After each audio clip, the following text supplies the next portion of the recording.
Here, boys. Interesting thing on this map.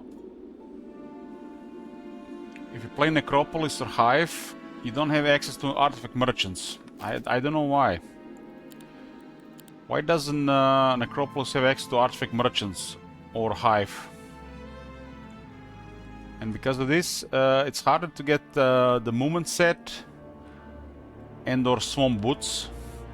So it might be smarter to get secret passages pet finding if you want to do explore more of desert.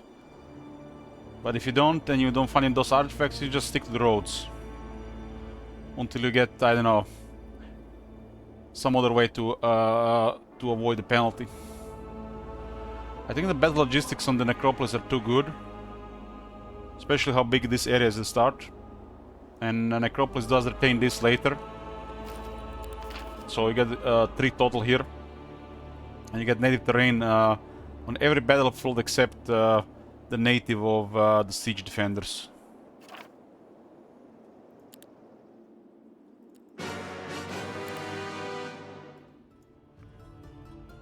I have a lot of Dread Knights and a lot of Empires.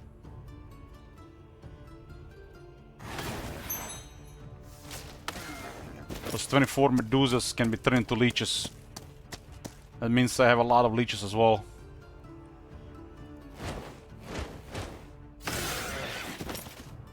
I had a really high roll with Medusas and Dread Knights, 1 tombs, and I still have a couple of tombs around.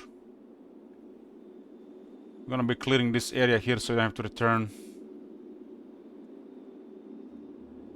These Dread Knights are here 3 every week, and they just get saved here, so I can just pick them up with a hero.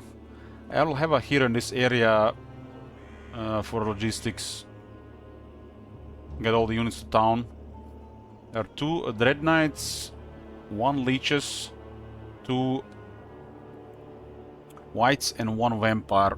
And this will also increase growth of in every city. We'll clear this part here now.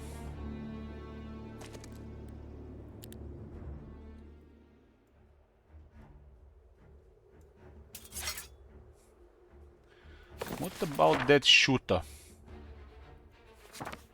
Oh, I know. Babushka puts her to sleep. I love sleep, especially as an early game spell.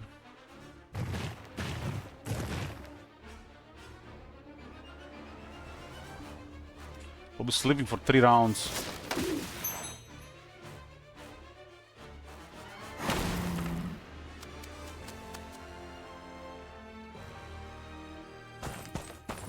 $131 Candlemaster. This one, she's still at basic Necromancy on level 10, damn. You gotta get the extra Necromancy for another 10% Necromancy.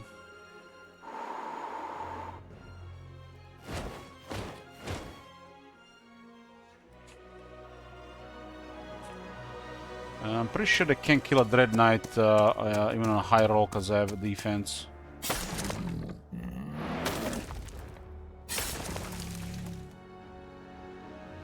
If they're sleeping, they can't react. They can't take any actions, so no retaliation.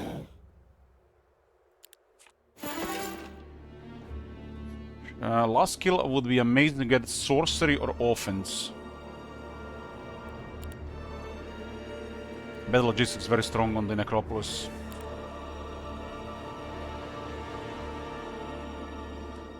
Unfair AI is only for the CPU behavior. So what they're doing, what they're getting, all enemy creatures, what they call the guards. The guards are stronger because of the difficulty. So on Apocalyptic, they're the strongest.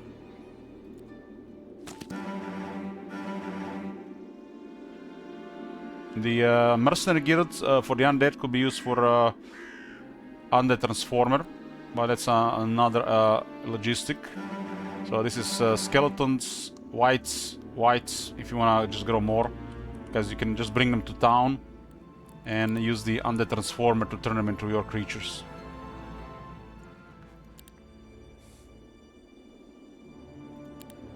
There's not enough money on this map to do that on top of the external dwellings. Okay, Flu will poke, probably get killed.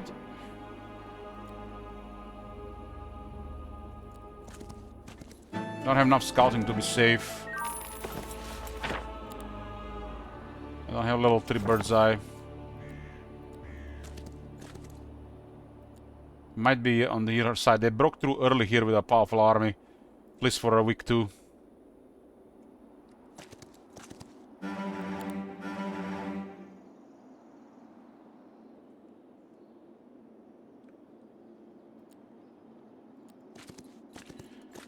Kreta and Matastala can stay in the middle.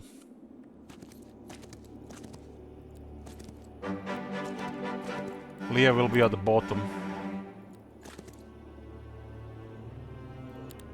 Milosa will be picking up stuff around.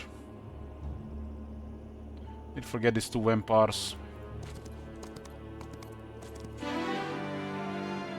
Okay, basic thaumaturgy.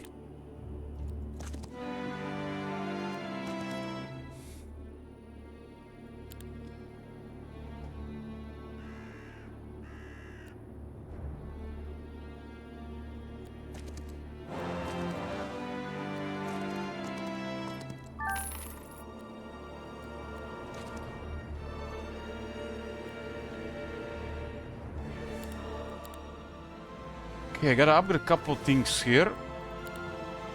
Couple of things here as well. And here as well. Let me get the upgraded units in the main city still. I don't have a...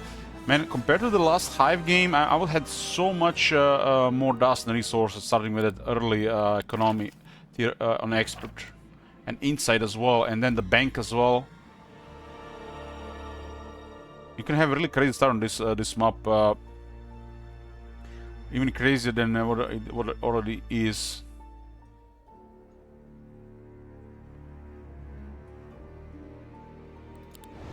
So tier 3. Am I happy with tier 3 unlocks here? Got Arcane and Nightshade magic.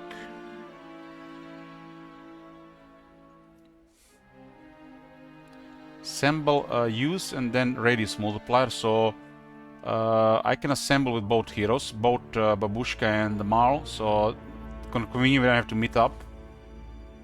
And we got Arcane Tome, and she does have Arcane magic. So I can assemble. And I guess tier 4 unlock makes sense. So we can upgrade some of the stuff. We have Arcane Tome. Tier 4 guild. When you unlock a tier 4 guild and you have access to another tier 4 guild, you first wanna consider unlocking some spells. Especially those spells you wanna see upgraded. Because the next spell, next guild might have those spells, so you gotta upgrade the level of the spell instead of unlocking the spell. Especially if the resources are plentiful. So I unlocked Rewind Life.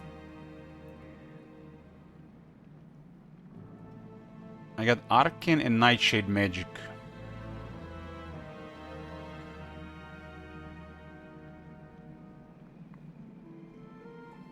I think I'm actually good with this. Mirror Copy though. I think Mirror Copy is worth unlocking. Strong spell, especially Thaumaturgy. Get a stronger level potentially. Get Clear Fog unlocked immediately, but have nobody to cast it. Not right now. Okay, Sleep is level 3, and I can upgrade to level 4. Same with Twilight. I don't need dust to upgrade units right now. And I got a level 3 Assemble. Babushka is gonna be level 4, so pretty good radius. She has Archimagics. What about the cooldowns of the Arcane Magics? This thing is 5 turn cooldown. So this is what? 2 turn cooldown, 2, 3, 4, 5, 6. That's how it works.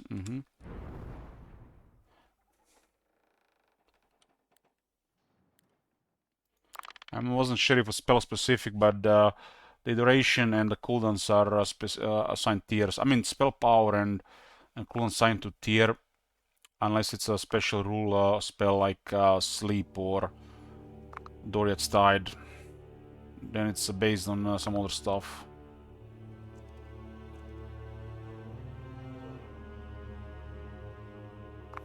I do think they have a little bit better movement now. I seen them make a move that required more better logistics or pet finding. They might have had it.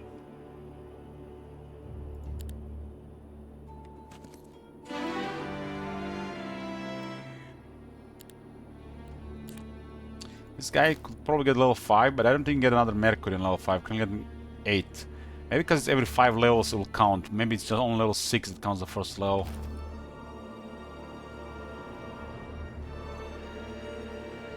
So I got 2 learning stones. 3 learning stones. 4 learning stones. 5 learning stones. How did Marastal get so much experience then? I guess she has insight. So I need another learning stone for next level.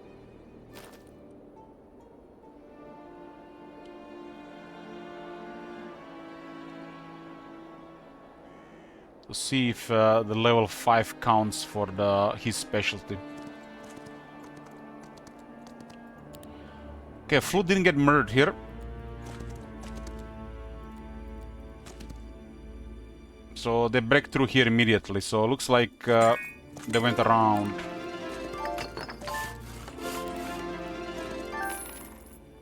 He does have some pet finding. Another Tomb of Vigilance. There's like 3 or 4 Tombs of Vigilance, so there's a lot of Dread Knights available. You clear the guards here, the undead pets, you get Dread Knights. Up to 16, I think. I think 16 was the highest, because I've seen 16 the most.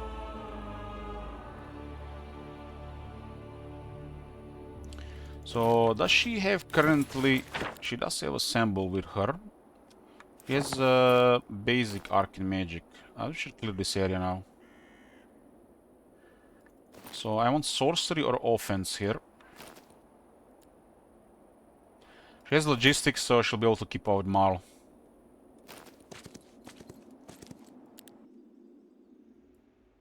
This will be necromantic energies, because I don't use skeletons.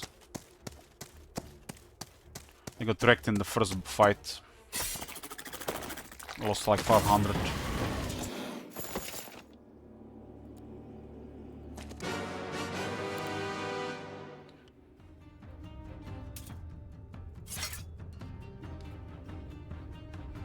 Okay.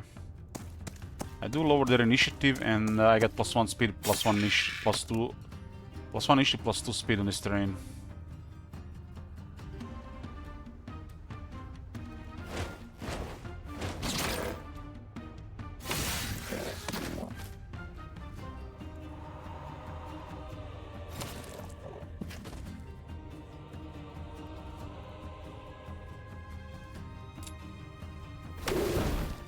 I'm like, oh no, they don't have movement, but this is a Kennel Master, has more movement. Especially with +2 speed.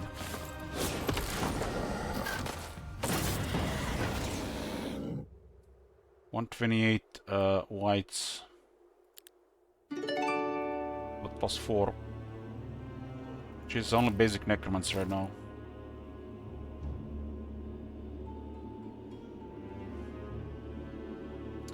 Okay, we'll clear this area here. It's, for me, it's very satisfying clearing the starting area in this mob.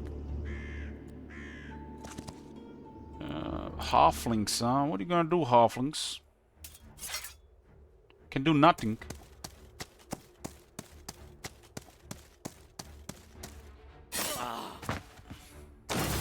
Power of Dread Knights. And we got offense. Perfect. Perfect. Instead of luck and resistance and combat, she has thaumaturgy, arcane magic, and nightshade magic. So a little bit of variety as well. Necro very strong with defense and offense, so a little bit more vulnerable to magic damage. But fat stacks ought to handle that.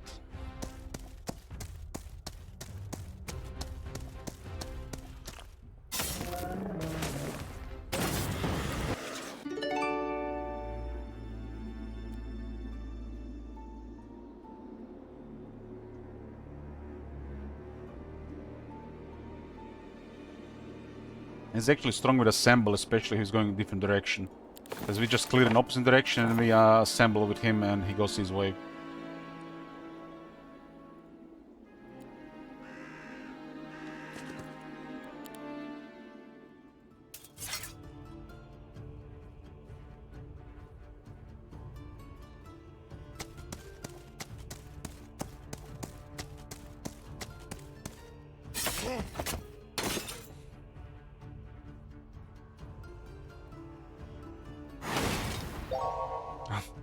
Healed.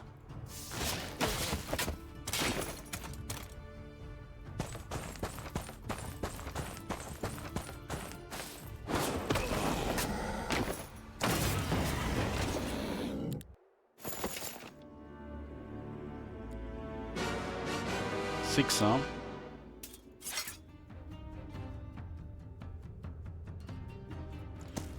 These guys are so slow.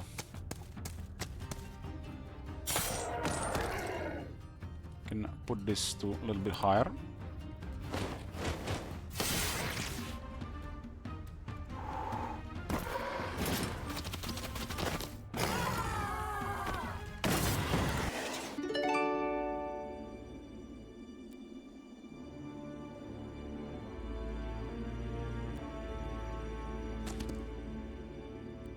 So assemble level 3.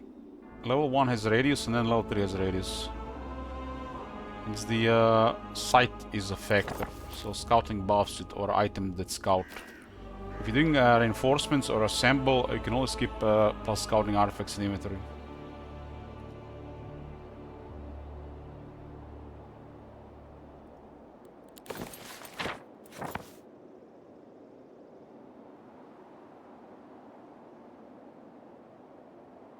This is a really rich place as well.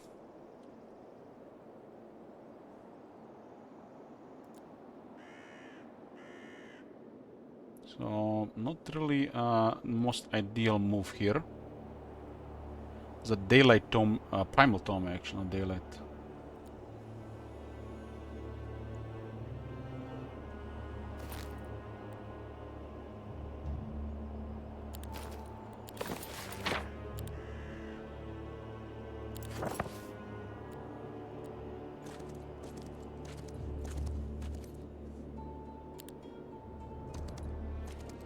We'll stay in the south. These two in the middle.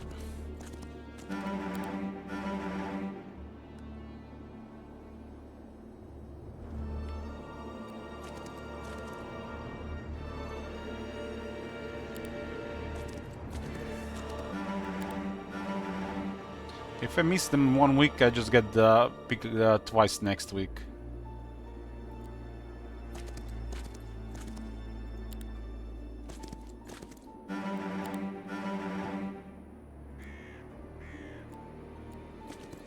Melosa will be delivering stuff. Actually, Melosa will stay here. Marastala will deliver stuff just at Advanced Logistics.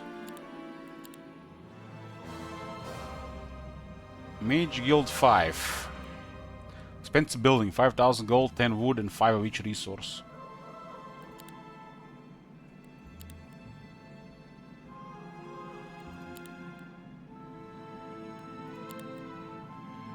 Oh, you got the big stuff.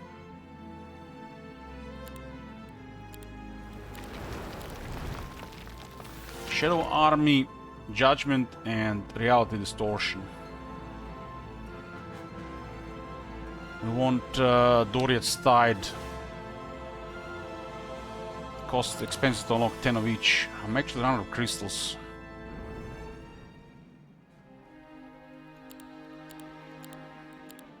What happens when you upgrade guilds?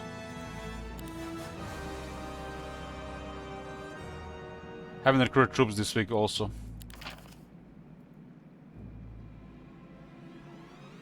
We're sorting the energies for the next week. So we get Animate Dead and then final Necromancy. Necromancy is gonna be 29% with plus 500 more power. We do need this one at Expert. She's still at Basics, so she missed some this week. At least some tier 5s.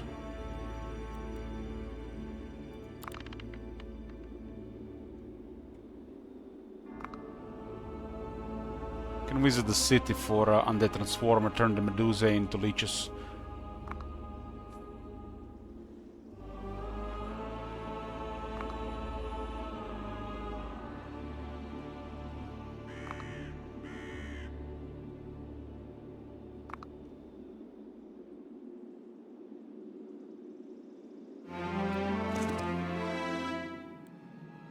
Okay, Undead Transformer.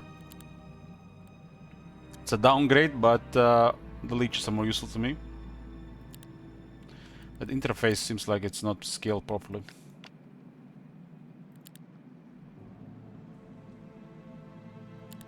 Can upgrade the vampires, but it's not in the right place here. I guess I can just do it from the bottom.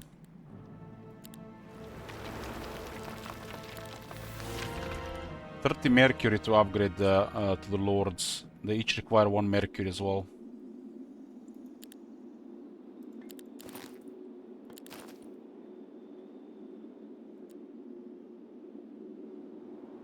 I'm getting good amount of mercury per week, by the way. 8. I'm hoping this guy gets plus 1 more on the next level. Getting 8. How is it 8? 3 necropolises. Mining. Fisher. Zam. And Creta. 8.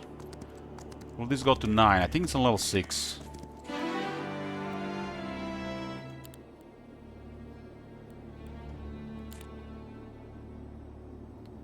I don't think it counts level 5 for this every 5th level. I think only if it says every 6 levels.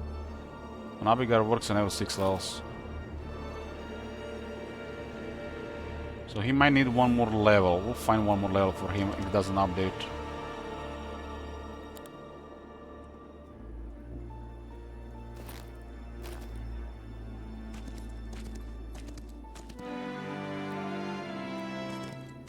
There is other mercury storages we haven't cleared.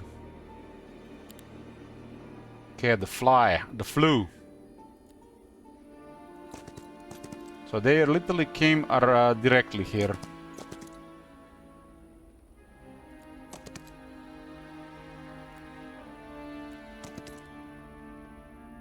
Oh shit, Norris there. So flu is the goner.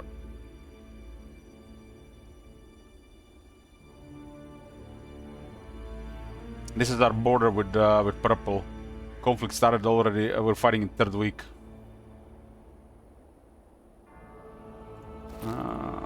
A goner. Get me 20 dust, and you can keep the head torch. Maybe he'll appear at the tavern.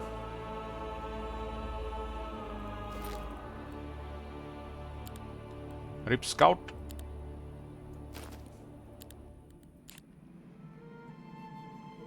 His troops are worth it.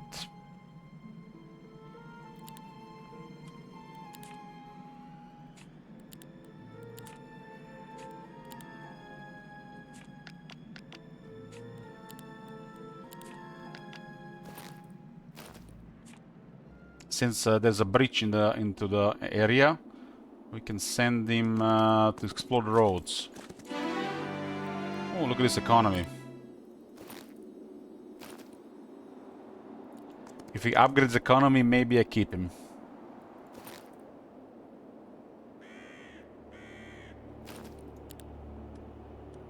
Maybe I'll keep him instead.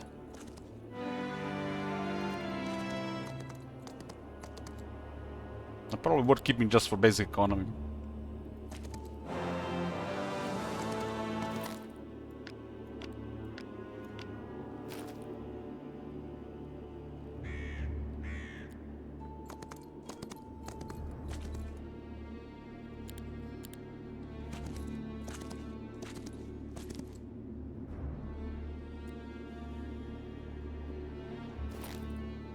How should get that 6,000 experience? I guess we have 6 learning stones. Which means this guy can go to level 6. Maybe he hasn't been to the bottom. Already visited. Oh, not been here. There's one stone somewhere he hasn't visited.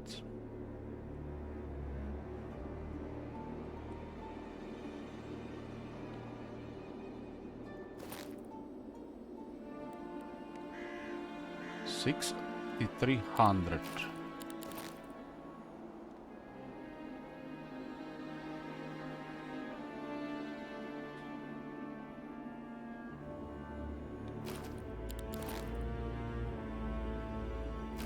Yeah, I'm got 6 stones, so 300 experience missing.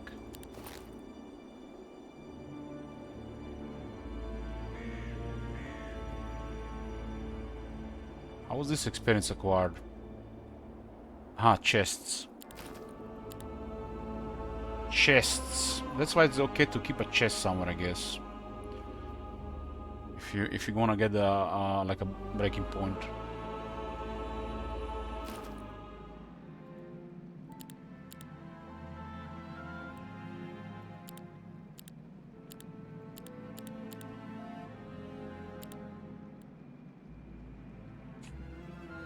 Okay, get me mercury.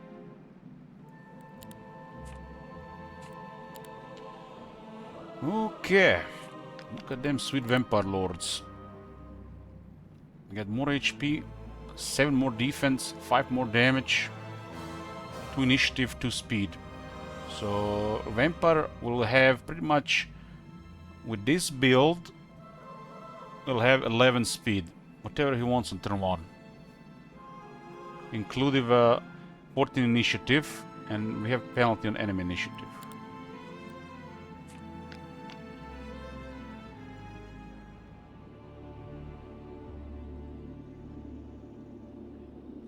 Clearing this corner here and locking the remaining dwellings, including those vampires there.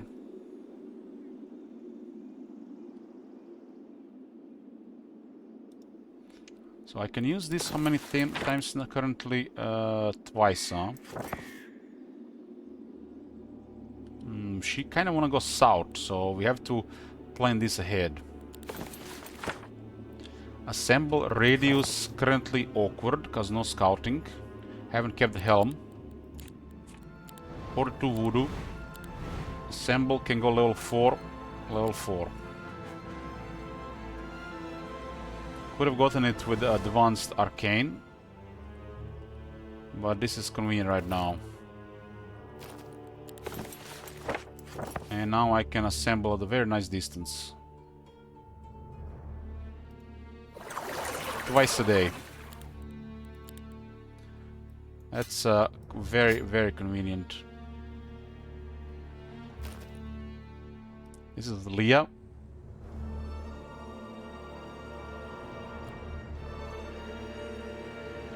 Assemble is kind of like remote chaining.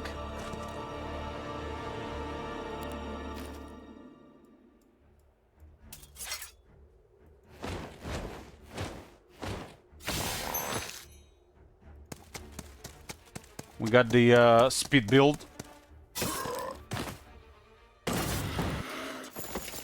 15 whites.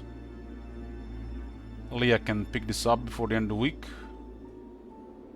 Can upgrade skills here. Yes, depending on the spells, like reinforcements. The radius is 2 times hero sight, and assemble is 3 times hero sight. So Archimagix is way more powerful with plus vision. Default vision is 6. Even if you don't have a scouting skill, you can, for example, have a scouting artifact +1 on the head or the item, and all of a sudden the radius is way bigger.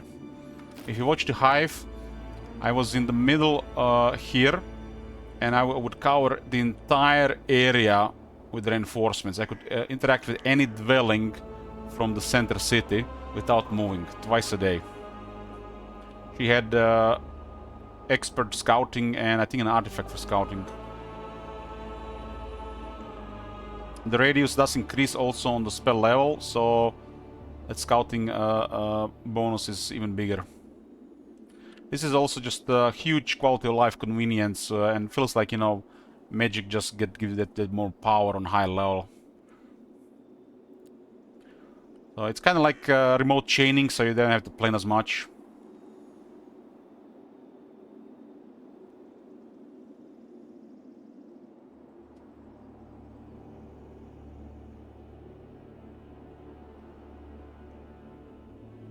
This is a lot of tier 5 here, so we're gonna get nothing, because we have no energies. We'll fill the energies for the tier 2s here. So this is basically what? 101 Medusa at 25 Necromancy, and 29 is max. So what we get? We get 25 Medusas. We can't get any out. Medusa cost 100 to a leech, 20 if we get energy. So we got 500 energy here.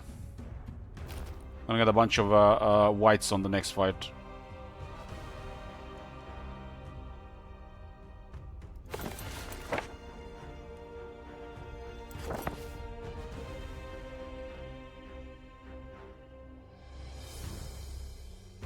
Should have been the other way around.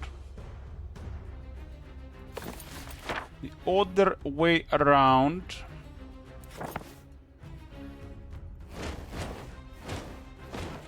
Vampire is slower than a Dread Knight.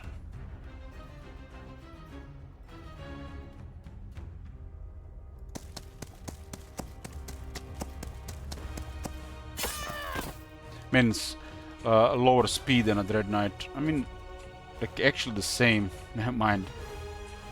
They are the same.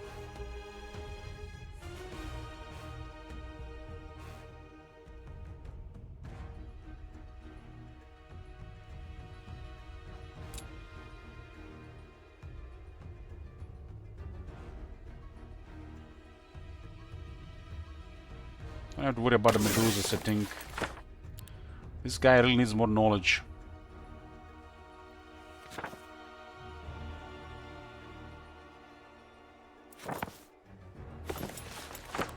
No haste, should unlock haste.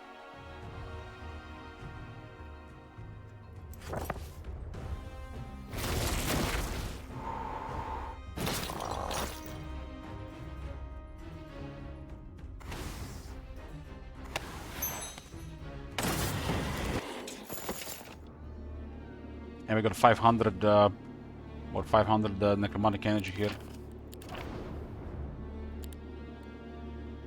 I need Mercury to unlock haste.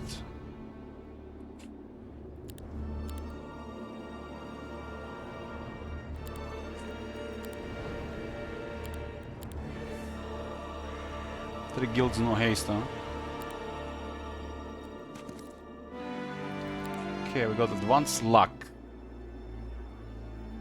We go with Beastly Confidence, higher chance to proc luck.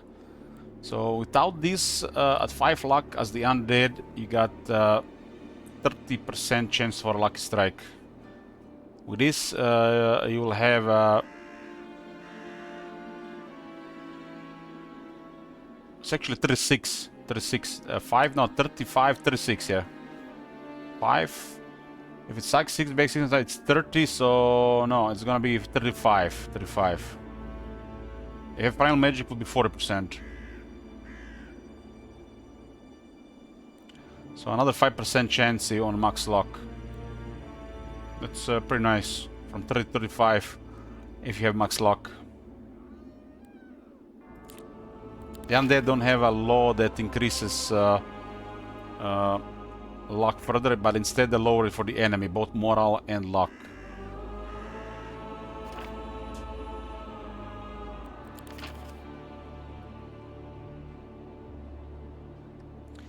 I wonder if this is also for the negative. So if they have like negative, it's also higher. Probably is, right? Terror and Dread. So they get higher chance of the panicking and unlucky strikes.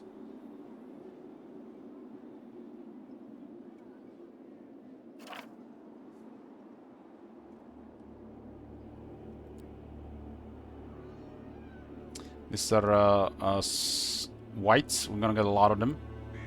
We can get recover the whites here. We can get currently with our voodoo we can get 54 whites here.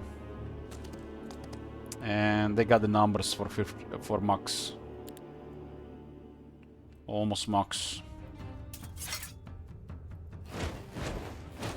You can get like 51, 52. 51. The population of whites have recovered, thanks to Medusas.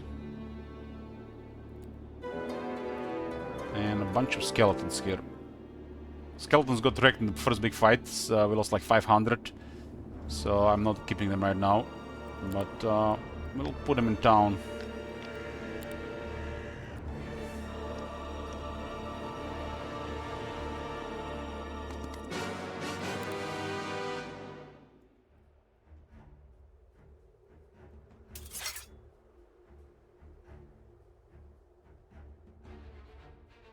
Have them beaten on speed completely.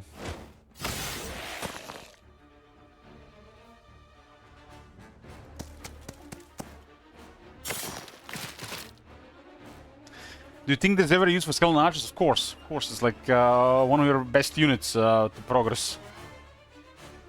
We got the house rules this run, no skeleton archers, they're banned. To make things harder. I was using skeleton warriors and they got completely wrecked in a fight against a strong hive hero. Since I lost 500, it's hard to recover skeletons at this point. So I'm gonna use 2 stacks of leeches and a free slot instead.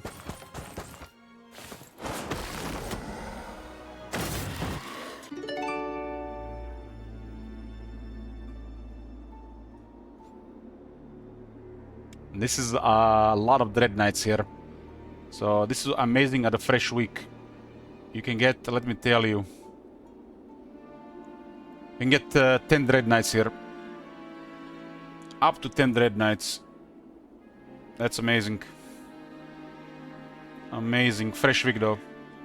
Fresh week expert Necromancy with all the enemy dead levels.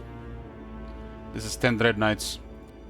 If they are over 35.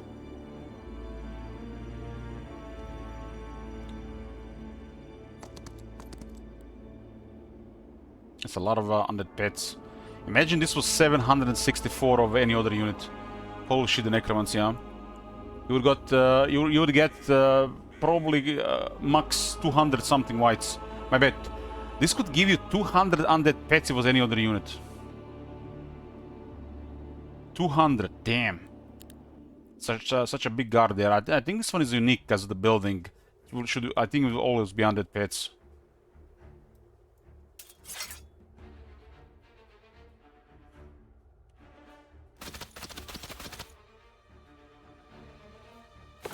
That's a really fat stack there. Can we weaken it somehow? I guess Short and Shadow works.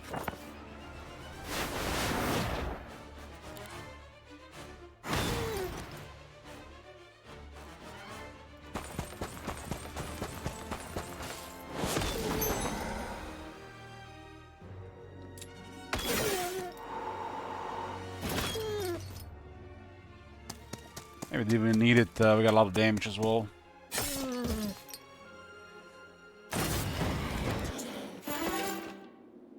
Let's go spell power. We got enough spell power for tier 3 now.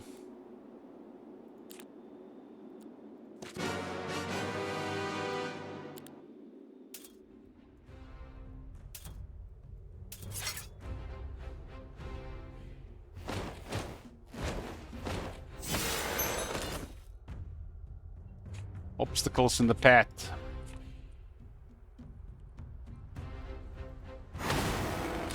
That's the third mansion now. Get +3 vampires in every city, and 6 on the map if you just pick them up every week. This is probably worth keeping for full Necromancy.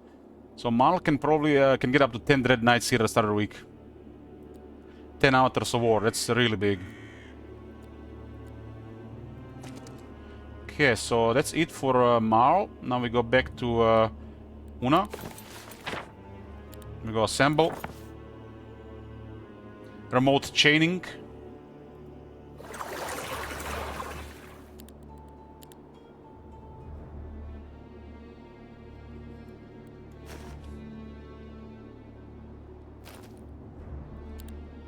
Okay, so Una does her turn.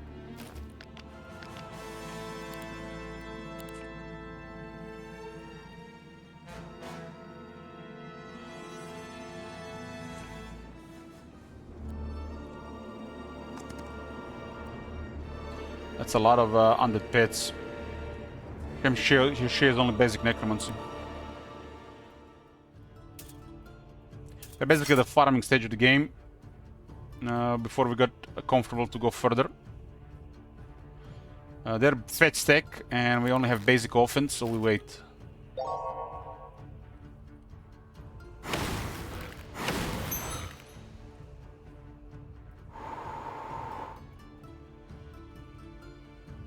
We'll shackle them. I cannot retaliate if they're shackled.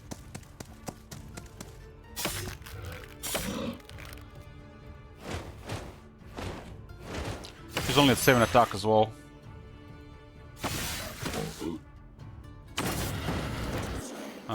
The other guy is a Dread Knight, so he has much higher attack and defense. The one's Necromancy, and we got Grave Soil for mega damage and damage reduction.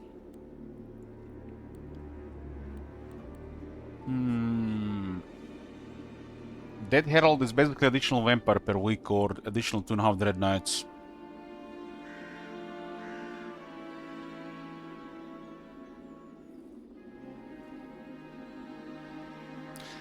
Grave Soil that makes just army gonna be semi-durable.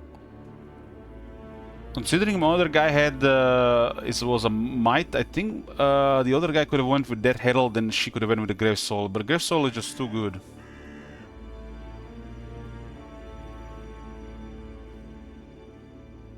Too good.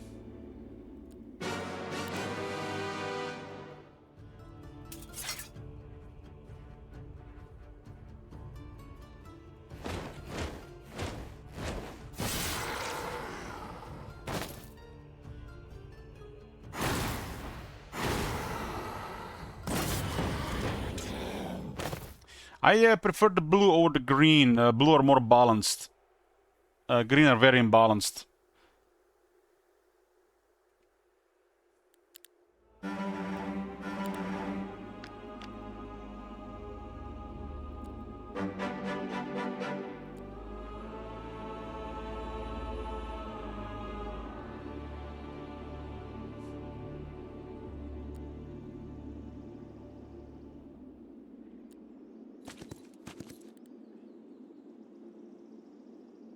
It's a tier 5s, so that'll be leeches. We have 88 right now. If we can raise them all, we'll just get energy.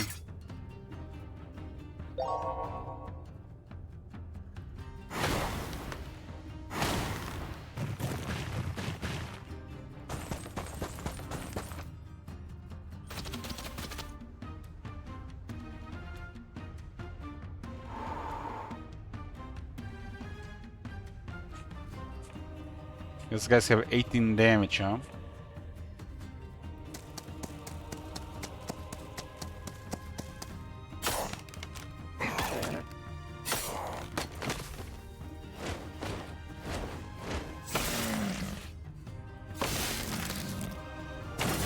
Level up.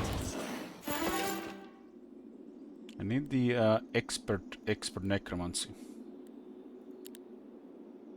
Okay, I have no sorcery or resistance. The cooldowns of all the heroes' battle spells are reduced by 1 rounds.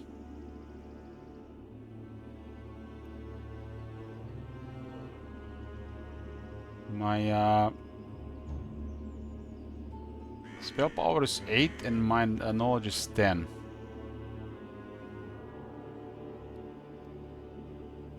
You have a variety of spells here. We need to get that legendary head to get cooldown -2, get like tier 4 magics to 1 turn.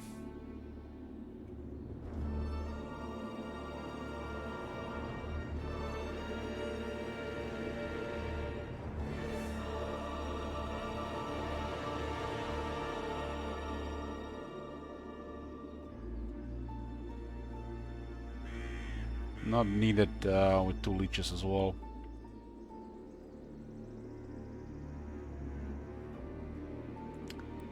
But this is also not a very good amount considering we have no sorcery resistance. I mean, once she gets like 30 spell power or 30 knowledge, it's still 6, right? And she kinda needs attack. So it'll be 35%. So 35% of spell power goes to attack, and 35% of defense goes to 35% of knowledge goes to defense, and this will be a 20% more, so to 55% or 75 have the double. This used to be like low in the past. So this puts 55% of spell power to attack.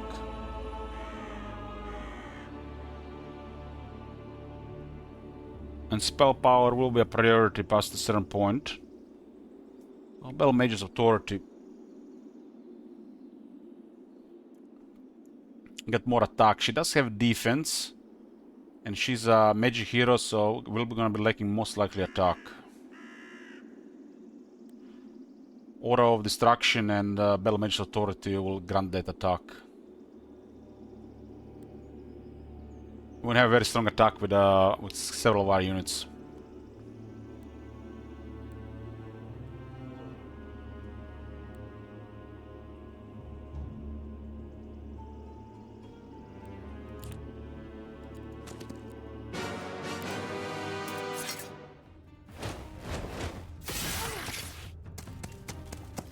This is automatically more damage. You don't see it here, you only see her at 6 attack. But the units get way more than 6 attacks, so it shows on the units. So sometimes you're dueling against a magic hero, and you think like, she has low attributes. They have low attributes, but when you look at the unit, you get a different story because of Battle Magic. The Battle Magic does not increases the hero attributes, increases the creature's attributes through hero attributes. So it's like another modifier to creatures. Doesn't show on the hero.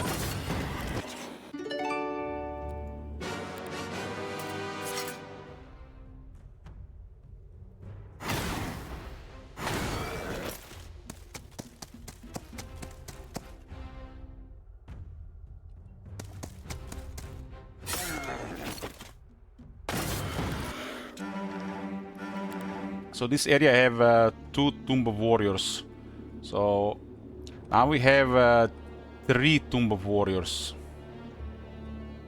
which means additional 9 Dread Knights in all of our cities combined, and then additional 9 Dread Knights in the world.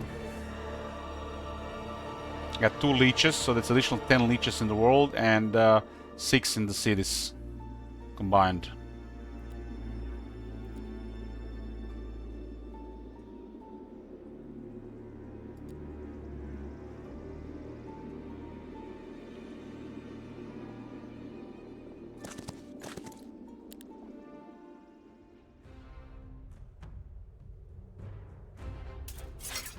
We actually got attacked this time. They invaded on end of week 2, so we had to fight them in week 3. And it was a spooky army, but due to this rich nature of the map, I did assemble big armies. So definitely seem like they got more stuff going for them.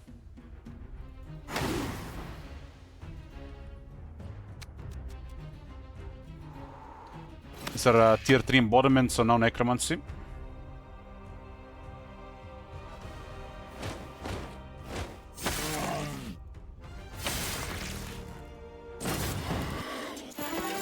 Expert Necromancy finally. And this is a little bit different story, considering she has Thaumaturgy.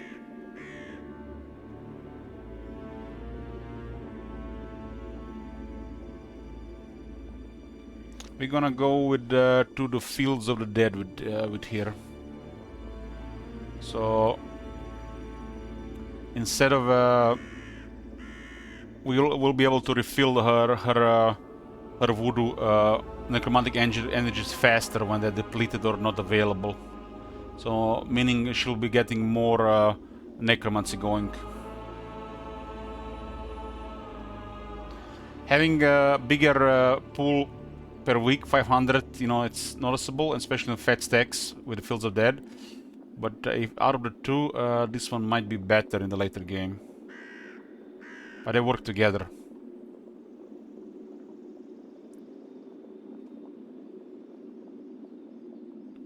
The other one is a Might Hero, so Eternal Service is a little bit more useful. But she's a Magic Hero with double cost. So we'll go Fields of the Dead. So what does this mean? You can see those numbers in the parentheses that basically get 50% more. So if the sum is like 100, you get 150.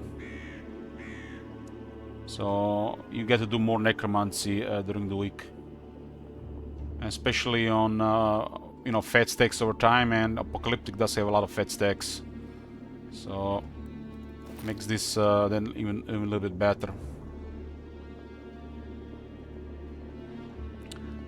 Not going Dead Herald means that we can never really get 5 vampires from a single fight, but we can get you know, 10 vampires in a week.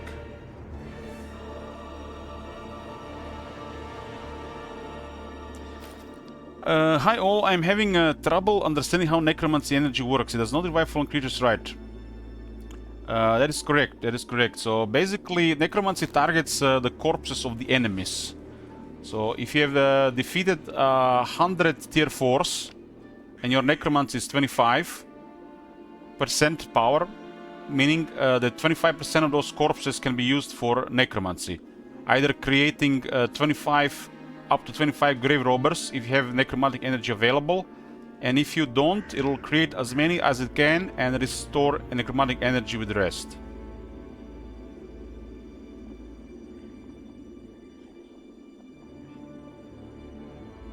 It's pretty straightforward.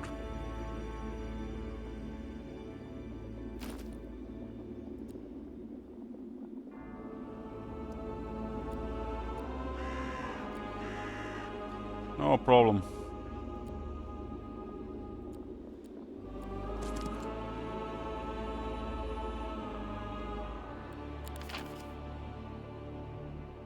Was it back then? Yeah, they did rework it. It's a better system than in demo. In demo, not only it didn't really fit how the stacks were working, but it was applying necromancy to every stack, and it was based on health, so it barely worked in tier 6 and 7, so you would be incentivized to just use the lower tier units. And what's the worst, it was bugged. It worked on the undead, embodiments, and constructs, and they never patched it. So this is why people think Necromancy is nerfed. Necromancy is just more balanced now, and it's a better system. Okay, we'll be completing Necromancy first.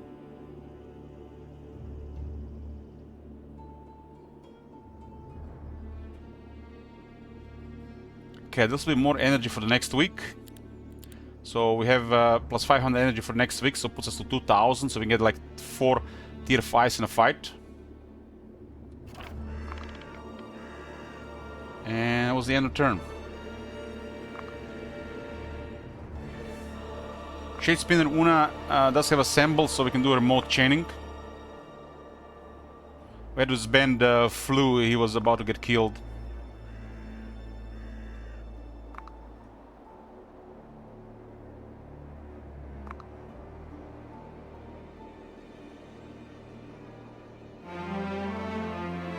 I think it's way better because it works way better with the army and feels like it has some control over it. Because the old system would look at the enemy health and then it would apply necromancy to every stack without balancing it out. So if you had skeleton, skeleton warrior, and skeleton archer, every stack would get buffed. That's a little bit busted. And then the tier 6 and 7, they would barely work while it was still relevant. Applying its the health of the to the every stack was terrible. We would have never really seen that system at work unless they patched it first, because it was bugged. So because of the bug, we can never really say how good it was. But one thing for sure, it was definitely imbalanced. If they fixed the bug and we seen it for a bit how it actually would have was intentional to work, then we would have had a better conclusion. But I think this system makes a lot more sense. Necromancy has to be balanced because it is powerful. It scales, and it does get balanced with the world spawn. Because you see this? Undead, undead, undead. This is another factor to balance Necromancy. So these guys were spawned as tier 4 undead, which means we don't get any grave robbers, we don't get any necromantic energy. So there's multiple factors here. The old system with the HP affecting every stack, that was terrible. I don't think that was even intentional. That might have been a bug as well, because you cannot apply the same necromancy power to health of every unique stack. Because I don't think they would have wanted to design a game where you want to have an army like this. Let me show you visually.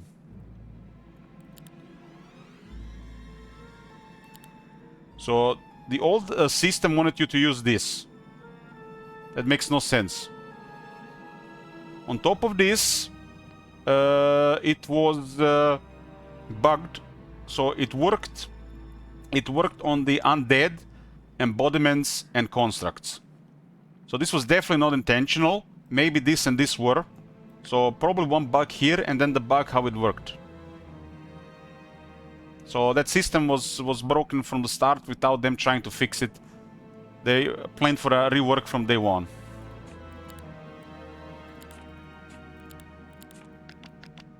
The moment it's applying to every unique stack, it knows that something is off with it.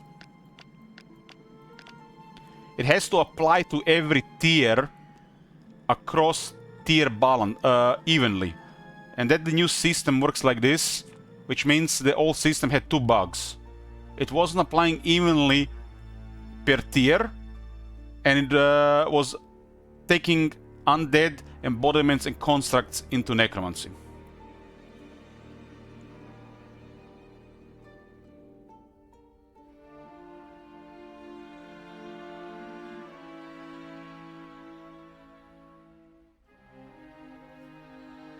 I think what you say, Cookies, there does make sense.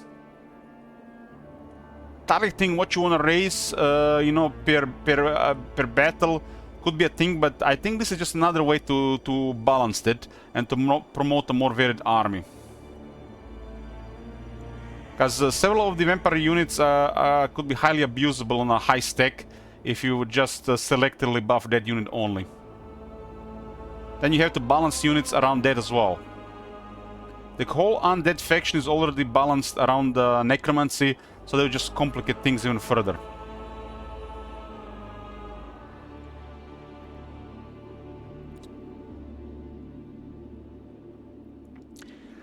Right now, I'm happy with the current necromancy. I think it's a great change, but I would like to see user interface notification, how much energy was spent, what was raised, and how much energy was gained if nothing was raised.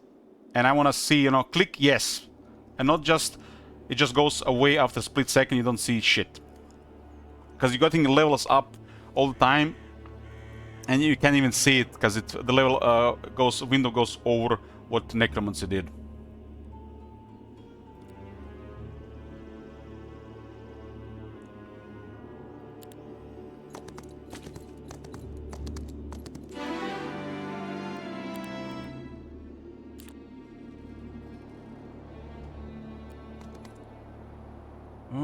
Okay.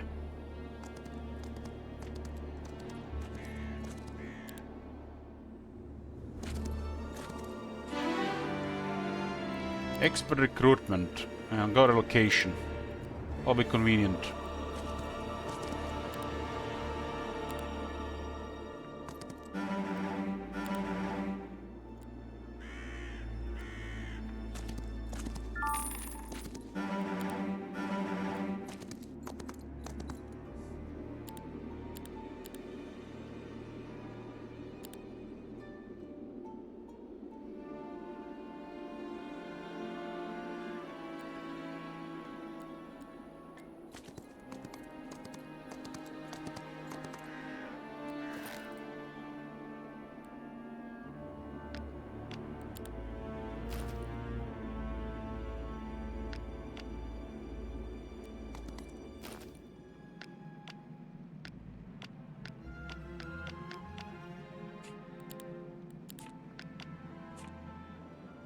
Losses level 5.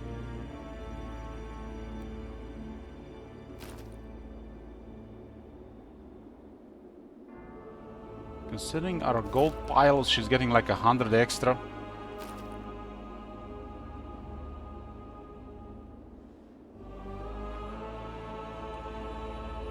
Monsignor asks, "Hi, I have a question about Zir, the hero of the High Faction. Do you know about him? It says he's immune to negative effects. Does it mean his whole army, or only affect that targets the hero itself?"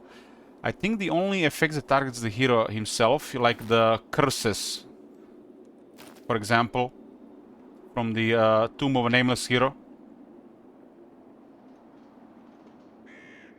Stuff like that, not his whole army. This would be too much.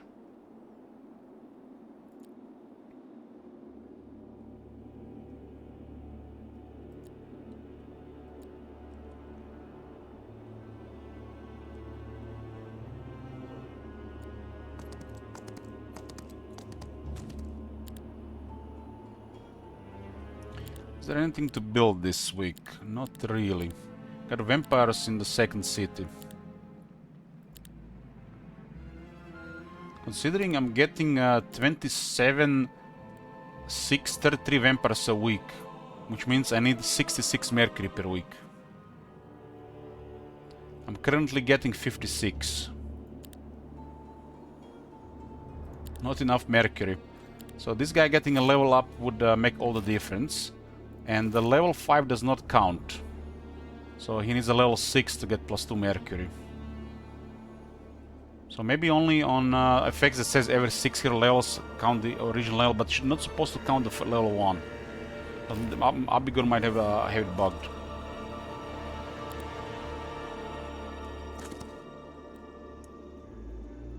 So also on Necromancy, you see there are 3 different stacks here. The Necromancy can only apply to one of them. So it will apply to this one. Their biggest tier 2. They're all tier 2, but only works on one. So you have about 20% Necromancy, or a little bit higher in this case.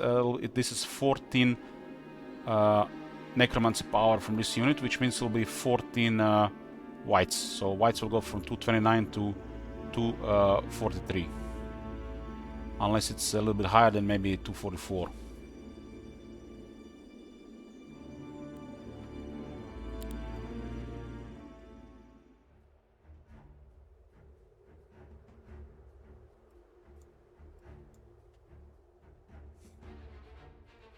Yeah, I'm very happy about the hero specializations and the difference between the magic and the might heroes.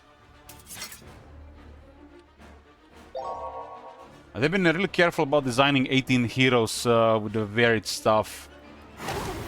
Some of them are better than the others, but it's important there's a pick at every stage of competitive play. You know, what gets banned, what gets picked, who plays what, who will counter what. So it'll be, as the game progresses, it'll be tricky to introduce any new heroes to existing factions because of this. They might just rebalance the existing ones. So I have a feeling there might not be any additional heroes for the factions.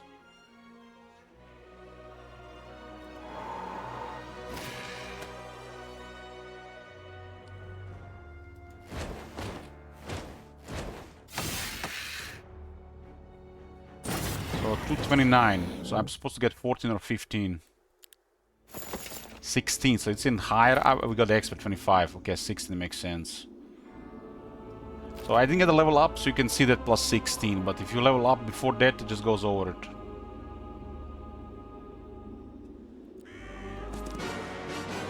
These are leeches, so we can get.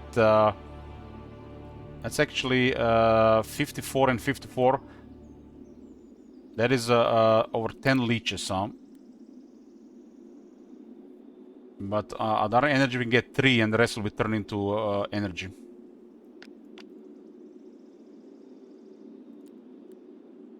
We get phoenixes, we can be turned into vampires. So that's pretty nice.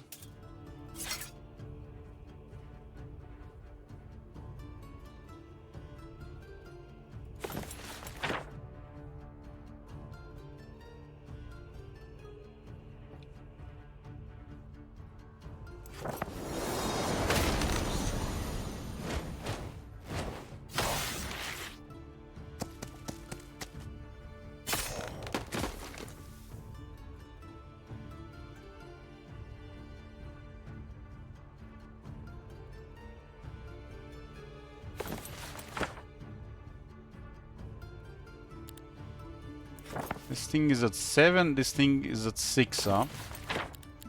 Can't cast another arcane spell, but we can do this.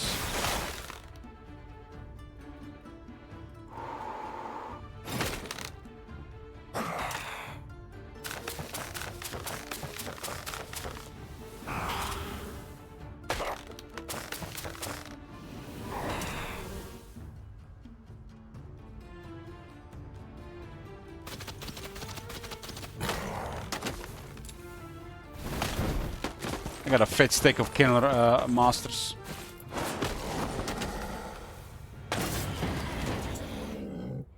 So there'll be a couple of leeches here. You see how this pop-up happens immediately? You can't even see what Necromancy did. We go with Battle March, improve our focus game. 4 phoenixes, that's 4 vampires, nice.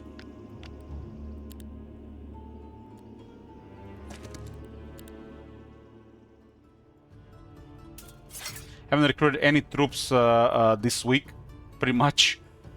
So I have so much to recruit starting the next week.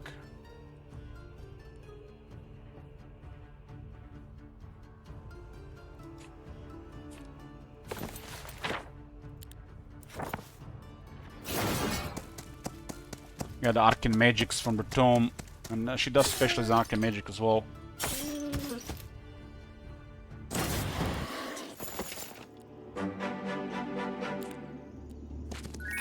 Yeah, we cleared the bottom up here. We need a spell power here. This will be whites. We can get 32.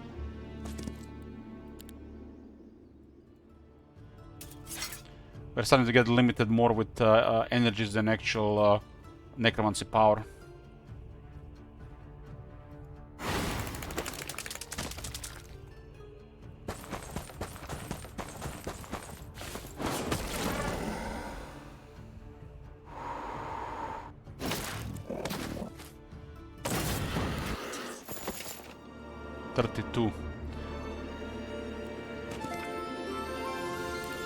Spell power, and she is done here. She is done here. She got 16, and we got 19 on Mal. Now we can do some remote. Transfer troopers.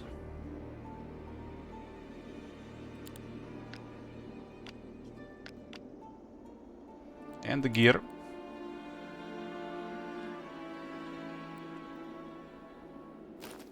Good necromancy, good necromancy. I'm gonna have one hero in this area for the dwellings. There's a lot of dwellings on this map, like probably close to 20 in just my area. There are leeches here. Marl does counter leeches. Or should I say, leech dragons.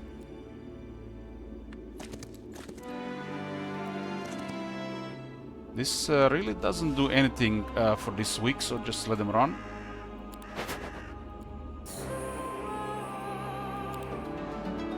powerful curse is -1 morale and luck. Okay. And we get some tier 4s here. We don't have the power, it's the end of the week. Fresh week, I will get me some Avatars of War here.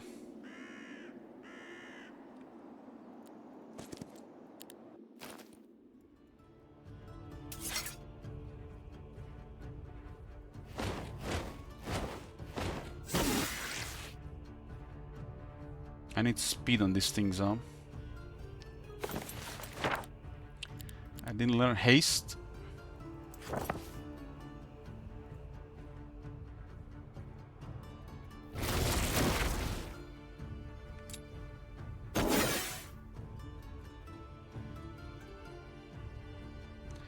It was probably better to wait there and then just shoot these things. But we can use this thing as well, actually. Didn't see the leeches were ahead.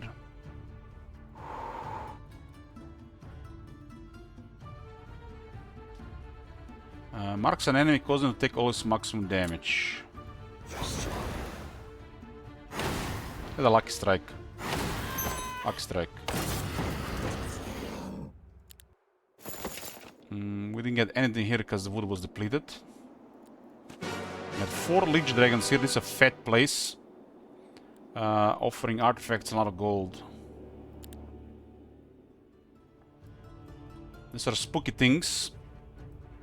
But powerful enough to deal with them. There are tier 8s. Somebody asked, what is a tier 8? This is a tier 8.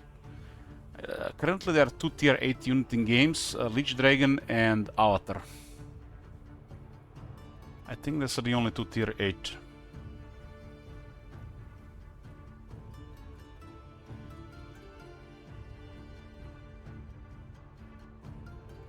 It's kind of hilarious that you can web this thing. 1 mana missing! Fatal Decay, not gonna work. Well, we're gonna get hit. Unless we can kill it without it retaliating back. So it is at 8 initiative. We do lower its initiative by 1 with the Melchior's Law. I love this artifact. So we just wait, it cannot reach us.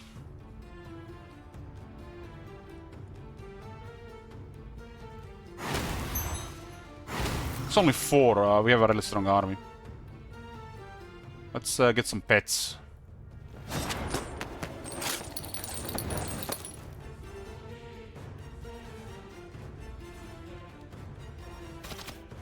Very strong, very, very strong.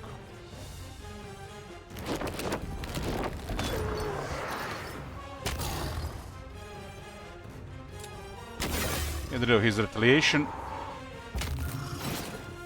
Probably could have killed 20 here, to be honest with you. Probably could have killed 20. They gave also 3000 experience pair. I got 3000, the Holy Sigil of Earth. Is that one of the best relics? Defense, Primal Magic and Recruitment. That's one of the best relics. Getting everything in defense and Necropolis is very powerful. So I picked Cower. So now I also get him to the Martyrs and as luck would have it. So I generate more focus when getting hit. And I get +2 defense for each point of luck. That's after 10 on the Undead. I get shields and shells. Enemy creatures deal -1 damage. And I get -10% magic damage on creatures as well. I picked the Unstoppable Force. If you have defense +1 of the order of these skills, this is very powerful. But an even more powerful relic for this guy would be the one that grants you offense and combat, because I get both combat and offense. We have cleared the bottom of the map. The bottom of the map is not gonna be chill. And we're gonna keep hero here, just picking up the external dwellings.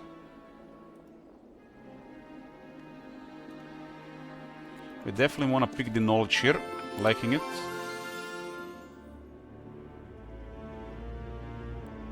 End of the week, 5 laws available. And we still do need undead pets, elite undead pets, level 1. I did get me a necromantic energy increase for the start of the week.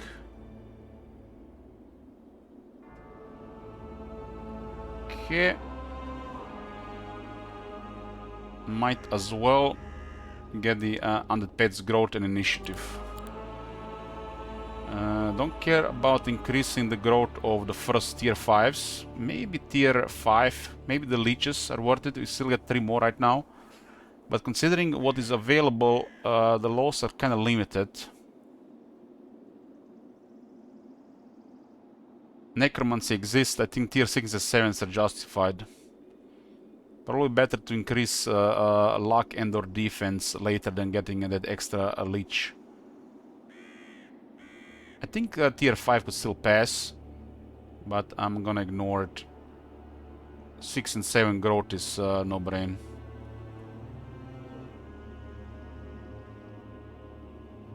We have tier 5 unlocked, and on tier 5 I want to get 4 necromancy power and extra retaliation, extra counterattack per round.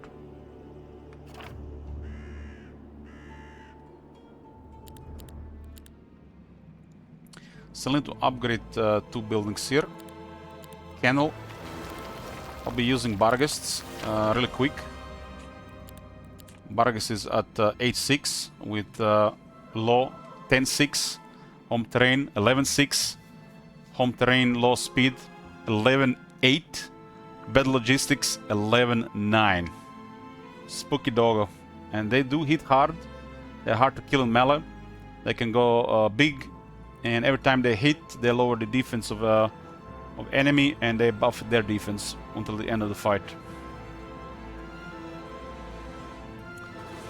Same like the Avatar of War. Every time it hits, it lowers the attack of the enemy and increases the attack of itself. Goes to 0. On 0 doesn't buff itself because it can no longer decrease the enemy. So the flu is gone. Flu is gone. I'm currently what at 8. Artorius with economy joined. I need dust, so I'll be visiting the dust shop next. And I can double the size of my army at this point, but I cannot really pay for all of it.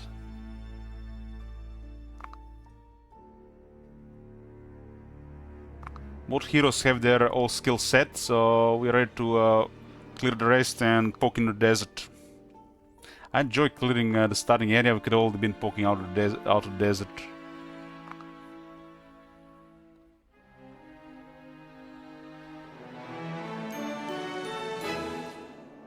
Mount 2 begins.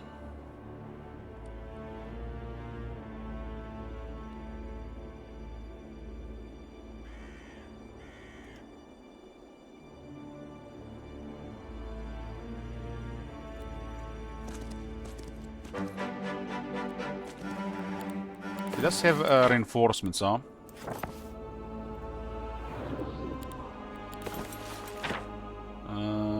It needs to be level 4 to be used twice. She can have it at level 3 currently. Look at them phoenixes. Look at them vampires.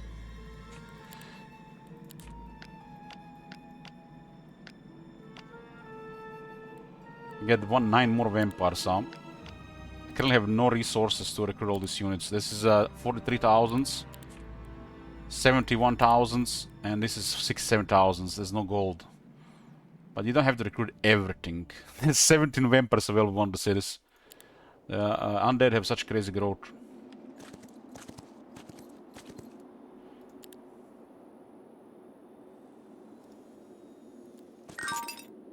Zam does needs 1 more level.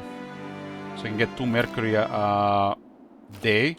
And will be almost enough mercury for all the vampires in a week. So this will be his level.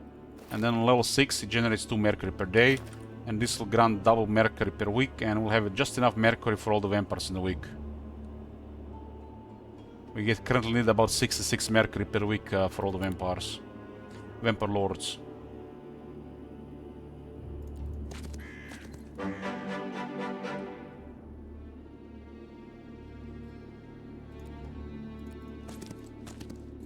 Melissa needs another 2 levels for another 100 gold. That's nothing. We don't have to visit every dwelling every week, for example. 10 gems. What is the other one for gems? Down here?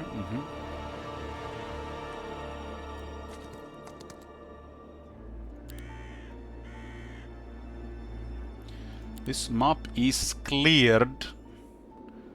There are just angels up there. We should kill those as well.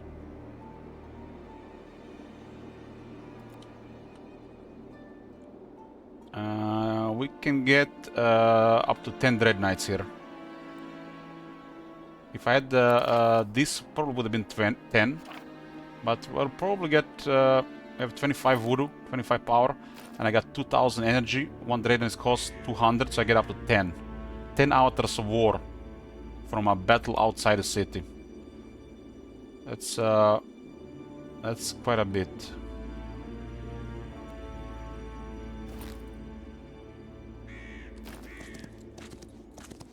Nice, Traply.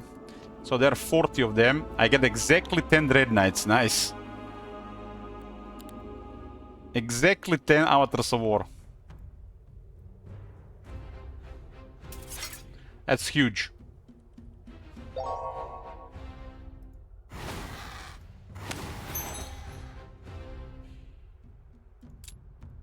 Get the Dogos.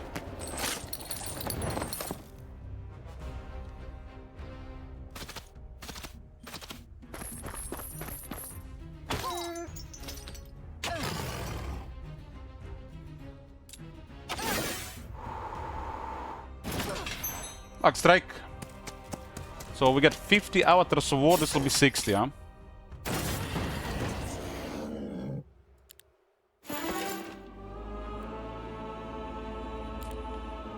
Exactly 10 Avatars of War. Don't you just love it when the information provided by the game is just clear and the result is as expected? Unless you have, you know, met miscalculation occasional. I deplete everything to get 10. Look at the start of the week. 10 Dread Knights. That is so powerful.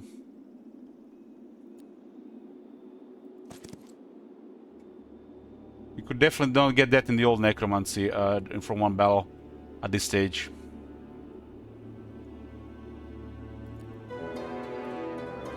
$46 Dogos. Excellent Pandora box.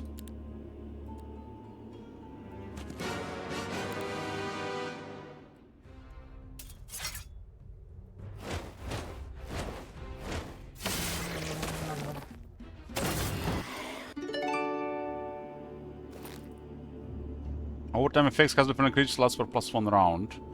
Can be nice with some factions. I think I'll leave this chest for experience for somebody. You don't have to pick the treasure chest for all the time. Sometimes in the week 2, 3, 4, you might get a hero that has economy and might be one of the more convenient ways to get them levels.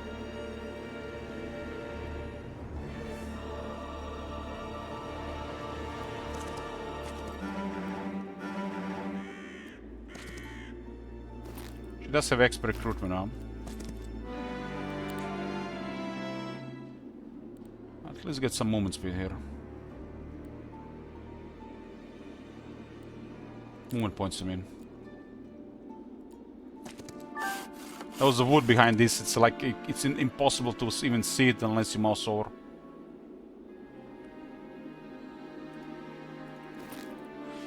What would be a dream set to have with this hero? Well, you can use multiple, but what I would like to have is anesthesia. Just because, you know, death is inevitable. Doesn't matter how hard they tried, they're not gonna go defeat it. Just anesthesia.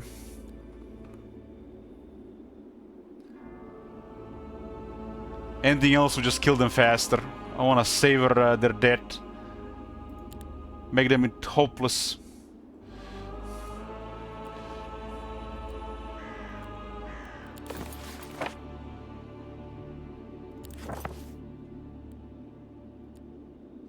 The There's 4 vampires here, huh?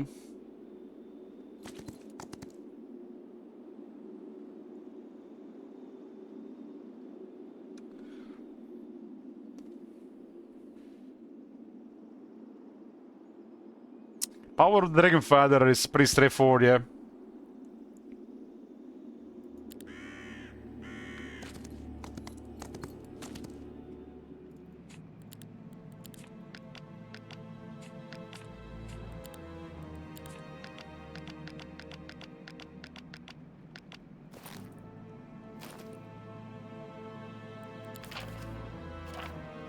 Necromancy 29. I haven't recorded anything this week. Last week. Made 150 dust, 35 mercury. Yeah, the vampires are costing too much mercury right now. Give me mercury.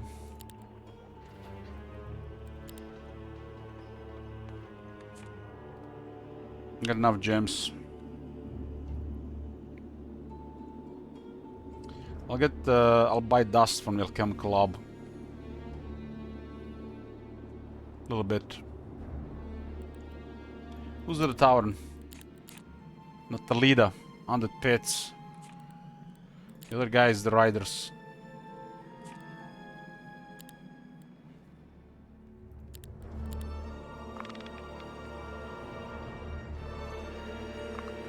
We had so far 1 duel. It was in the 3rd week. With Spooky Hive Hero. Killed most of my skeletons and whites. Caused some other damage. Brought me a couple of nice artifacts though. Had the doll, so he survived, unless they didn't recruit him for some reason.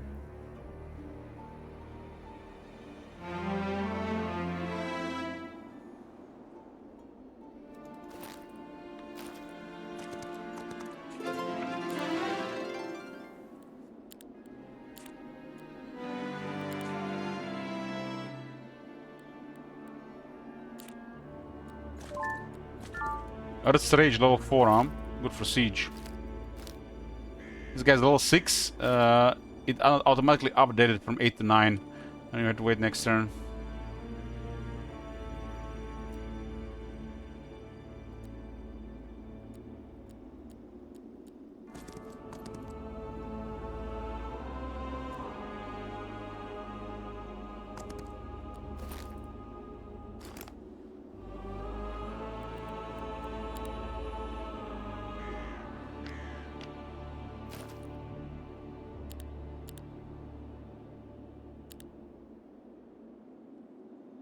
So we got the shop and the angels. The angels are embodiments. This guy's gonna give me some voodoo.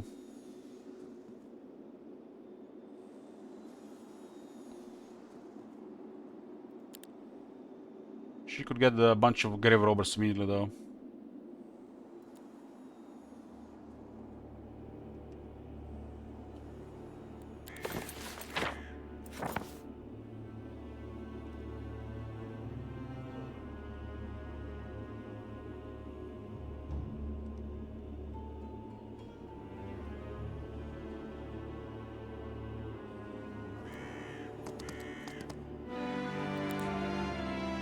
Wants Nightshade magic.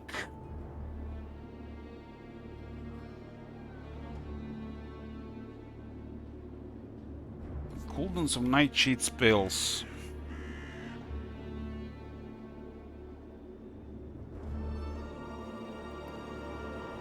Chronic weakness is only 1 HP. Some of the bigger stacks can get killed much easier. This doesn't do really anything on this map. Especially the unfair AI. This is kind of like trying to lower the Total War legendary leadership with just 1 effect. Just because the unfair AI gets extra spell levels. Especially this map, so many mage guilds.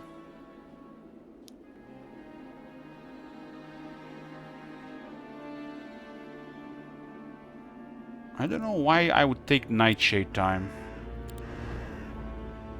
This is 2-turn cooldown, so I cast what? Unletting Calm. Unlarge Shadow twice in a turn. Despair, I guess, twice 2 Despairs. 2 Despairs, 2 Fatal Decay. Is 2... Maybe, yes, yes, no. Maybe. The rest become kind of steep on cooldowns. She blocks your Nightshade anyways, exactly, so it doesn't do anything on her.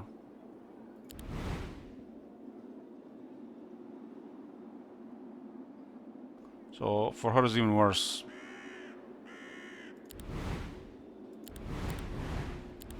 I mean, I feel like it doesn't really matter on her for this map. This doesn't do anything. This is quite weak, but it does something.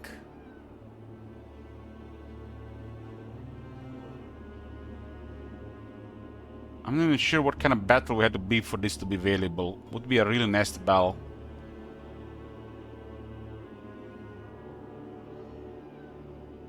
It does work on definitely on tier 1 spells and somewhat effective on tier 2 and 3, but above unrealistic.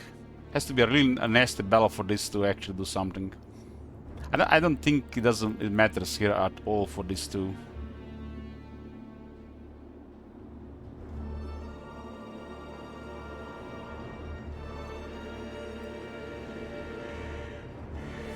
Let's go lower cooldown, see if it even works.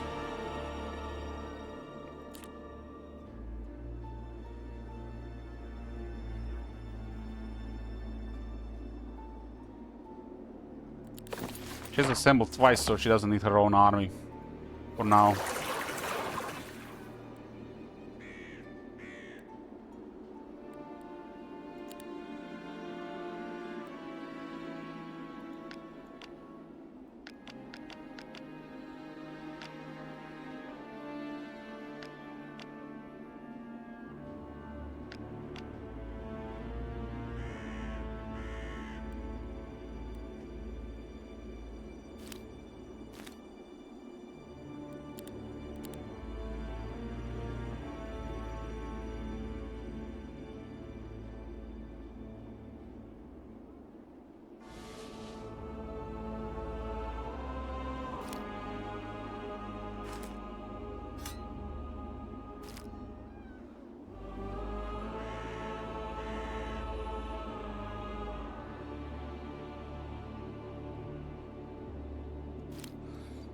We're not gonna split anytime soon from the looks of it.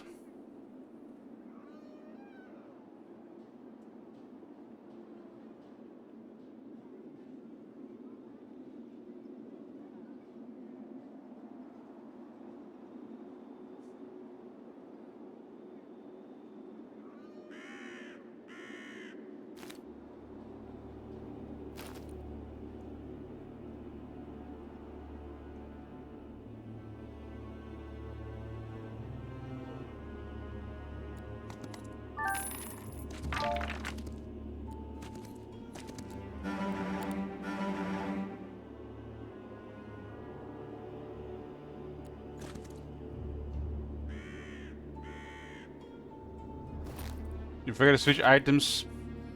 I actually did. It doesn't really matter on those stakes. But we're about going north.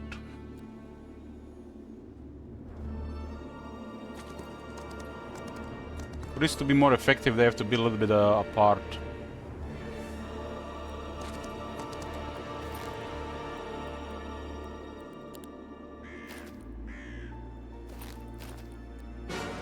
That's 1 Avatar War. I'm using her wood now as well. Her energies. Plus 11 Avatars of War already this week.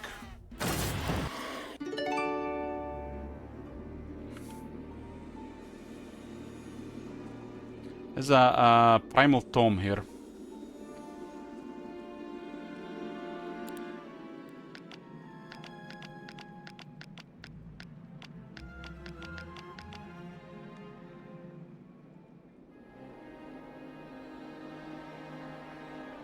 She does have logistics, so it makes sense for her to move her around.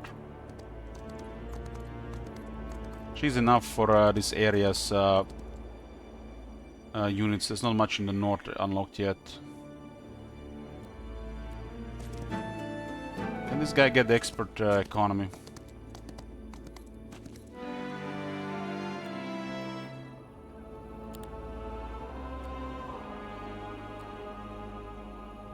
We've cleared this area completely.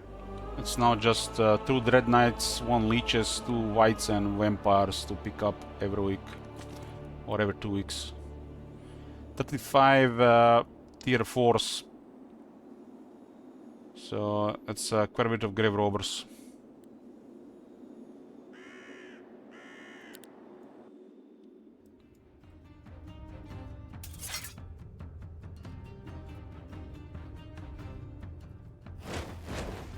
For 3 Vampires, it's crazy.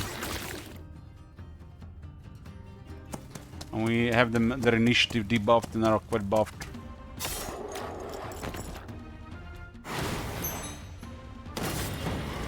Uh, 131 Grave Robber. We got 8 Grave Robbers.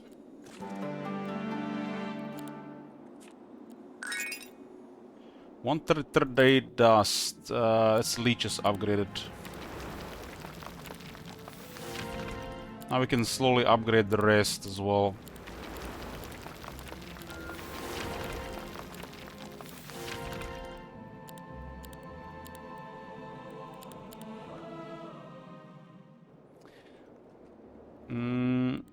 Considering the army and the numbers, we'll be using raids at this point.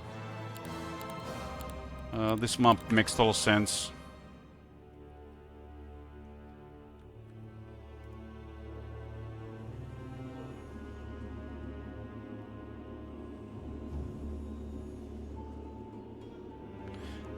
Yeah, the Mercury is going up, getting 9 per day now. 9 times 7, 63. I need 66 per week. If you count the storage, I have more than enough. This guy is making us 2 per day and double from the storage.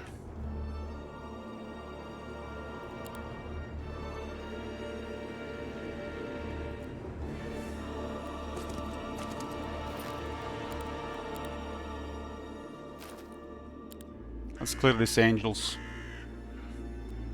Gotta a better gap here. Or remote chaining to do anything. So she has no logistics. She's getting twice the gems. Only need to do it at the start of the week. She can be AFK with no logistics. Melosa kinda as well.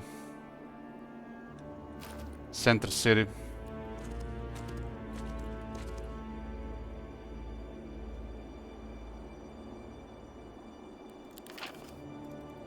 One more for animated 5 to put Necromancy 29%.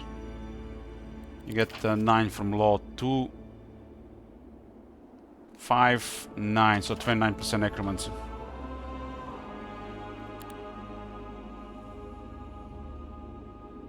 There's quite an artifact here and a bunch of apotheosis.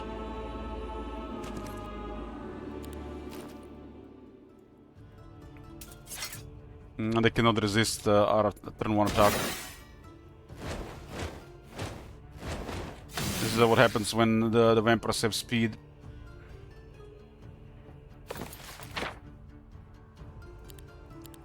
We'll visit the guild, so we'll blink. They're embodiment, so they don't give necromancy. But this could have been vampires. If it was any other unit. Primal Tome, I can cast all the primal spells with that one as well. Well, we got 2 of the 4 tomes.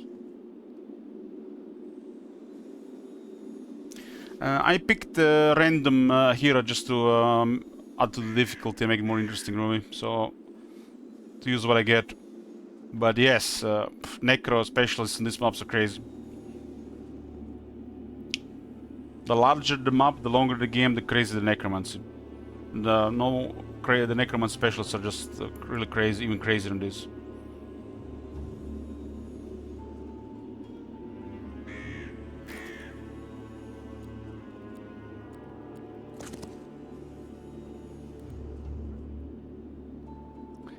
So, economy-wise, we are really behind on unit recruitment. But we're gonna be skipping skeletons.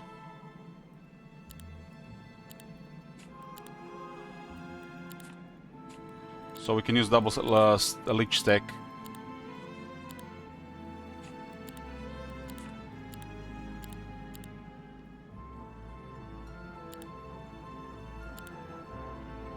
Considering our military here, I don't think anybody's gonna be coming.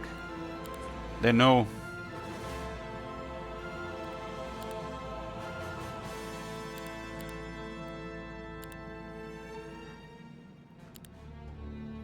Leah has recruitment and she will follow the main army. Follow the main armies with relocation. So somebody gotta stay at the bottom. Middle we have Marastala. Creta and Milosa will go north, top and bottom. They're both just money. Makes sense. She can follow the main army with the relocation. So I can just transfer troops without sending a hero up from the city to the main heroes all the time. One relocation hero is very nice for this. You know, always get a one for this, especially for this setup.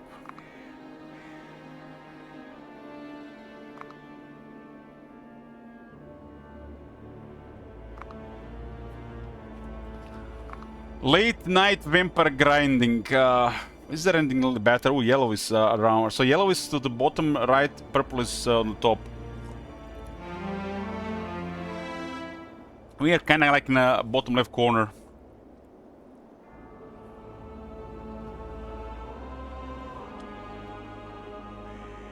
Zam will be moving around. Milosa will not be moving around. Zam moves around because he has double Mercury, and there's still one. There's a couple of Mercury storages here. This one here, and one here. So we store Mercury. Otherwise, we're not gonna get enough. We need to always pick up at least one storage. Torius will go on the road, unless he gets expert economy.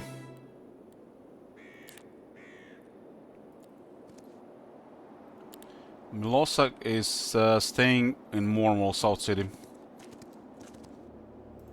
And Creta will be North City.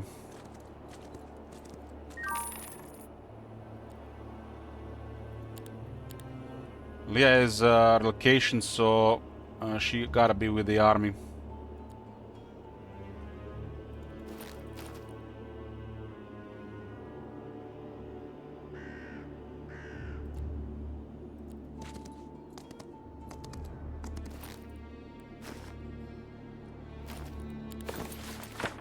Because she can just relocate troops all the time.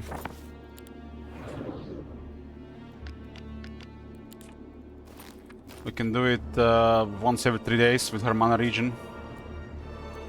Oh, she's perfect. Split this and keep clearing here. Where are the few other dwellings here? There's another Dread Knight here. It will be the 4th Dread Knight dwelling.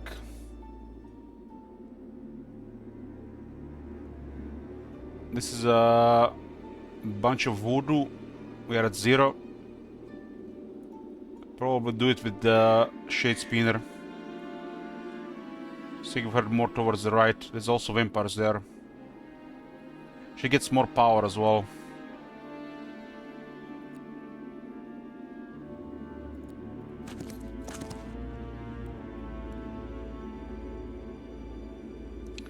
We'll give this guy to the left. Within the range of assemble.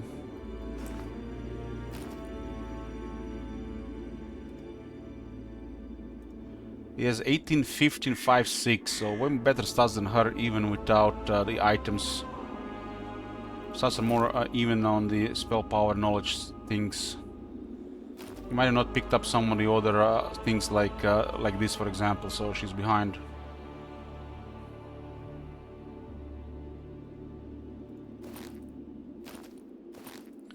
I haven't been to the city to learn Twilight. Or actually she did, she was actually at the bottom city. Van hasn't been.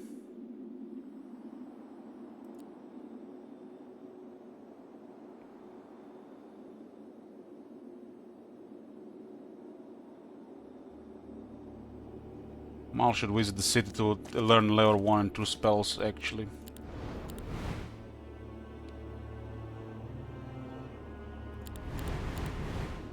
We need more gems to and crystals to learn more tier 5s before building more tier 5 guilds.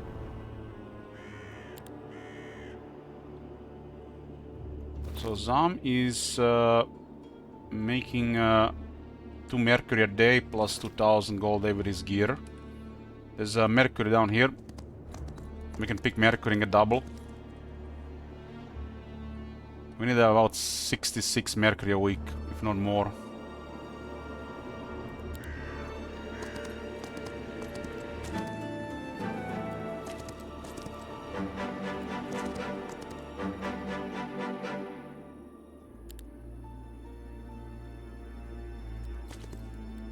This will be Dread Knights. I believe about 7 or 8 Dread Knights. Maybe even more energy. So we get a lot of Dread Knights.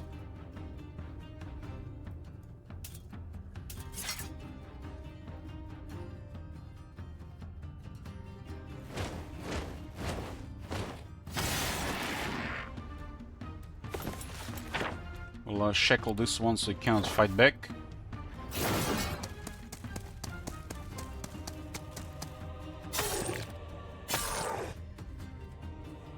It's too slow. Got 61 Dread Knight.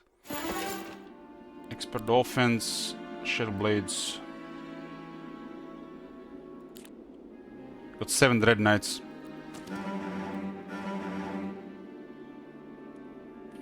Lots of Dread Knights.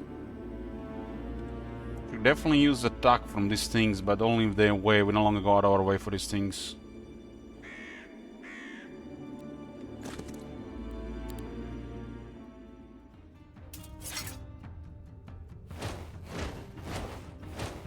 We'll use one more speed on the law to make things more convenient if there are obstacles and depending where we deploy.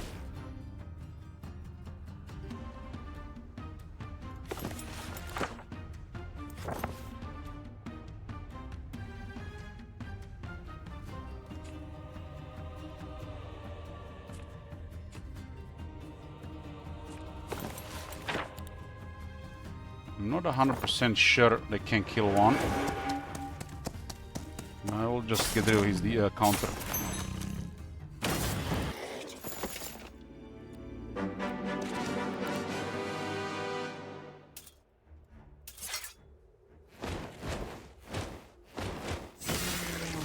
One more speed will make all the difference.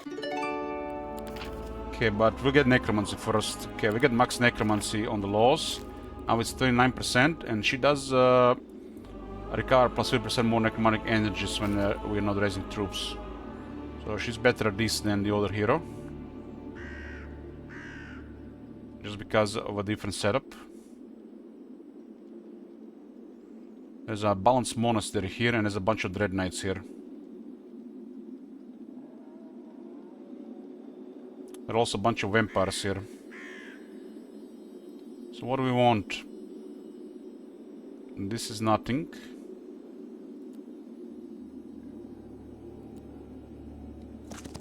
Just experience.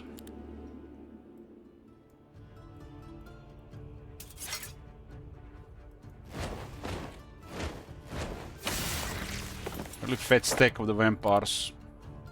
I think like plus 1 damage doesn't do on tier 6 and 7, but with modifiers it increases their damage.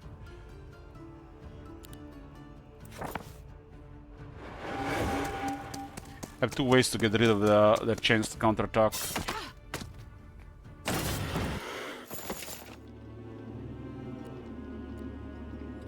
So that's quite a bit of stuff here.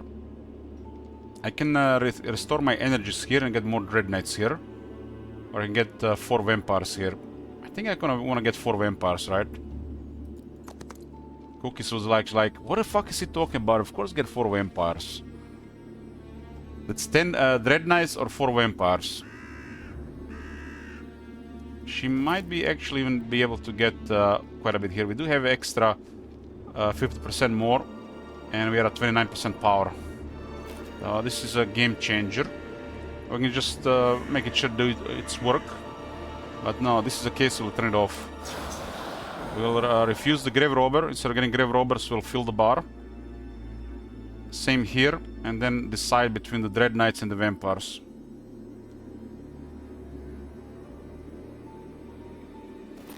I think on the advanced sub-skill, Grave Soil is the best. It's like always the best. But on the third one, depends. I like Eternal Service on the Might Heroes, and like Fields of the Dead on the Magic Heroes. The Necropolis native terrain is a common thing. It's basically the way they play. And you want to max their bonuses on native ground. The only time it's not going to be native Necropolis ground if when you're doing siege on non-Necropolis city, because the siege also has to be native to the defender. I think the Grave Soil is the best because of Terra Mortis. Return to Soil. You get initiative just being on your native terrain. And you can get even one more speed from logistics. And makes the undead army very spooky. Big numbers get in your face fast. Tougher, stronger, faster.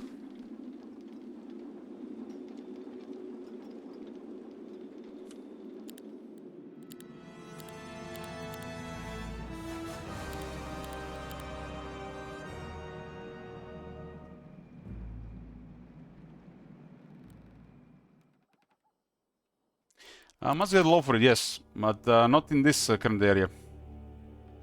You'll definitely get this once you start going out, for sure. And getting speed on native terrain is so powerful.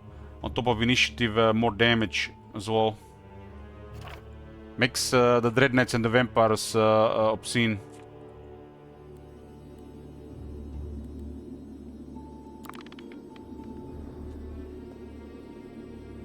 They got big numbers, so if they have speed advantage as well, not much you can do about it.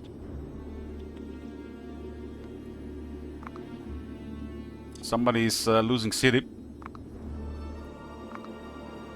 Day 31.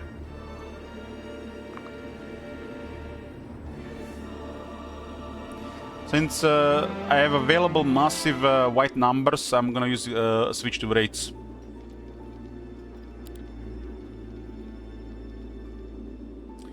And Leah will be acting as a portal.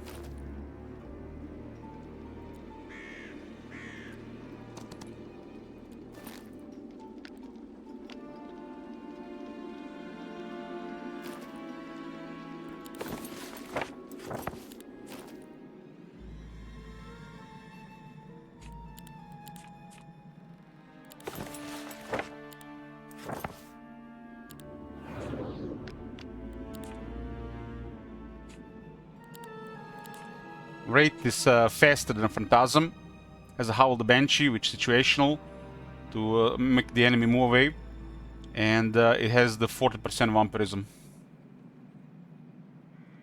But to make it really effective, you must have Shield Blades, Elite Whites, level 1, and level 2 Bloodthirst.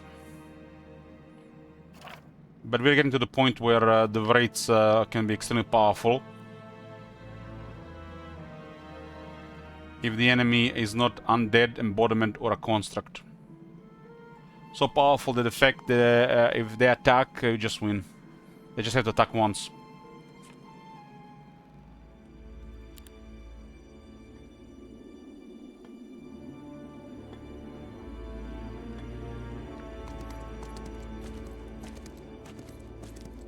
The chest here might be getting this guy to expert economy, it's worth it. Melosa stays at the bottom, Kreta stays at the top.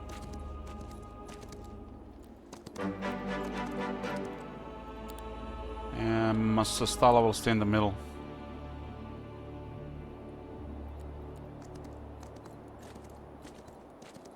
And speed is up slightly bit now at this point.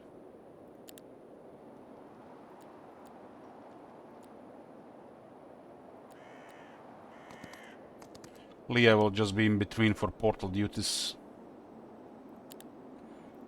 Visit the Mage Guild. Switching to rates. The difference in speed is 9787, so it is noticeable. With the native terrain bonuses, it will definitely be noticeable. I just need to upgrade Chateau here next turn. We are skipping skeletons. Lost 500 in the first battle and I want to split something else. We'll also upgrade the leeches. We are getting energies here.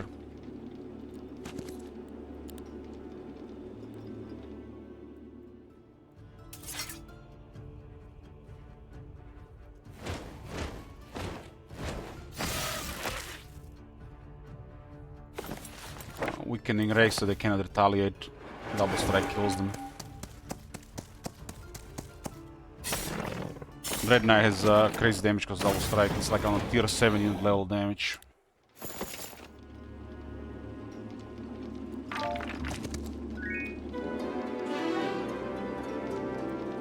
We'll go Expert Nightshade Magic. And I'm going to lower the enemy attack and defense. That's gonna be minus 25% their attack with the defense. The ultimate oppressive death.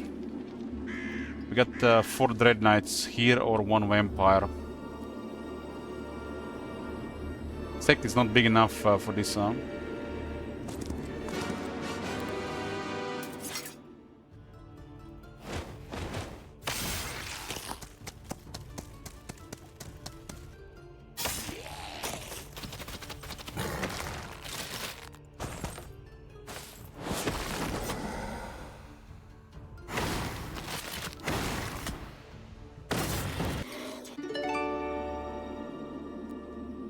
Mercury here, huh?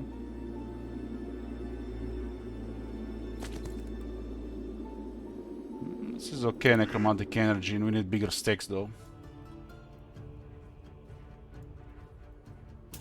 Bargers will also be able to do moves like this right in their face. We use the tactics to just get high speed.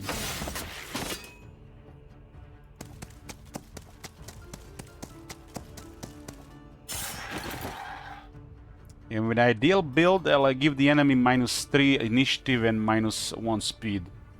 Maybe even minus 2 speed, but speed is less relevant, better just save minus 3 initiative, better get stronger weapon.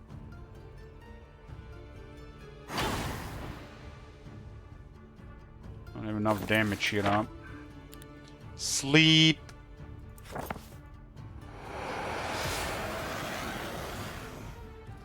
What's up with the... Nothing, nothing.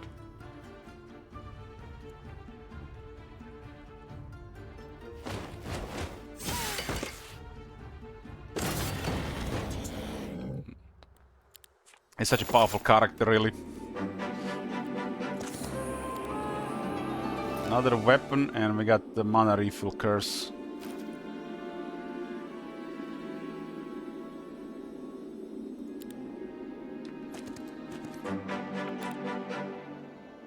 Okay, we can visit next several locations for storages.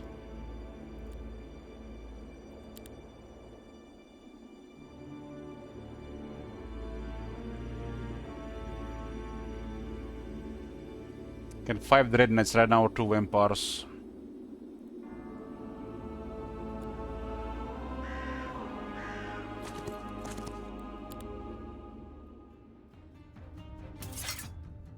When there are 2, they're always deployed like this. So you can use this to your advantage. The barricades do, blockades do slower your movement, so you can reach it. This is why you need the 11 speed.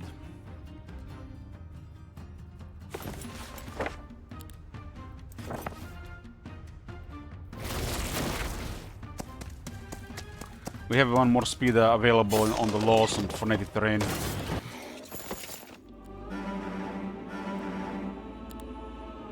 $30 peasants, huh?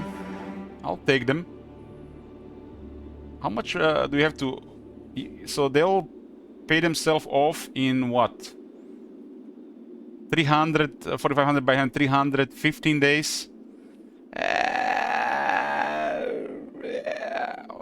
I'll take them.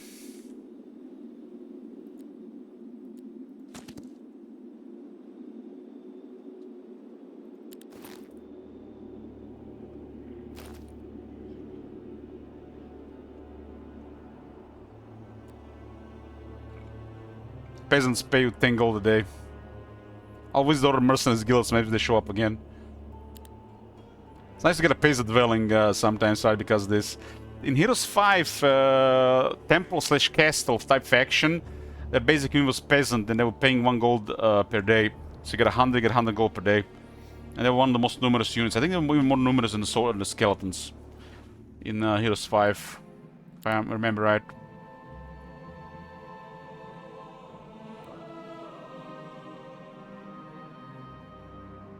Need to update the leeches as well.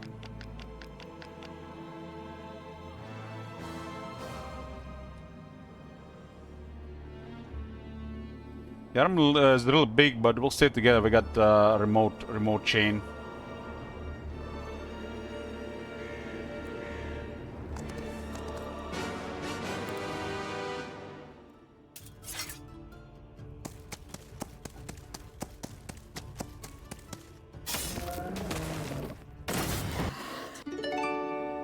Dragon Bone Greaves.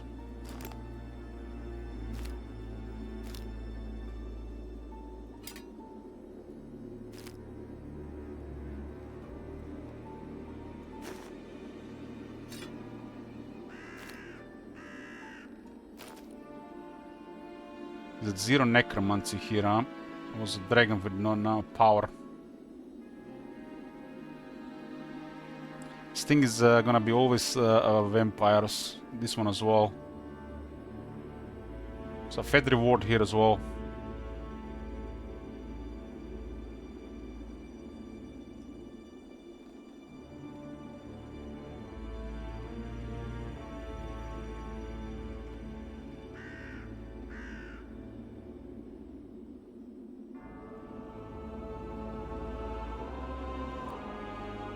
A lot of Dread Knights just from one city.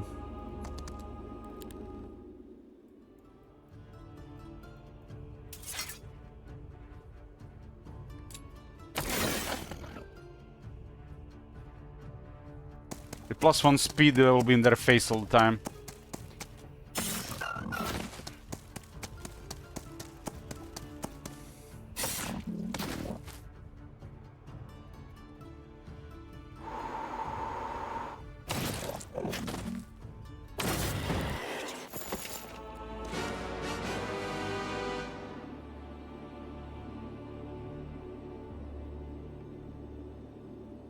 Because of Melcher Law, I think they might actually be faster here. Yeah, the thing is on the other lord.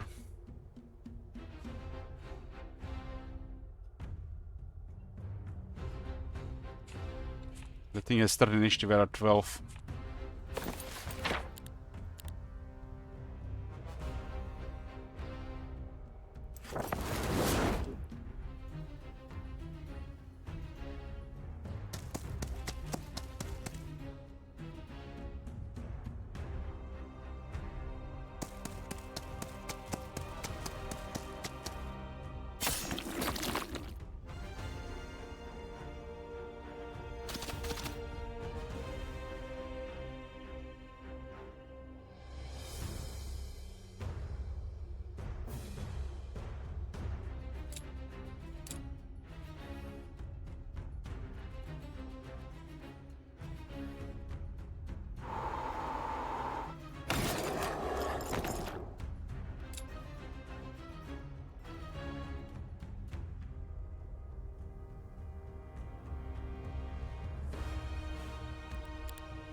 We got 9 from Necromancy. Wondering how they split in different numbers.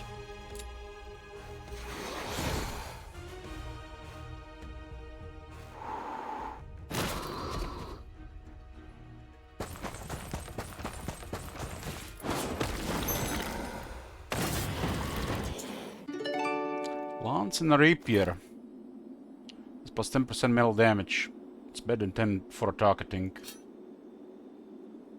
Who knows, maybe they patched it, maybe now it will not disappear when you upgrade. Two artifacts from this place.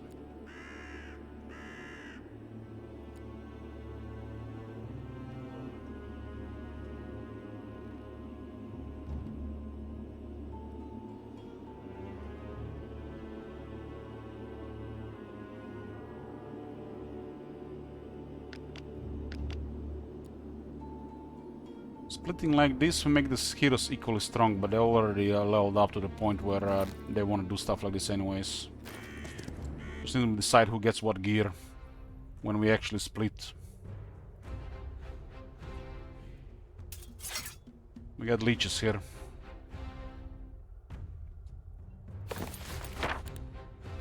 Finally get some web, huh?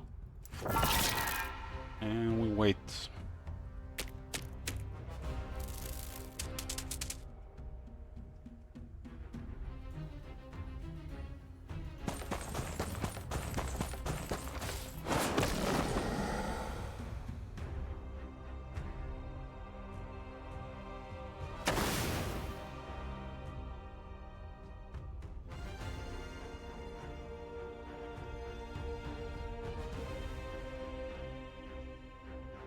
How will this work, I wonder? Let's see.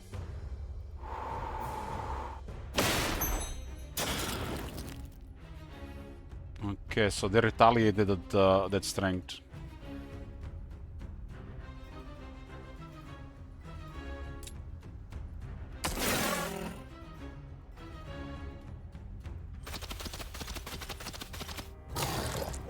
This way I like eternal service on the Might Hero.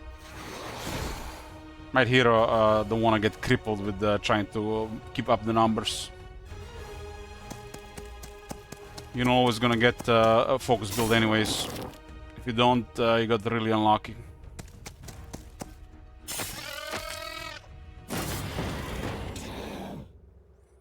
It's 40 tier 5, so you got 30 leeches. So we just recharge Voodoo.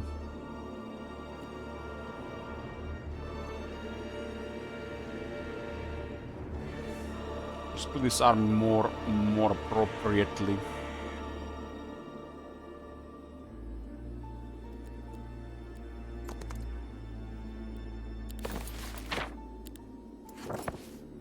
First things first, we will upgrade the leeches. Upgrade the doggos. And then split the vampires. And the raids.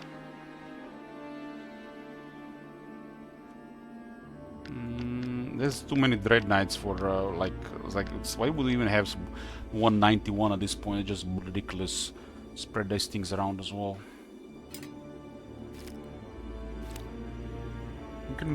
We can rain everybody.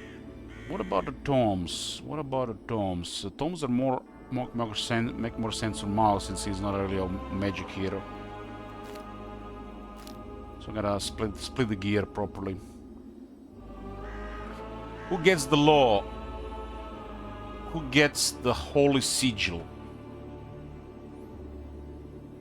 This makes way more sense here since it has more defense. 5 versus 7. It's equally good on both. Who'll get hit? Equally good. We'll consider this one the primary. A little bit less moving stuff around.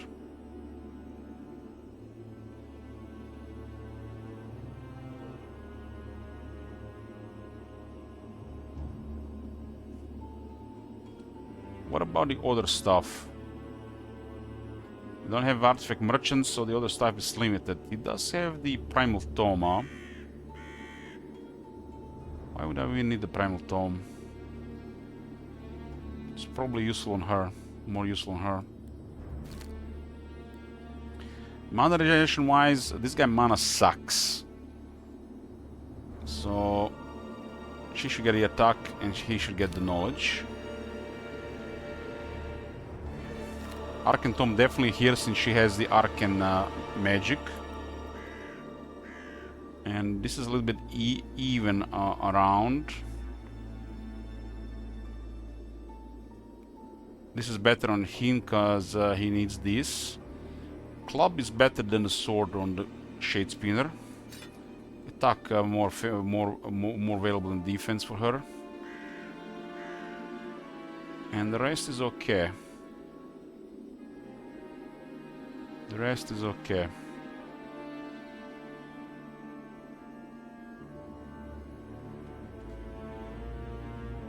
I mean, we gotta split the goods. I mean, this is also a fat stack, should be split in two. She has stronger Necromancy, so she'll get bigger numbers over time.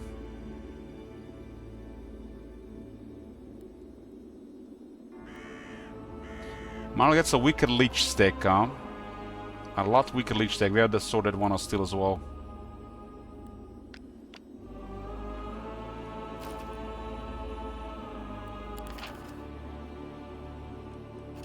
I'm on the process to upgrade the leeches.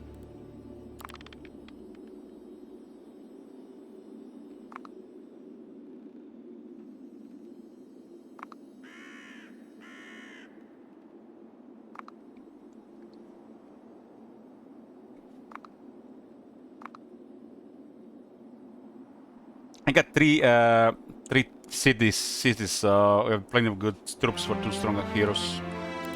If we find a really crazy obstacle, we'll just converge.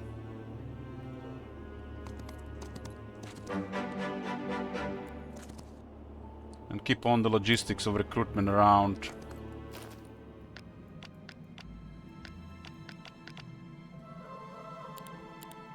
Look at the troops available here. It's a lot. Another Mage Guild 4. We got a level 2 Clear Fog, nice. Clear Fog is really good on this map.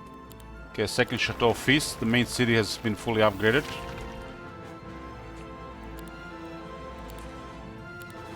I have so many vampires available.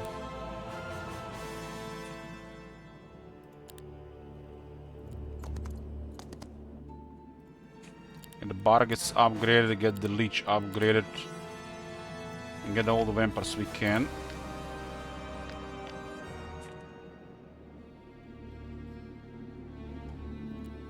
Should be a portal for one of them or in between.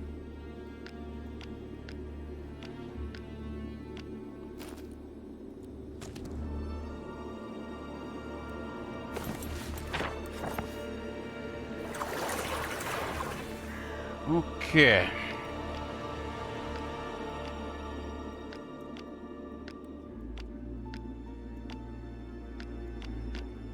This is pretty good numbers. This is a stronger hero, at least currently, overall, but she has bigger potential in the long term. What about the Holy Sigil? I think it should stay on her. She has lower defense and no resistance. Make it more balanced. We'll make this army even sturdier though.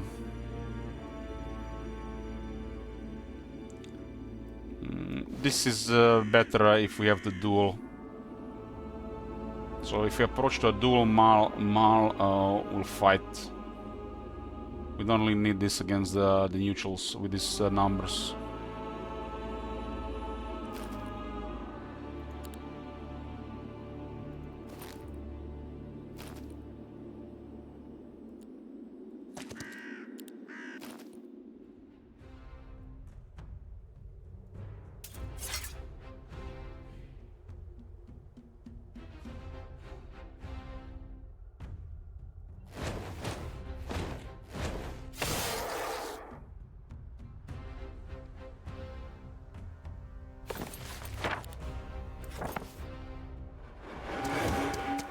Remove retaliation charge. Bug strike, never mind. Barghest is 11-8, and he can go to 11-9. It's tier 5 and 4, but we have turned it off right now.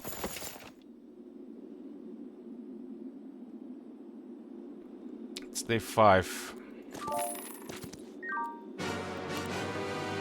This is the 4th Dread Knight place.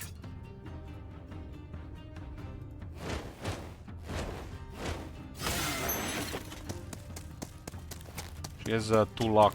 We can get another 3 luck. Is it 2 or 3? 3 luck from the laws. We'll go for return to the soil, final point.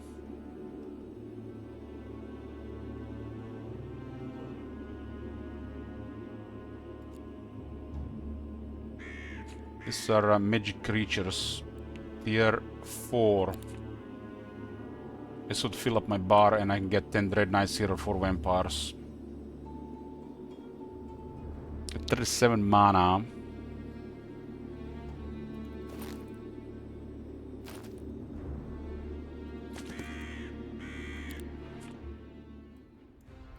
Surely nothing bad will happen here.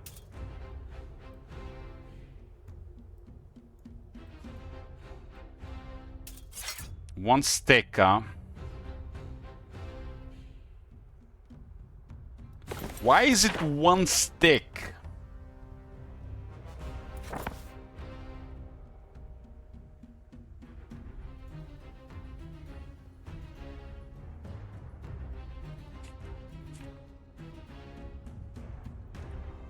There is no retaliation against the vampires.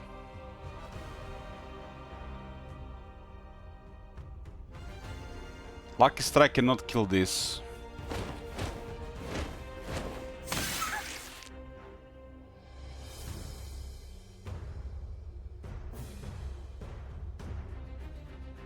I see the solution.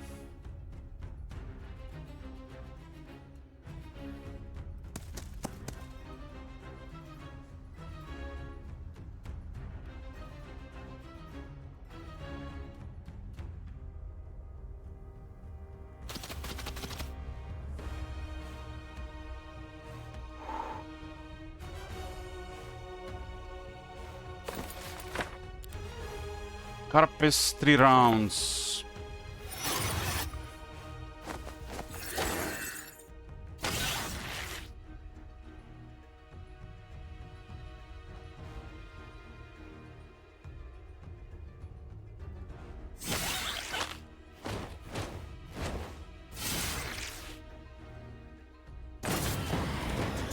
Evil cats. This will fill the bar. Once arcane magics and all life is endless. Plus 30% healing and revival from friendly creature abilities and hero spells in battle. So it does work on leeches and rewind life. Rewind life and death. We have full bar. That's 10 Dread Knights or 4 vampires. Turn on the Necromancy.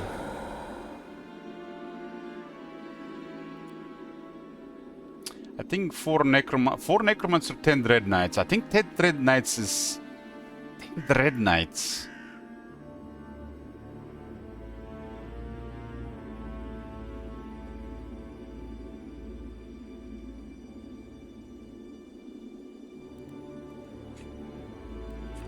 They are at 200 health now. It's 10 Dread Knights. Avatar of Wars are very strong. Especially in a Might Hero.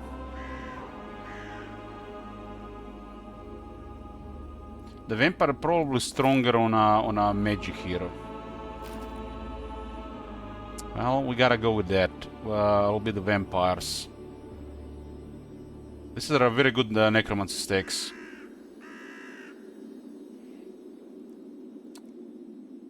We'll get 4 vampires.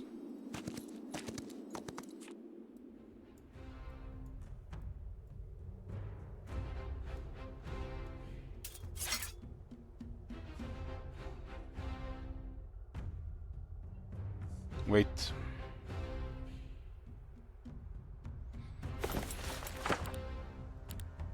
She, we don't have Doriath's Tide in the guild. We need to unlearn that thingy. And we need one more speed. Doriath Tide and the 3 extra speed on native terrain is gonna be godly on this army. I mean, the might heroes feel really good, strong all around. But the magic heroes, just because of thaumaturgy and some other stuff, I feel like they just get better options overall. They both feel really good, different.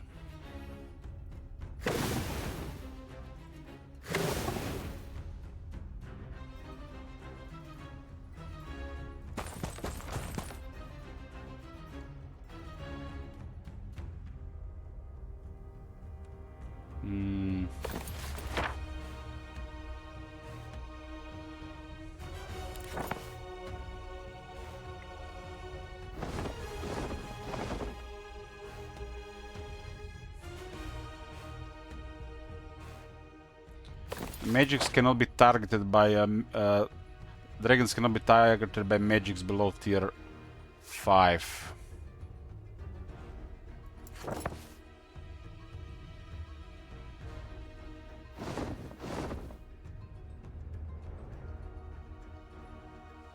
I kill 6 to 9. 9 dragons kill a Dread Knight. So I cannot remove its counterattack, but I can protect the Dread Knight from damage.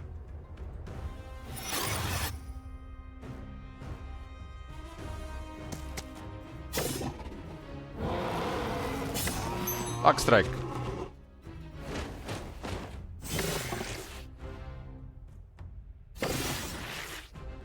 This will be plus 4 vampires, 27, 31.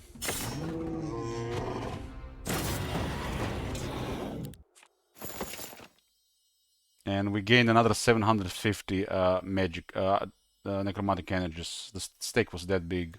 Plus 1 levels of daylight spells. And we get it plus 1 speed. Now we got plus 2 speed on native battlefield, native area. And because of battle logistics, in logistics skill, plus 3. Does the same thing as this. Really big. And for her, we can unlock the Doriath's Tide. Need gems and mercury.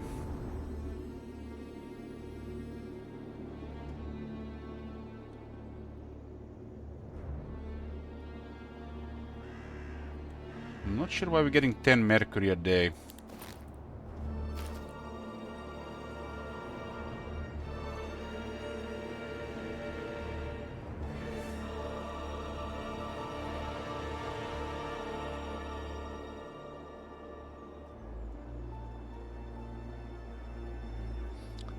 I'm playing to the Return to Total War at the end of May after the DLC release. I might play that campaign. I haven't decided yet.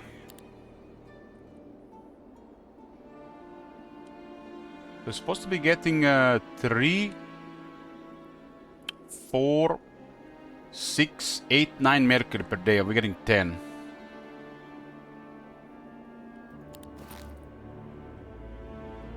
I get 10 because of smuggler, my bad. 10 exactly. It's correct, it's correct. We got smuggler here.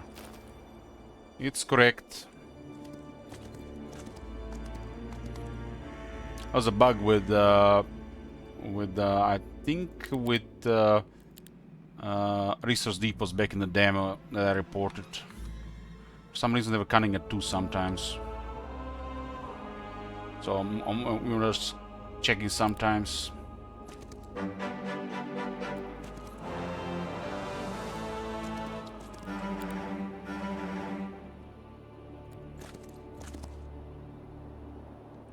A lot of whites around, so it'll be nice for the raids. Gotta unlock Doriath's Tide. That's a lot of them. That's a lot of them.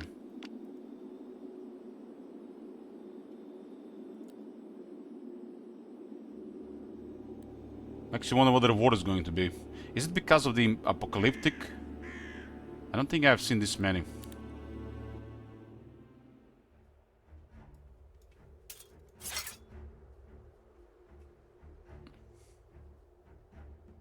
They got 40 defense, we lowered their attack by 6.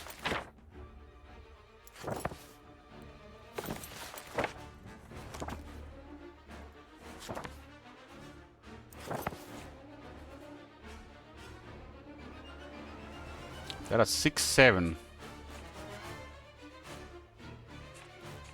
I can actually make the leech even faster than them. But I can't kill them all.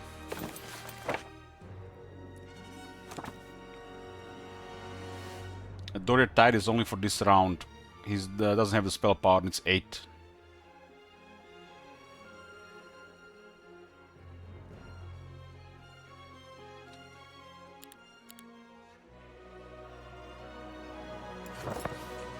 Seven speed, web level 4 would have been amazing.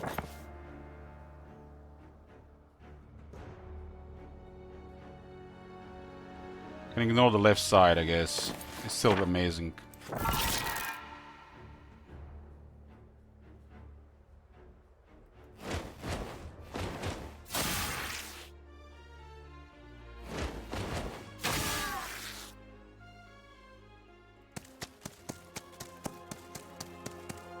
That's why this guy is so strong. These are actually tier 7 creatures. I wasn't paying attention to my voodoo. Look at the leech at the 6 speed. Wow.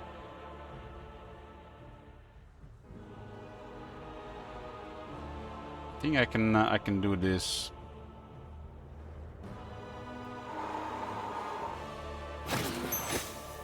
Plus 60, huh?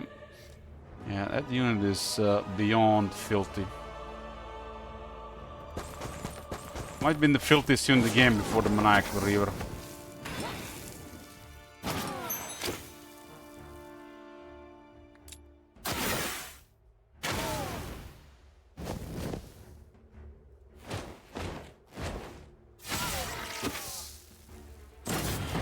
That's a lot of experience. Do we get any vampires? I got 27.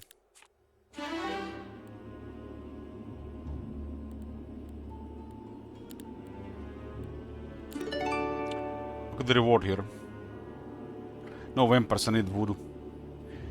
So I got 30,000 gold, 20 of each resource, and 300 dust. This place is insane! Overgrown warrior ruins with a high roll.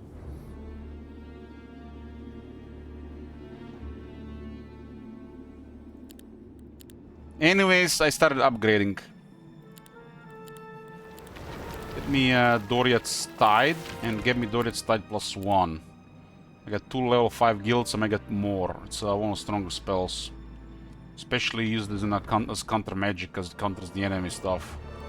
At the level 4 is something.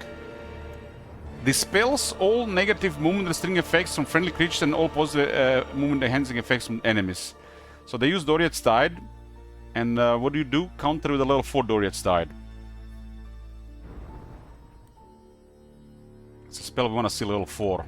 Especially in an Arcane's magic character.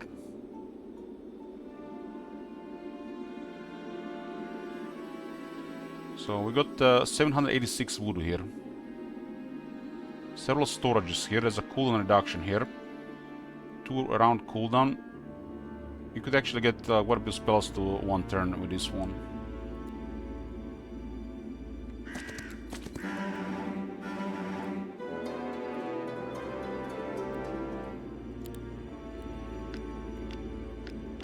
Another skelly box. Be a Dread Knight here, right?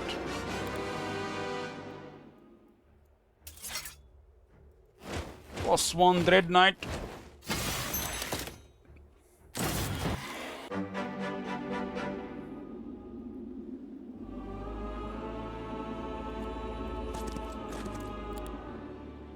Bunch of wraiths possible.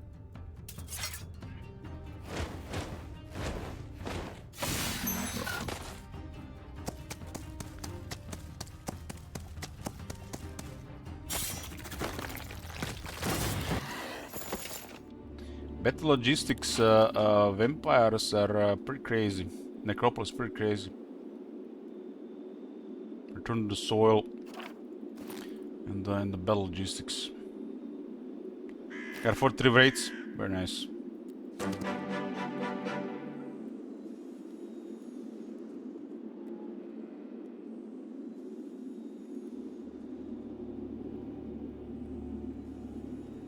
I'm just gonna let these things grow. I'm just gonna let those things grow. We'll be at some point 400 skeletons, right? Just grow.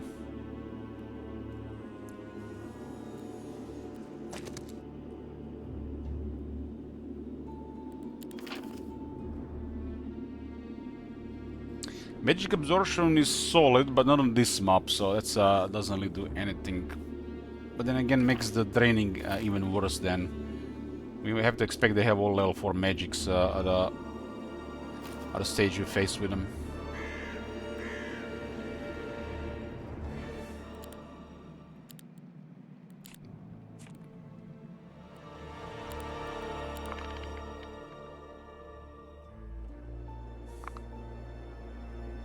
Bottom is nice and cozy. Morn wall. And we got one location here ready to summon reinforcements. Purple is probably spooked of us after that defeat.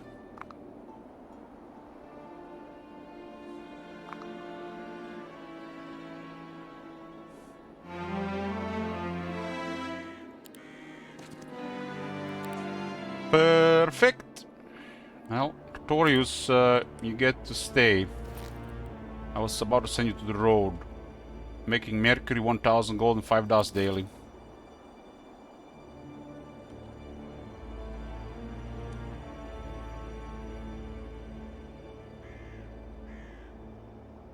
You can stay in the middle city.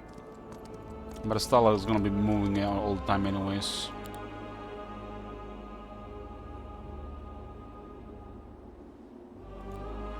So we had the symbol on both Marl and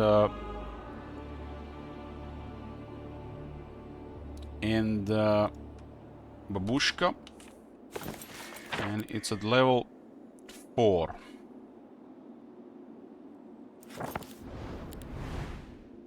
We get assembled in every guild and we upgraded it.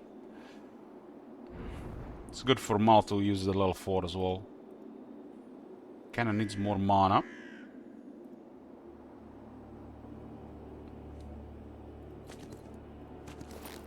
Get rid of the Skillis. Town is close, so we don't have to do relocation.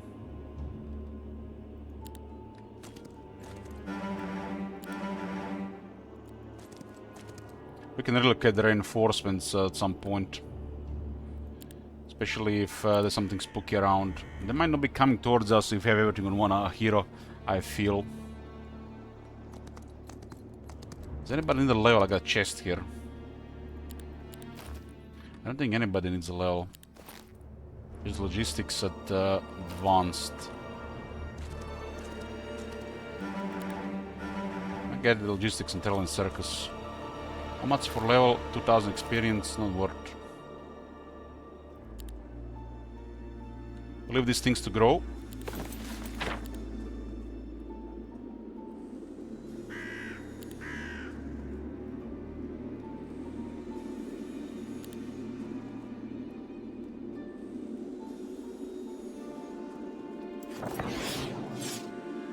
It's 340, huh? Curious how they're gonna be next week.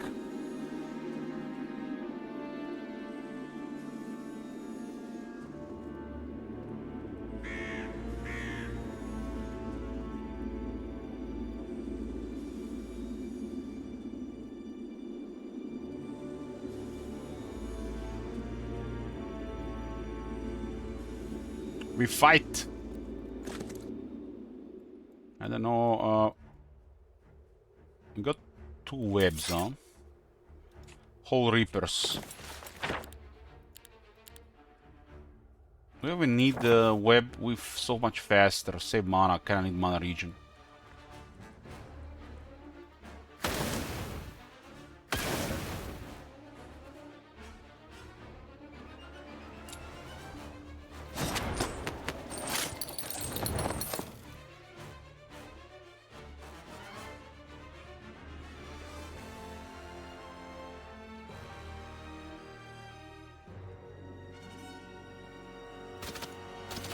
Could have also triggered them to attack closer to their starting position.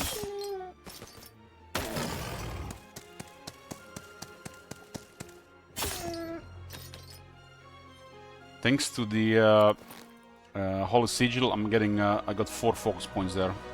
Because of him to the Martyrs.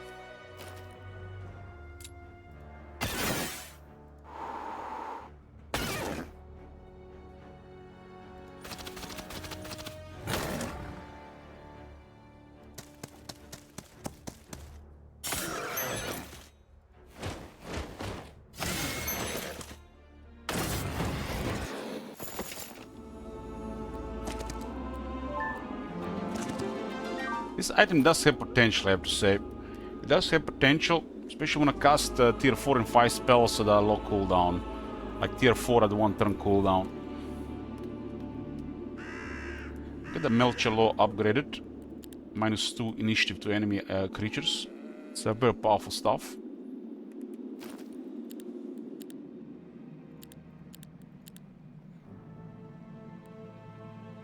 Mage Guild 4. One exchange. Okay, I got Doria tied here. What else do I want here? I don't really care about anything else here. Don't have sorcery. And I can get the level 4 clear fog. Who's gonna cast it though?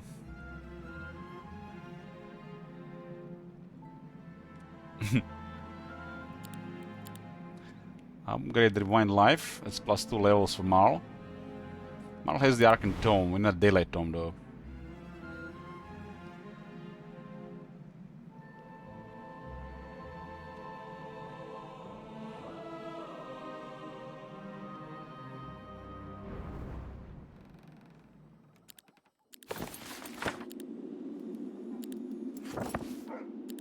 I think one of our heroes has Clear Fog.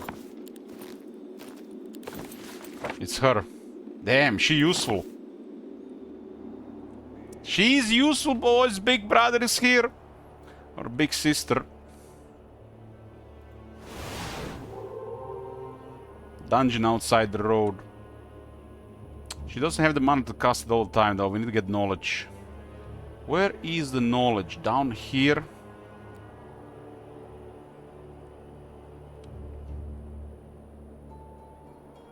Coup de grace. I'm not ever been in a situation when that was useful. But I can find it to be useful. I need to increase her knowledge so I can use this every turn. She's on a mission to get more knowledge.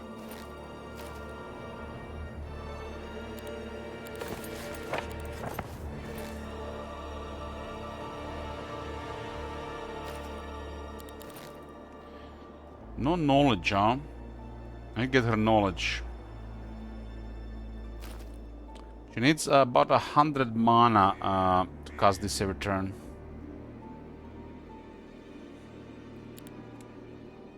We get only 4 mana region right now. I can give her 60 mana region if I upgrade those 2 things. I want to cast this every day. This is an amazing spell. Level 4. I think she starts with this spell.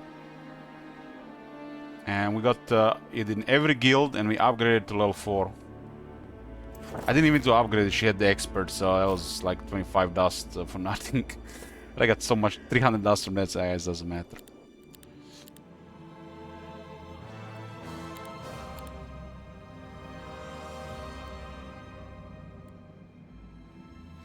So, why the... 8 vampires are here. I'm like wondering, why the hell, what the hell costs so much?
Stop giving me skeletons, man!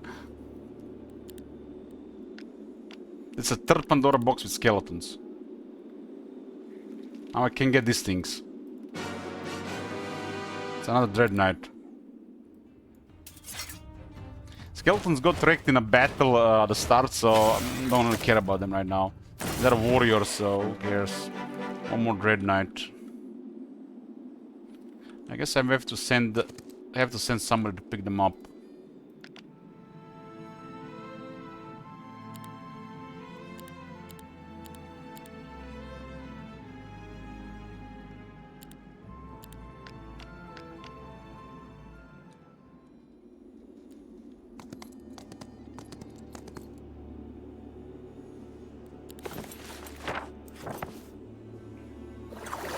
Got assemble on 2 characters, it's beautiful.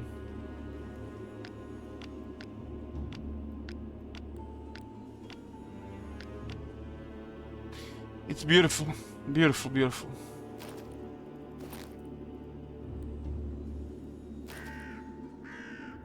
I moved by the accident. By accident!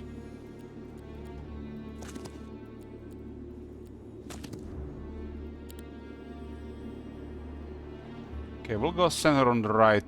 She has 750 voodoo. There are Dread Knights here. We get more vampires here, another 4. I currently have like 30 vampires I can even pick from the cities right now.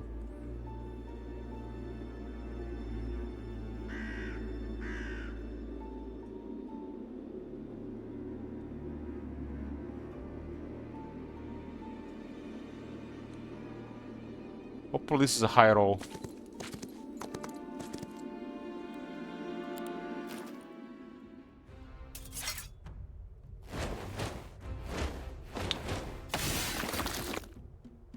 Forgot to put the wraith in position. I got leeches. This army is not as good as the other one. It's a different hero, and the other one hero has more powerful artifacts. Low roll. I had a high roll on the first tomb today. It gave me 16 Dread Knights. The enemy hero almost got it before me.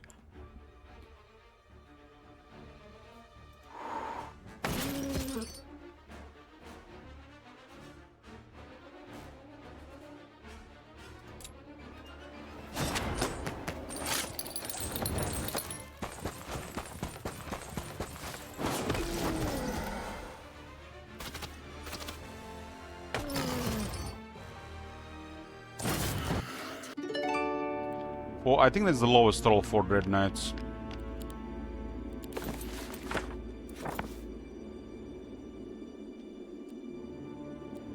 Kinda need mana.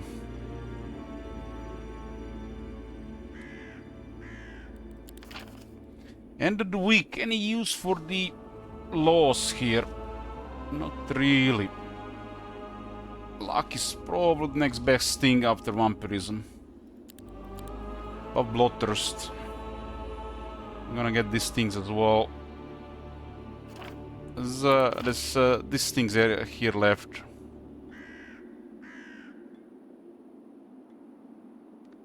And there's this thing here as well.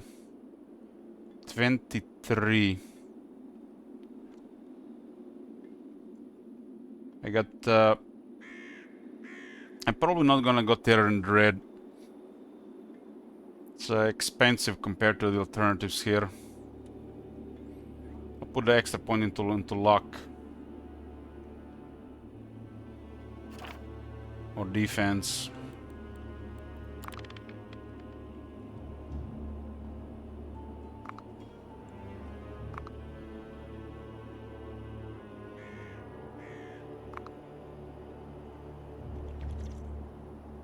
I get purple down, I've beaten them early. So we can get their resources to get more gold. Right now I'm behind on Mercury. I don't even need this stuff anymore. Let's get Mercury. And the guilds did cost quite a bit of resource all around.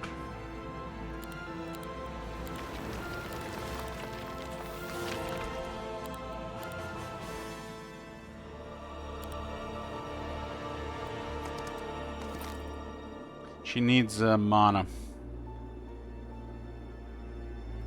She needs mana.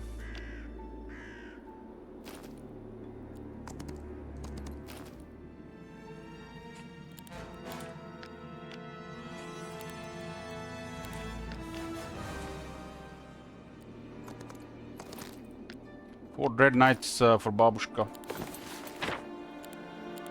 It's clear fog, which is real nice.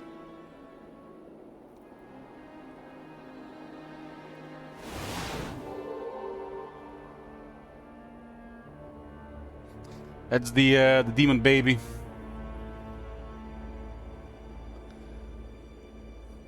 Nothing special in this army. I mean, they got direct early, they might not recovered. 6 players left. Daily manufacturing city, yes, if you're close to the city, yeah.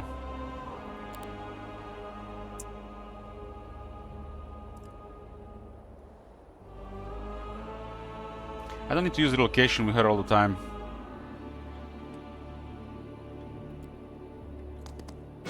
Three mentions here. This will be some small artifact in gold.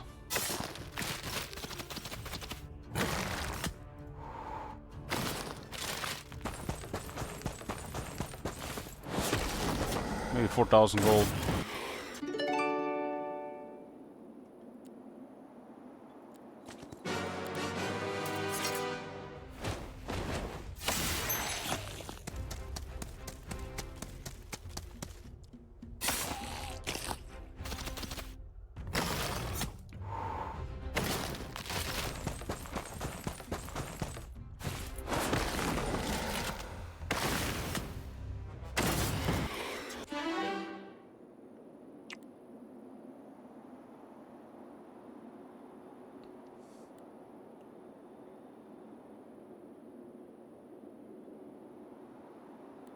Can learn the guild spells directly from the guild, like the Tide.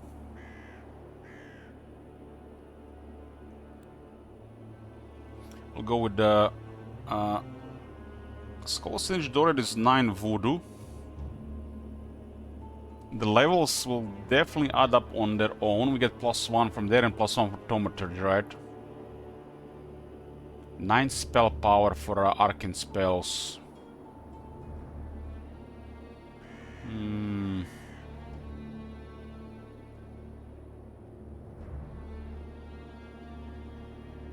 The guilds will eventually have all level 4 anyway, so we get +1. If they -1 us, this is still good.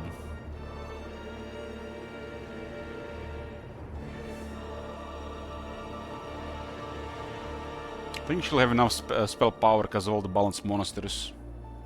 So this secures level 4. We got +2, right? +2 and then maybe even +3 there. She gets the extra levels on Nightshade from Shadow Mastery, so this secures arcane spells. This is good as well, a +9.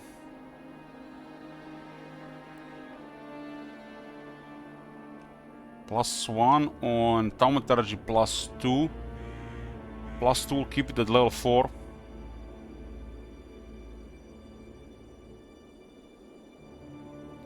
+3 guaranteed to keep the level 4. Not as available on this map, this thing here. There's so many balanced monasteries. This is the balanced monastery, +2 to all attributes.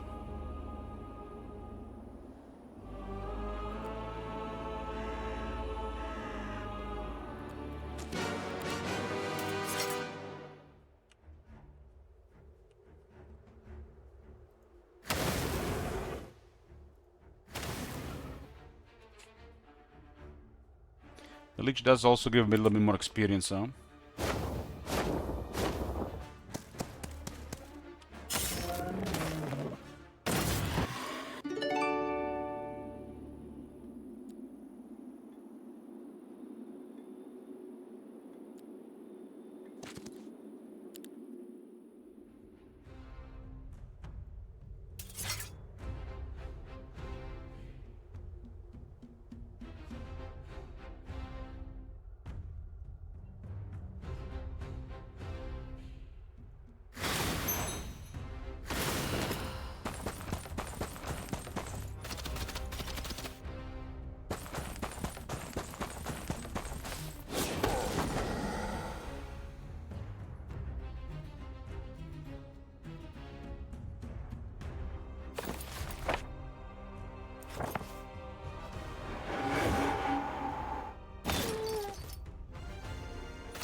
can attack, but we don't see the extra from the battle magic, so apply to the unit.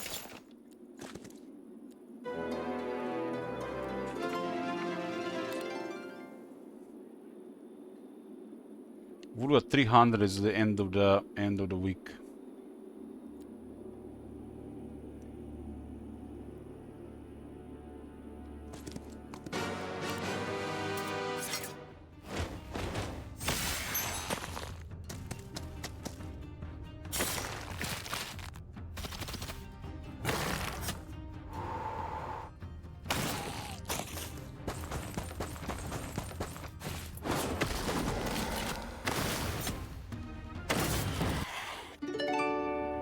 This damage 12 to 16, so 13 to 17. It's another storage here.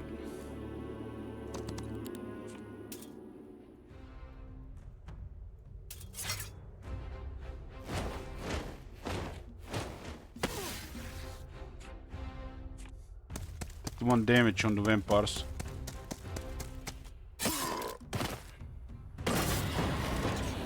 So tier 2 with 225. Let's go with the strong heroic strike. We got 30 there.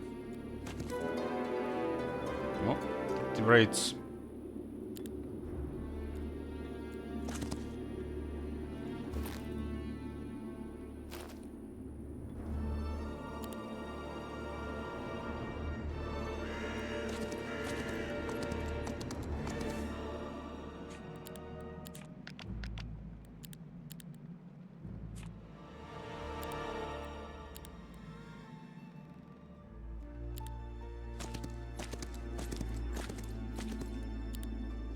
You made it! Go to peasants! I mean, peasants are kinda undead units, just they don't know it yet. This is a citizen of Sylvania. So a taxpayer at the beginning of the day grant 10 gold per unit in this creature's stack. So we got 300 gold. We'll get the money back in 15 days. Why couldn't you be like the taxpayer, Mr. Skeleton? We like taxpayers.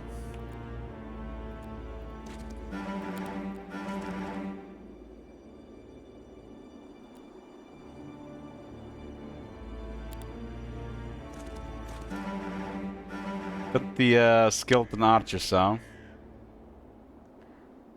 And 16 whites. We have extra gold. These are banned to be used on the battlefield.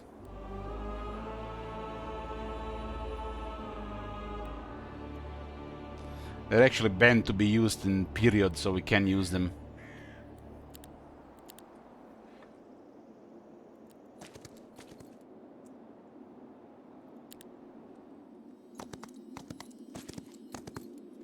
Okay, this is your estate, Artorius. Expert economy, 1 mercury and 5 dust.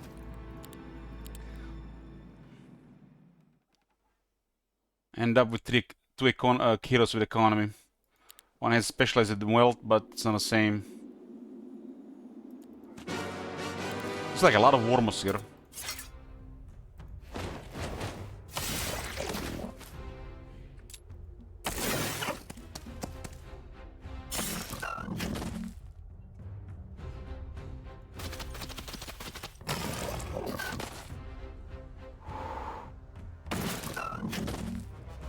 So 8 speed grave robber upgrade.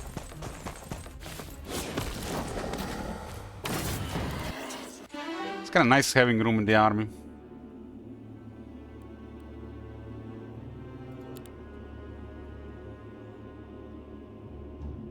Whenever a friendly creature lands a lucky strike, the enemy does not counterattack. Whenever a friendly creature lands a lucky strike, all friendly creatures gain 1 luck until the end of the next turn.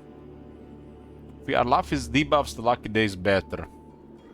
And considering we got the relic, the grabs us +2 defense per luck, that's kind of better.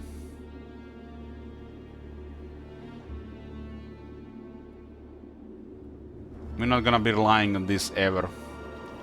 Especially having a confusing strike as well.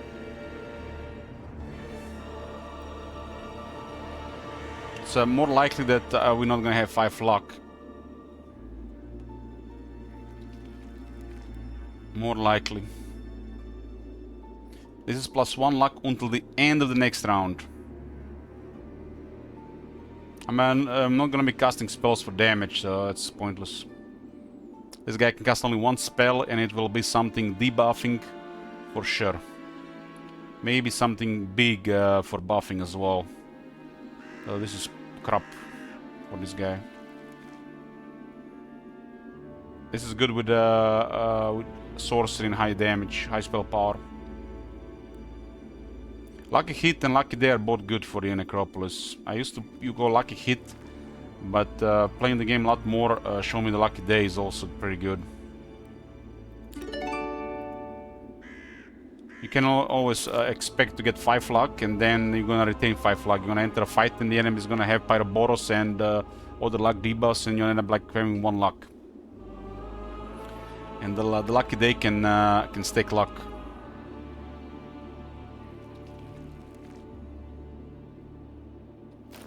The fact that it's next round as well, it just stacks up.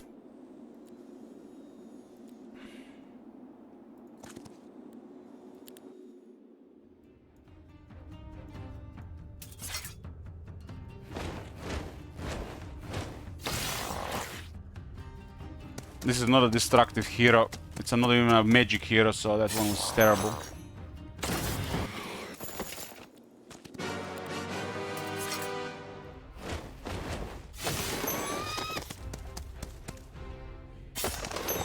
It's 2 lucky strikes, so guaranteed max luck.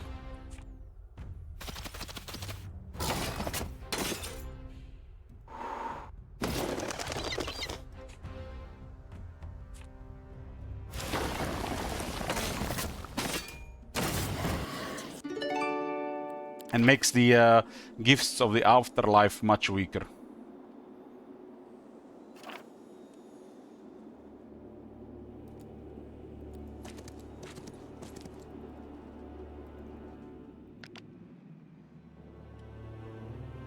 Twelve Dread Knights, huh? Not bad, not bad.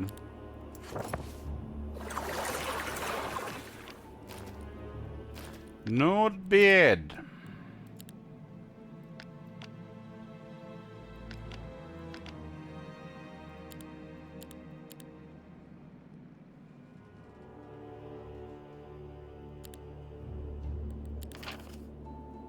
Gonna get Morituri, the Salutant.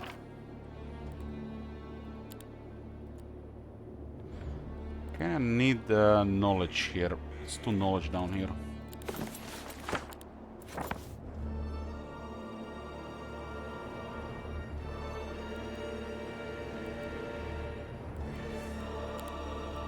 Was a fat week here. Area is almost cleared here. They didn't clear the Utopia, so I can still get Utopia. And I still have 1 more Lich Tower here. Oh, they're poking my area again. Look at this. Clear your area.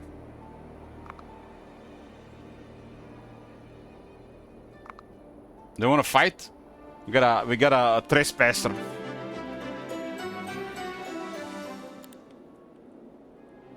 We got a trespasser, boys. Gotta show him how it's done.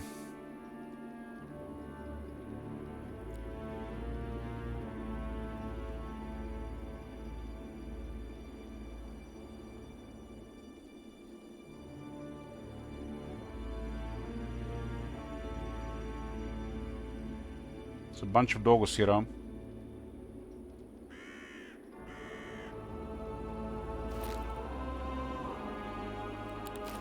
There's vampires here in a full bar plus well defense. I don't those guys clearing my shit here. This is better first.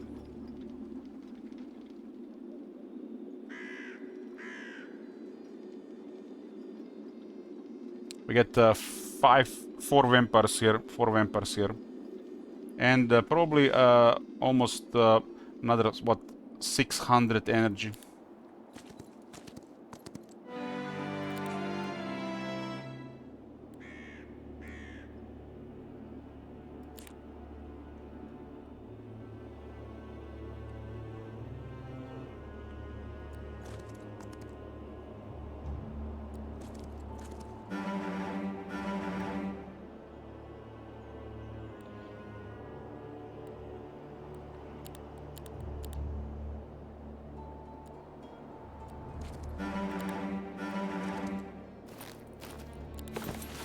She can cast reinforcements as well.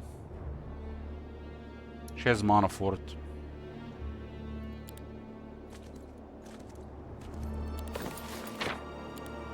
It starts with Clear Fog, which is hot.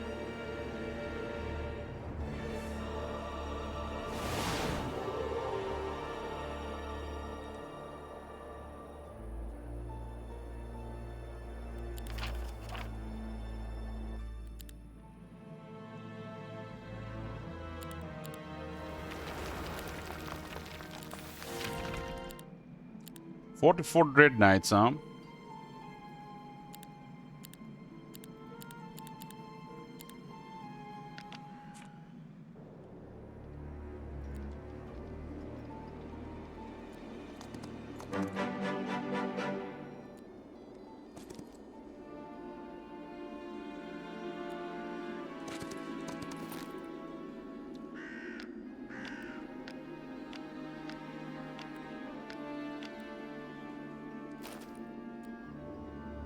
So get 4 more vampires here.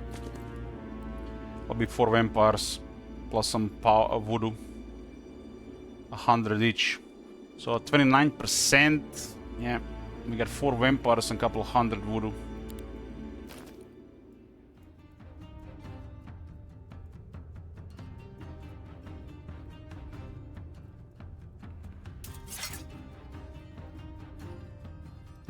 They're -2 morale, -1.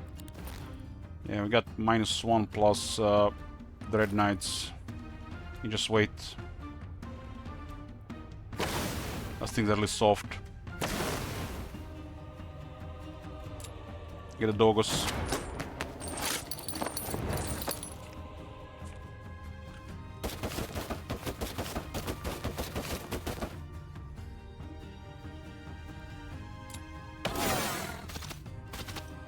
It's an incredible difficult to deal with.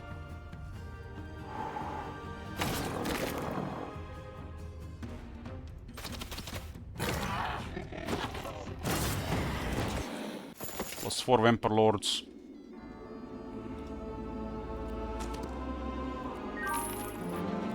We got a Legendary Shield. Plus 12 defense -4 attack. That's so mega. Mega. Phantasm, huh?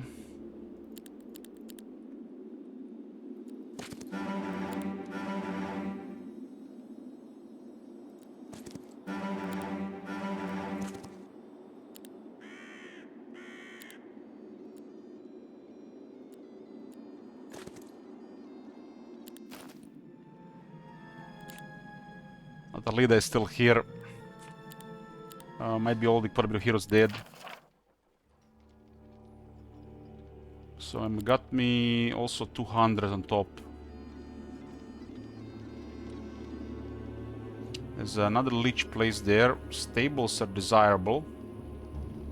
Very desirable. It's Fresh Week as well.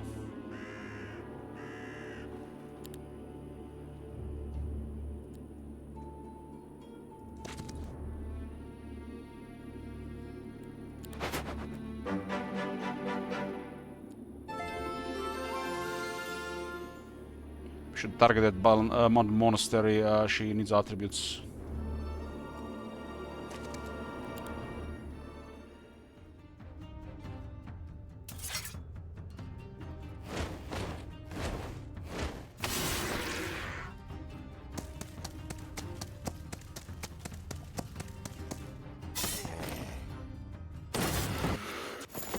Plus 30 Barghists.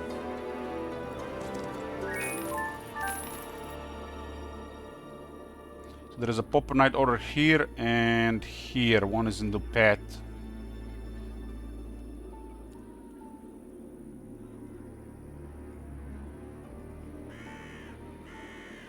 Good evening. Hey, Ankiv. It's a lot of Dread Knights here. Will be max plus power.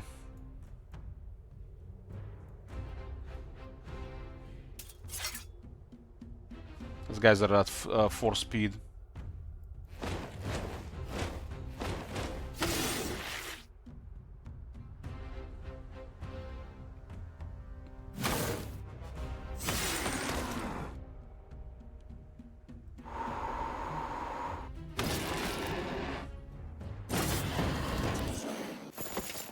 6 Dread Knights, beautiful.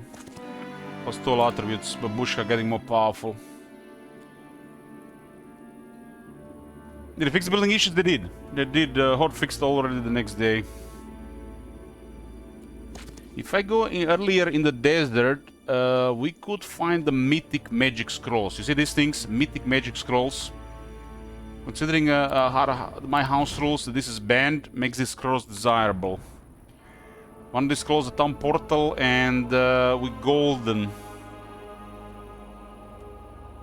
Makes these things exciting, otherwise these are useless if we are unlocking this. But this being banned, these scrolls are very strong items.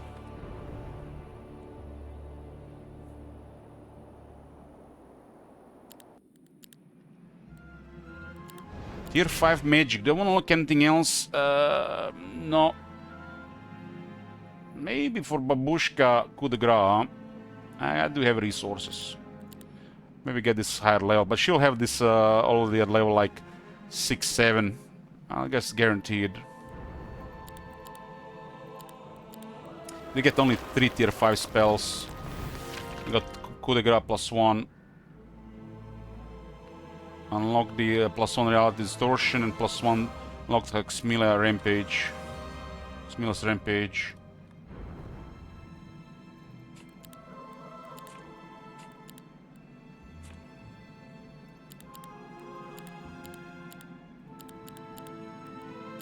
There's 156 raids waiting here for Babushka.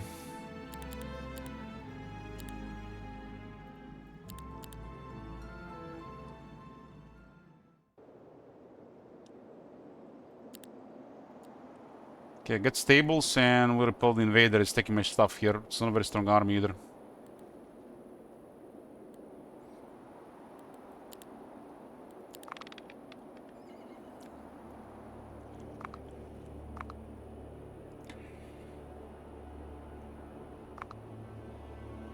We don't have to stay in this area this long, but I find it enjoyable to clear stuff. These ones have so much movement. Just wreck my city, potentially take my vampires. They don't recruit on the first turn. We have to retake them immediately. It is noticeable they got extra movement, I think. I think unfair grants them additional movement and or paid finding. There's a lot of available stuff that I'll flipped again. They really like this city.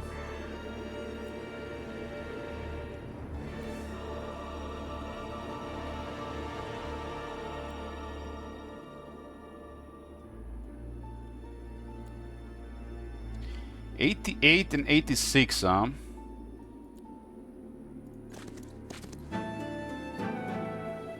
Ah, shit. I forgot it doesn't go over 175. Oh, playing with fire, Elich.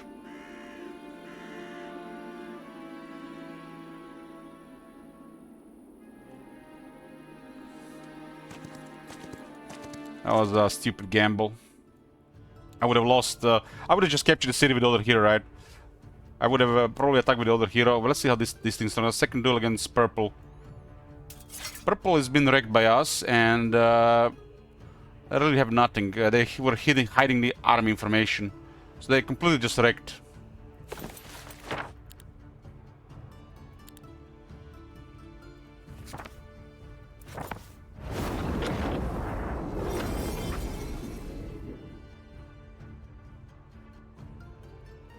I was looking actually for a black hole. Would have been better here.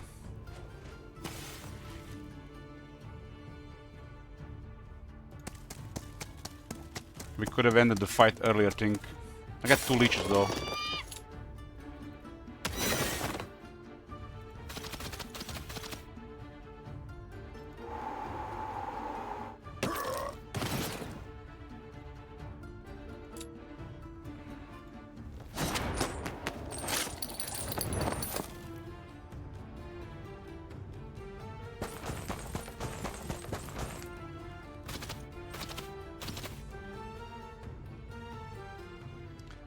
Leadership -3, -3, -3.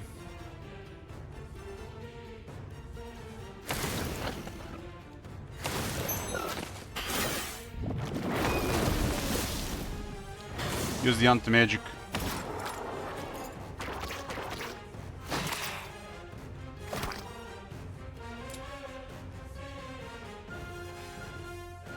Eternal Servitude, get the numbers back, good night. Did I just click the wrong thing? I did. I was at the same time click the Heroic Strike and the this thing attacking. The game takes the unit attack over the Heroic Strike if you click at the same time. Not the first time it happened, not the last.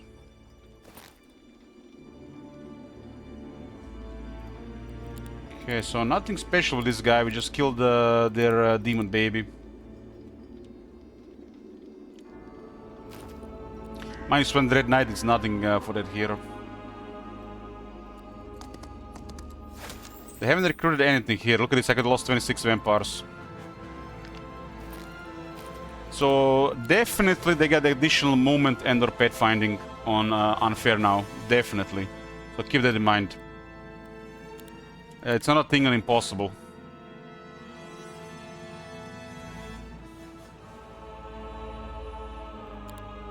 Definitely additional movement and or pet finding.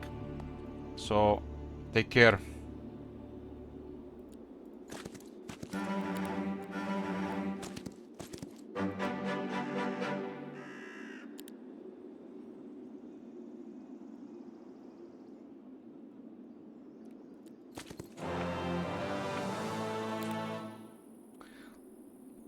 Okay, what is that mythic scroll? Mythic scroll is here. We need to go through. That scroll is too valuable to ignore.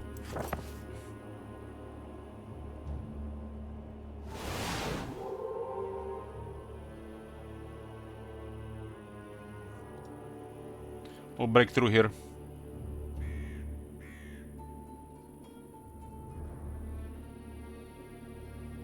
Give me extra retaliation.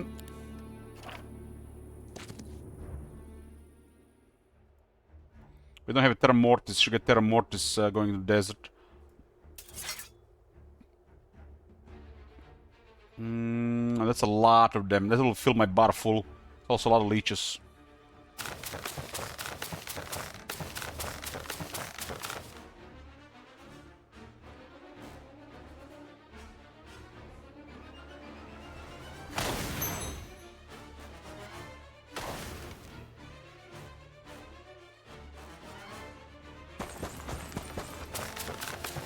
Should have cast Doria Tide at the start, actually. Now that I think about it, there's a lot of them.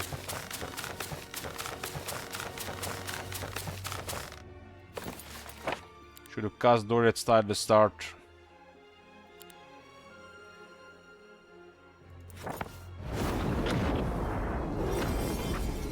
Three turns. Sleep is at 3 rounds. Put this one to sleep.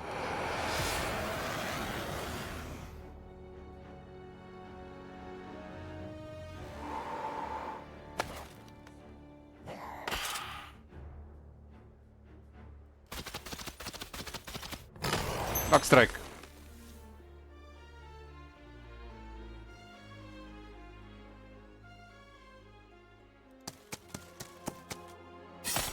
Luck strike.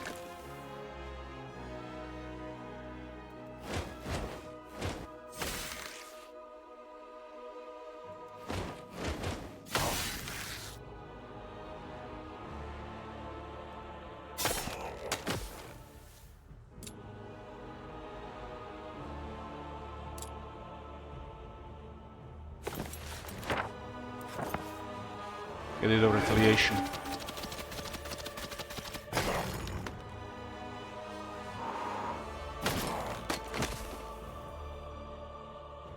Sleep. Wake up!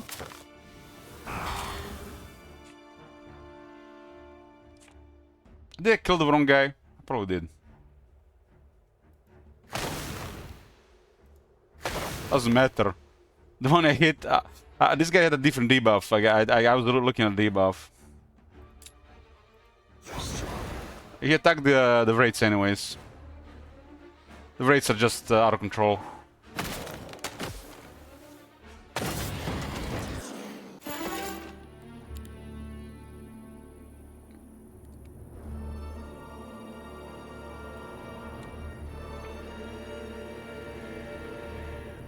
Good night, Agov.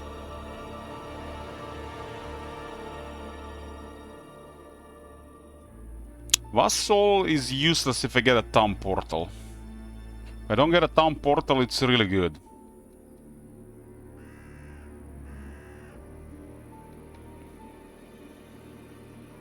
We're not at that stage where the mana is plentiful. But Archmage guarantees we keep all the spells to level 4. With currently +3 to Nightshade and +2 to Arcane.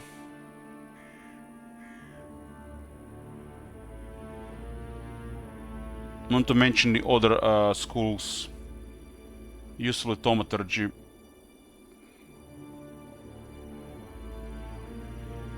If she gets a lot more knowledge and potentially we lose native terrain, so we don't need to use mana per turn right now. But I'm gonna get a lot of experience to get the 5 for Terra Mortis.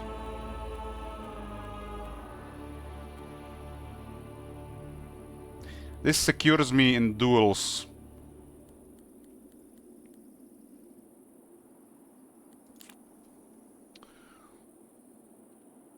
We got 4 leeches, huh? And a full bar. Nice. Desert is crazy to move here. We got a bunch of Dread Knights here, look at this. I can get 9 Dread Knights and almost a full bar. This area for Necromancy is insane, but we're gonna suffer movement. But it's a really good area to move around. It's really rich.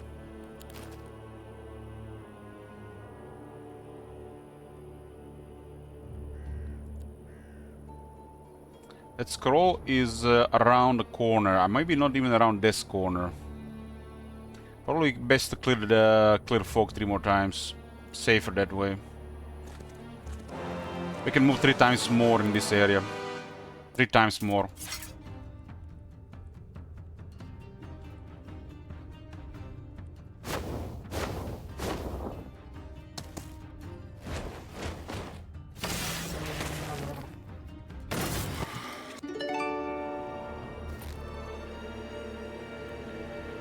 We got a second set piece for the gold set.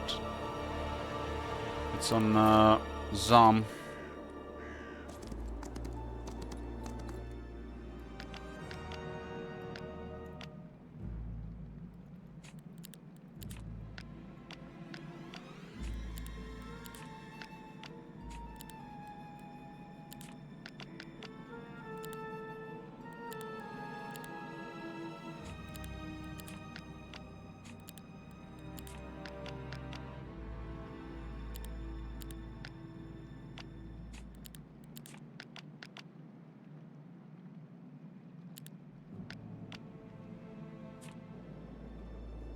More gold, I'll get more units, otherwise I can't recruit everything.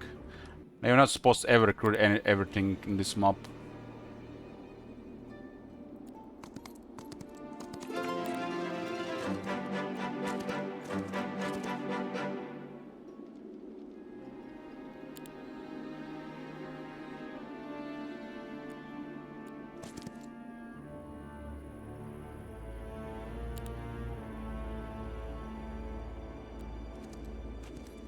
Secure the clear fog around the area, so no surprises.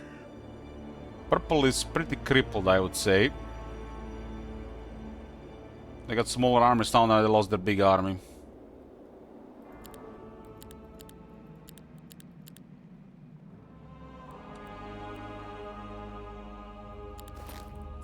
I'm gonna go AFK for 5 minutes. Here, big boys. Kinda, these armies are so powerful that we would probably put another unit somewhere else. Split the Avatars of War. Is Natalita still available? Damn, she is. She's perfect for this. Barges Doomstack with temporary unit ability plus Shadow Army is extremely strong and hard to deal with. And she is just the perfect for this job. I think she has also scouting, which makes her even more useful.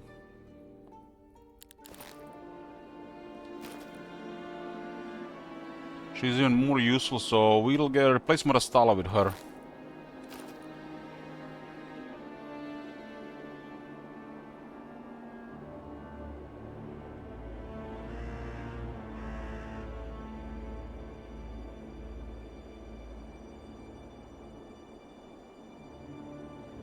We can have 1,000 Barghests, 1,000 bar plus Barghests using Call the Pack. And if they do anti-magic, we just do Shadow Army. And they'll be really fast in that army. We get a little Matastala for her.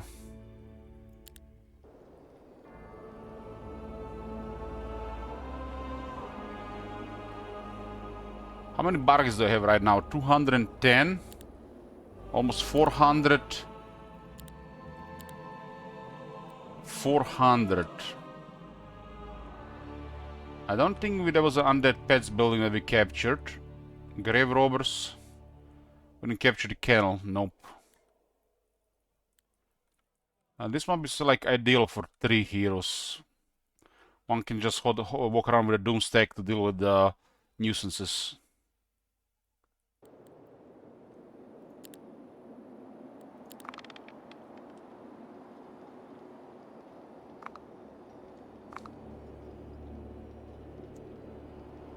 I believe she is scouting, so she's also pretty nice outside this area. Just spend a week or 2 in this area first. Got a couple more grave robber buildings there. I like cleaning this area, feels satisfying.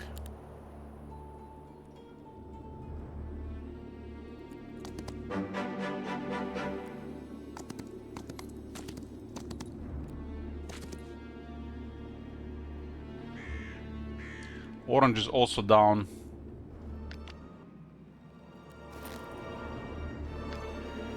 Okay, we'll get rid of Matastala. She's just running around anyways.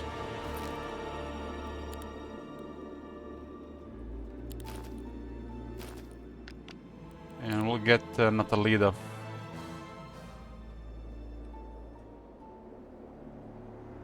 Grant her some properties from bottom top. She's scouting, she's perfect. And the doggos in her army have more health and are faster and will have more attack and defense on her levels. Just a doggo doom stack for her. Don't only need doggos elsewhere.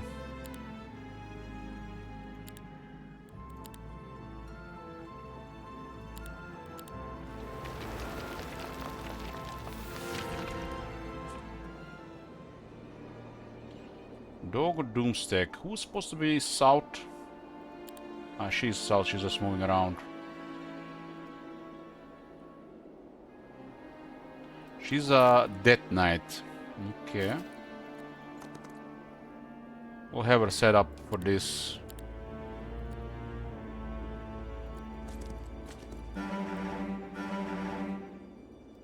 You're fine for a couple of weeks here.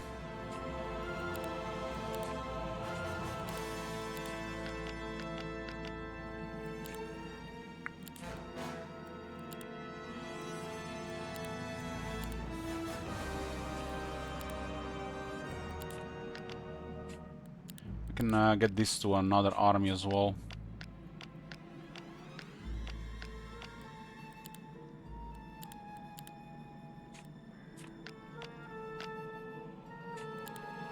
There's one of them has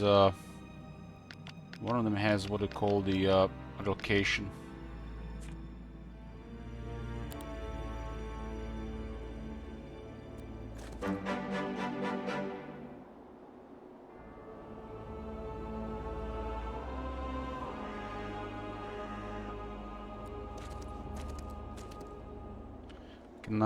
We can also learn what here exactly. We can learn defense and luck. Okay. We'll get pen finding and passages on her, hopefully. Okay, now that's been decided, we'll switch some troops around.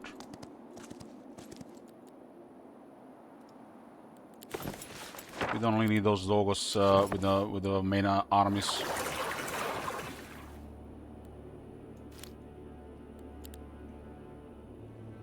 If I get the pig, it will be 7,500 gold there, I think.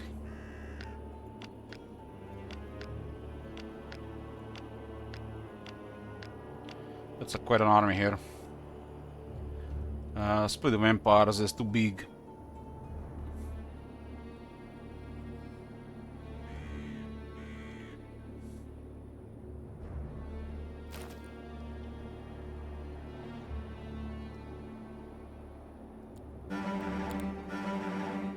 Gold is kind of low, so I don't have to worry about dwellings for a while.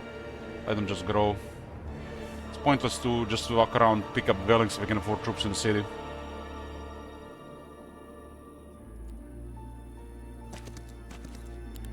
Oh, I didn't saw the undead.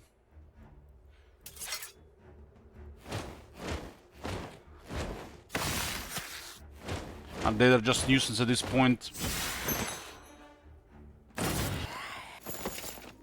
There's their items here.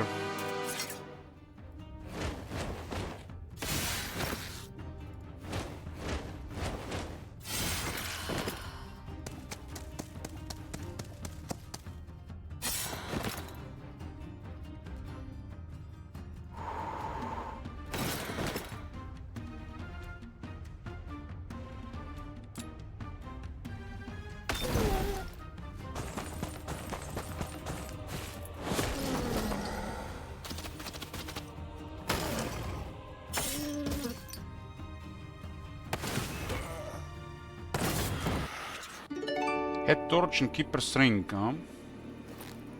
This does work with reinforcements and assemble. It gets 2 defense.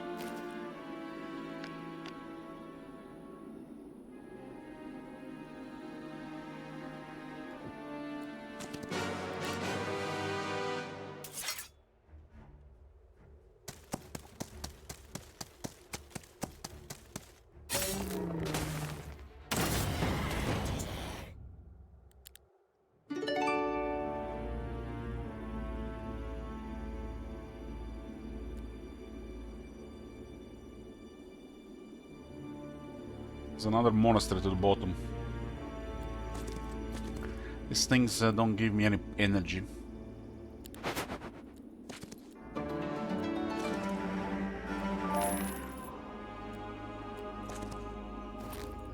We're at almost 2,000.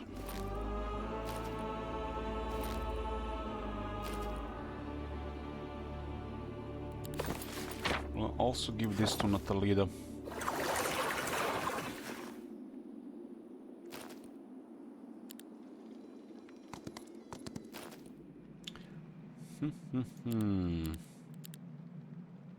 Mage Guild 5. Fine to build this. At +1 Shadow Army, +1 unlock the Black Hole and unlock the Naira's Kiss. So I want Nightshade Magic on Natalida for the Shadow Army, so it seems to be a 1 mega stack. And if they use anti-magic, which they will, we'll just call the pack.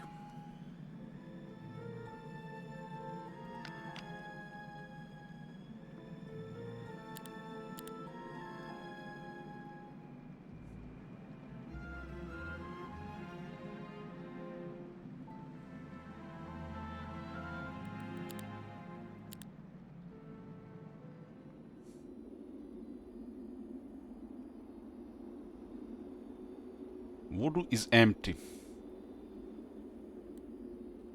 What do we have in this area even for this turn? Get leeches, bunch of tier 1s. Some undead, detect my dread, my leeches there. Have the stables for the week. Charge the voodoo.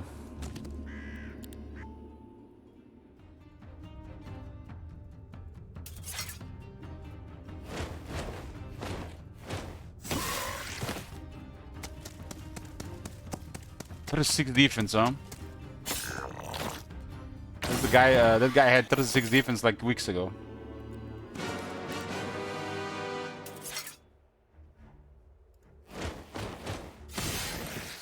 This could have been one Dread Knight, huh? They had 4 arbitrators. I got 29%. I think Wraiths are really good actually. If you see tier 2s, I'll take it.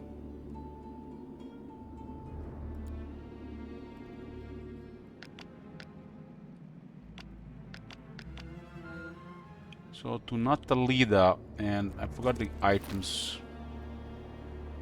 Yep. Yep. Yep.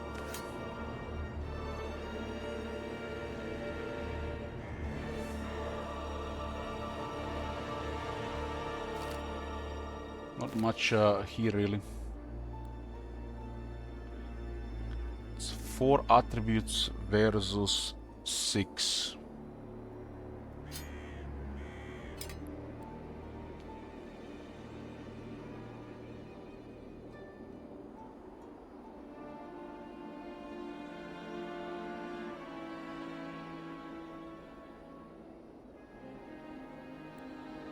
I wanna see if this even works. To Natalida.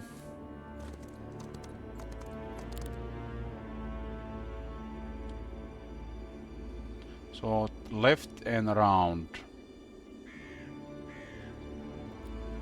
Those are tier 3s, we don't have them in the army.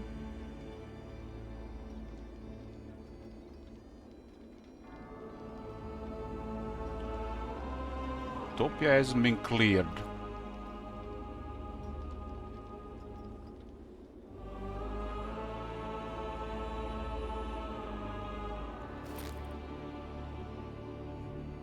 Yeah, this is Buckler and it's the melee set, but the upgrades might be bugged, so it's not as good.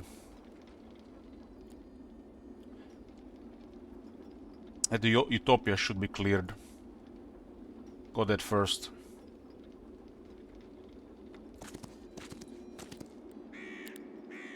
This is Voodoo. We don't have tier 3. The Utopia looks really good.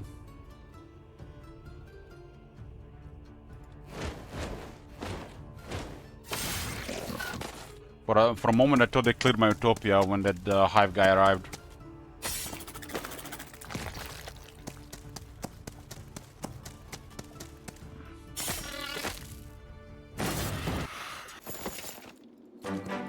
Every week.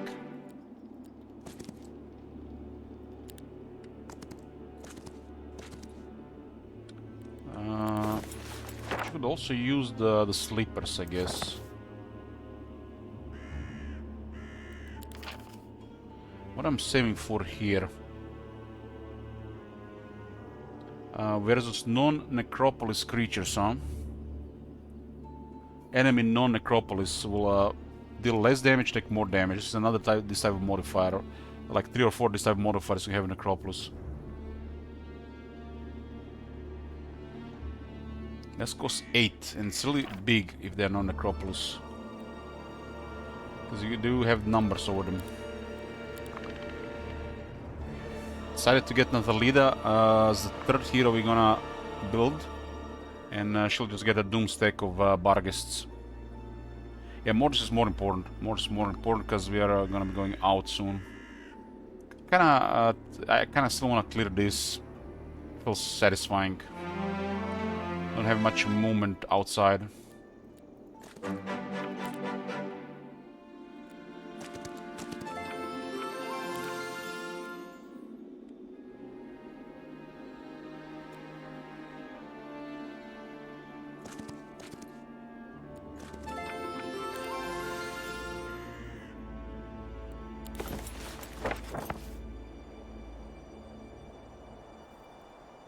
Need security in this area when we're gonna go explore. Balanced monasteries. More Dread Knights. This the desert area is so rich.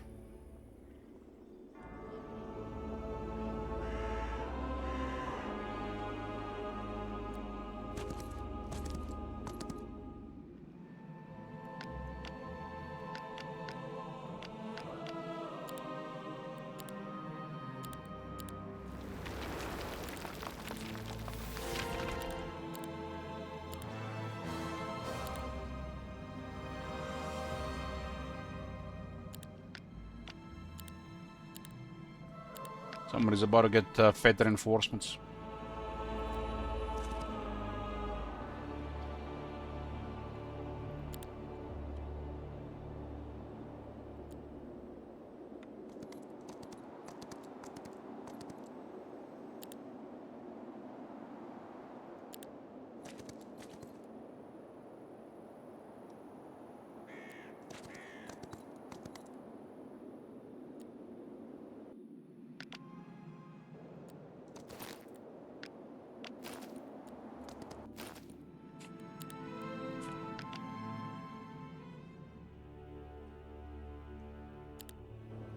Okay, Utopia.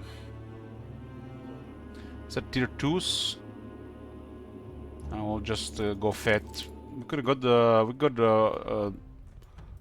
we already emptied, right? There was... yeah, already emptied. Dragons give vampires, but we don't have the voodoo. Made the army stronger, not necromancy stronger.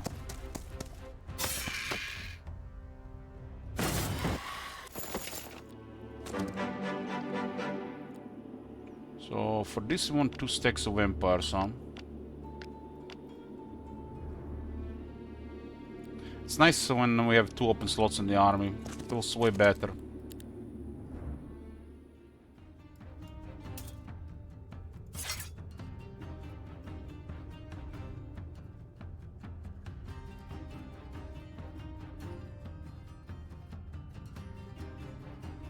It's a really big utopia, right?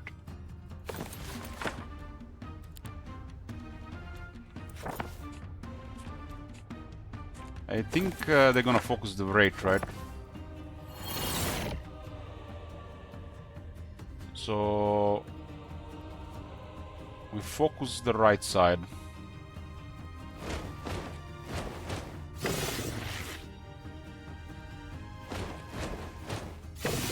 Lucky strike.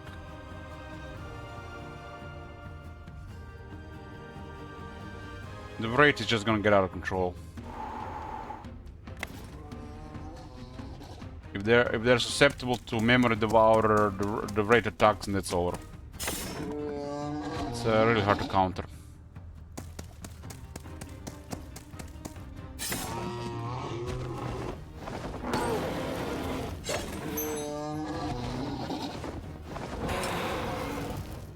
We kind of overdid it here. Could have already covered the casualty.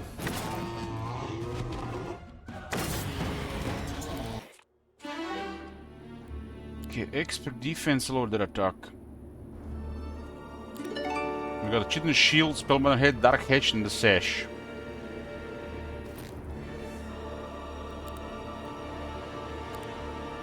Dark Hatchet, huh? I do have Ribcage armor. They get lose morale and luck against us.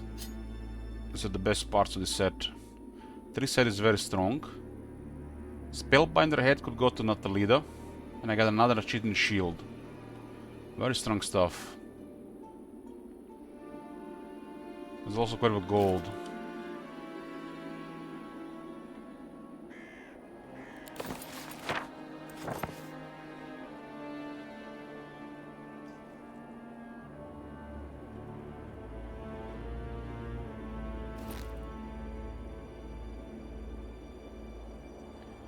Quite a bit of gold.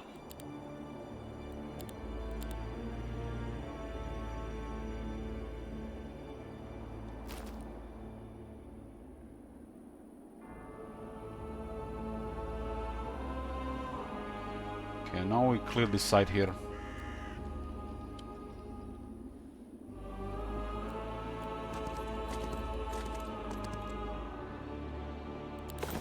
I think I can assemble oh, they're about out of range next turn, actually.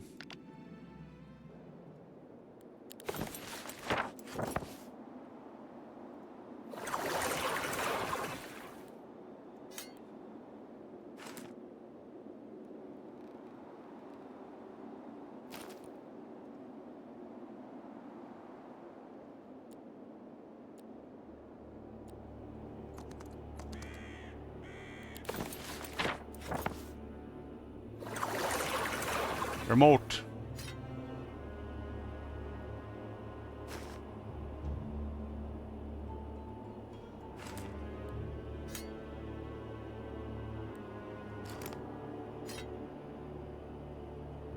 It's probably really good to not Natalida for a while. She doesn't actually need that. She already has a set here as well.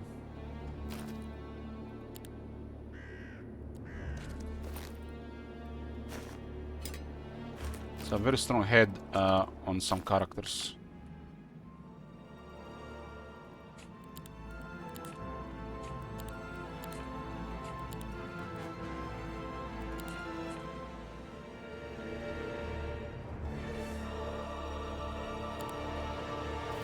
Bushka got shield as well, knight in defense now.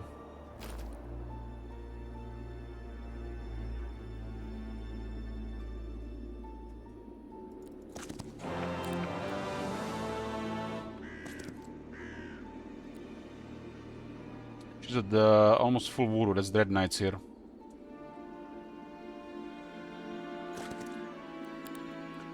That's gonna be what, 9 Dread Knights?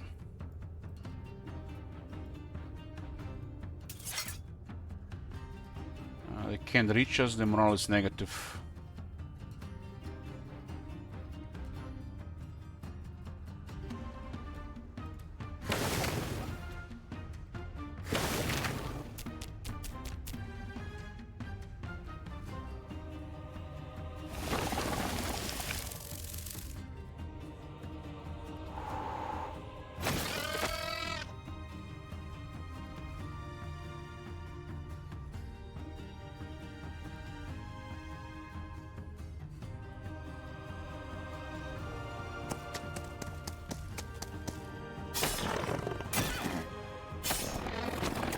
This unit is at 44 defense.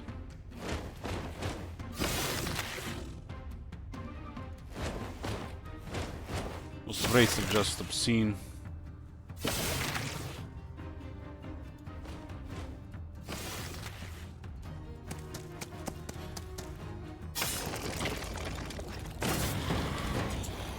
We got 85 worms, we got a level up, so how many we have? 61 Dread Knights.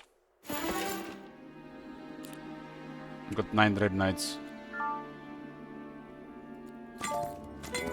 Plus 2 attributes for Bushka.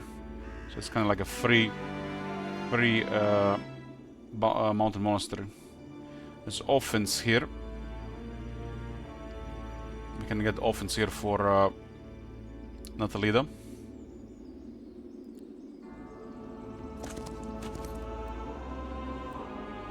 Nothing to be gained here.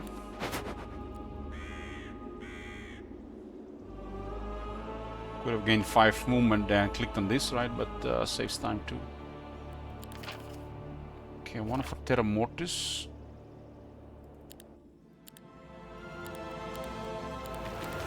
So city number 1 and 2 are fully upgraded.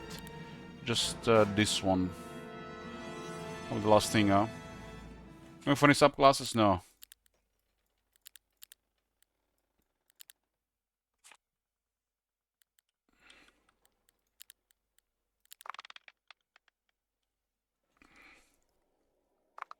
Not this time.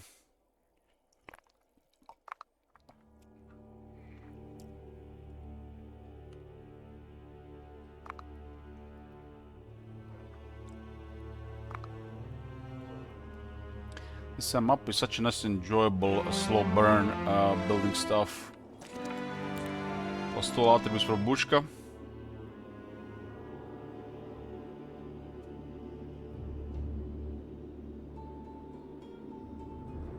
Get some leeches here.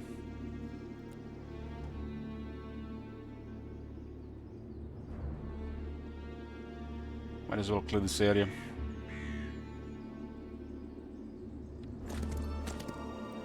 Okay, Terra Mortis. So we always battle on native terrain.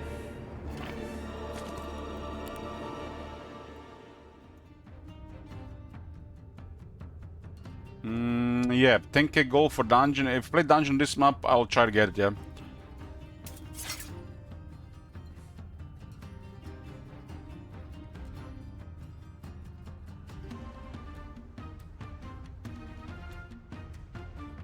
Vampire gangbang.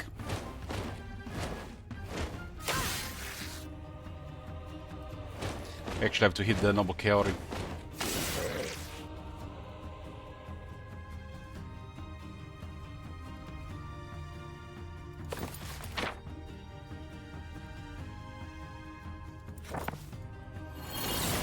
+6 initiative on the raid will be the default play if we go first. I think.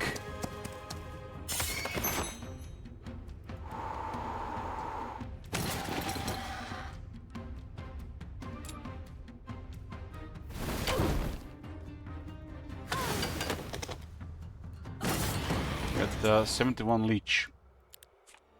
I got 10 leeches here. 21 Kennel Master. Arena's Touch level 4, huh? That's strong. That's strong. Get everybody plus 10% health and 2 initiative.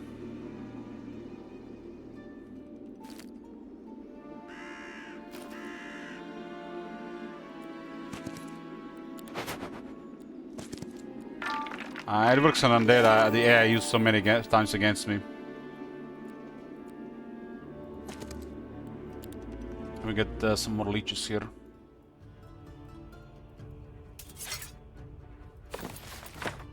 So, Arena's Touch. All friendly creatures gain 2 initiative and 20% max HP. This one is stronger, I think, Enchanted Scrolls. Because it's also gonna be max level.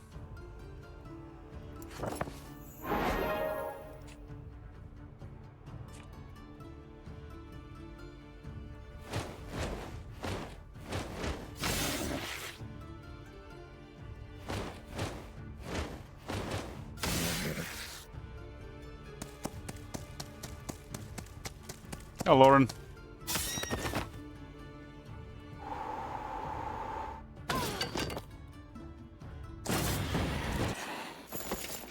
One leech.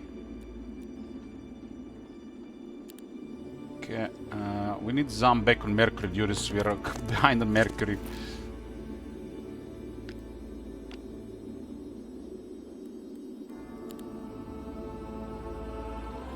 Back to Mercury duty, Zam. Below on Mercury. But I'm been getting the remaining upgrades. Okay. Advanced Necromancy, we got a Grave Soil. It's important to make the stack as tanky as possible. And we gotta learn defense.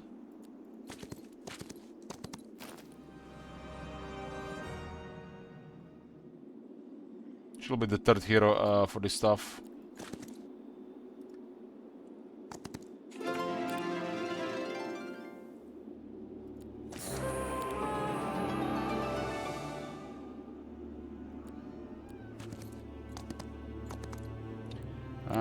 Because the vampirism, it's vampirism, the bloodthirst works on them. And they do plus 40%. Because of Shadow Blades deal extra damage, so it's a crazy amount. So if those units attack first, they're pretty much doomed. They're susceptible to Memory Devourer.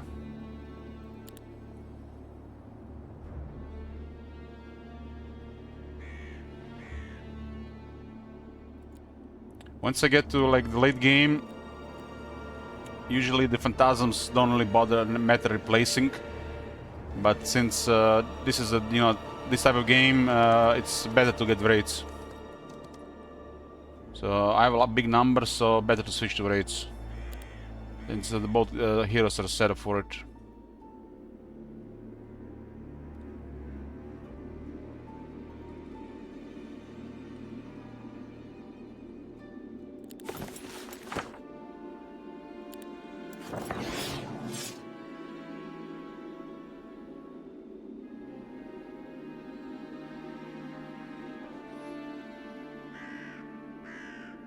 So the last week they were 340. So the growth is about 11%. They gained 11% since last week.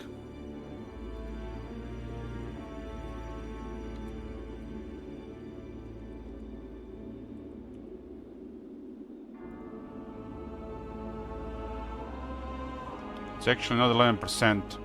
Hold on.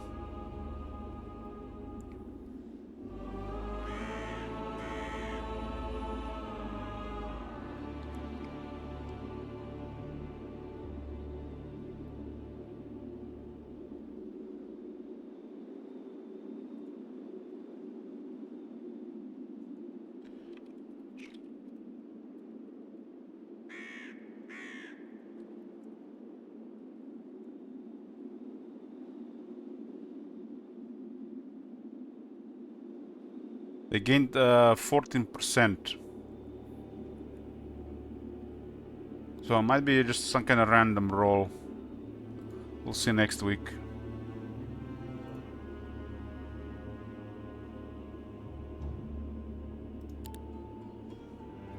The rates are not just better. Just that's an illusion. You think just the rates are better.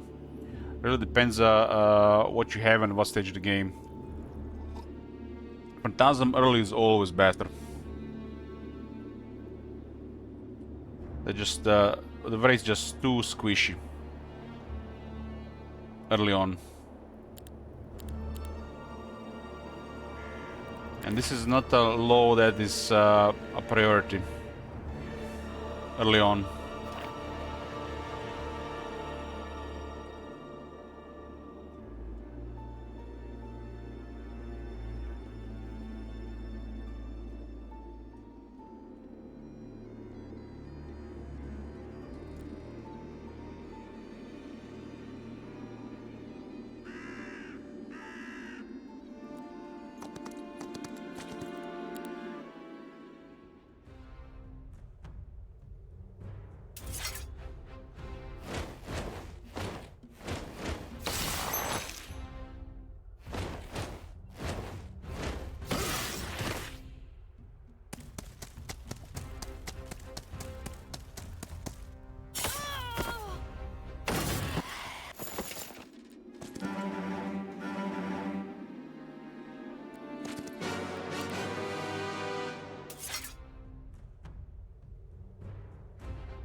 Gaining voodoo.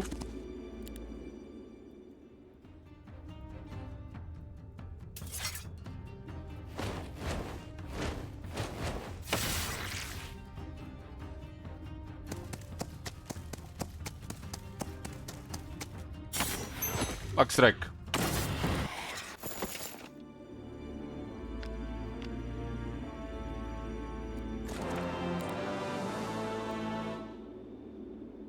Tier 2s, huh? I want tier 2s. Tier 2s are obscene at this point.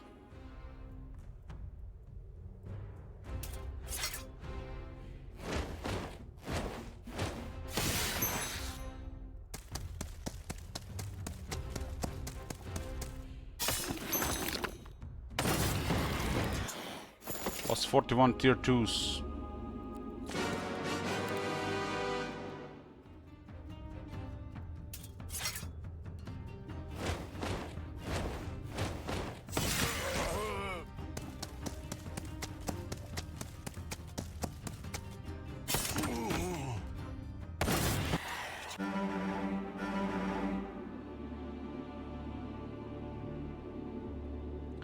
So tier 5s, leeches.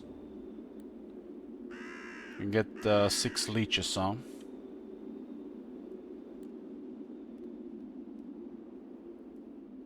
Don't have tier 3s.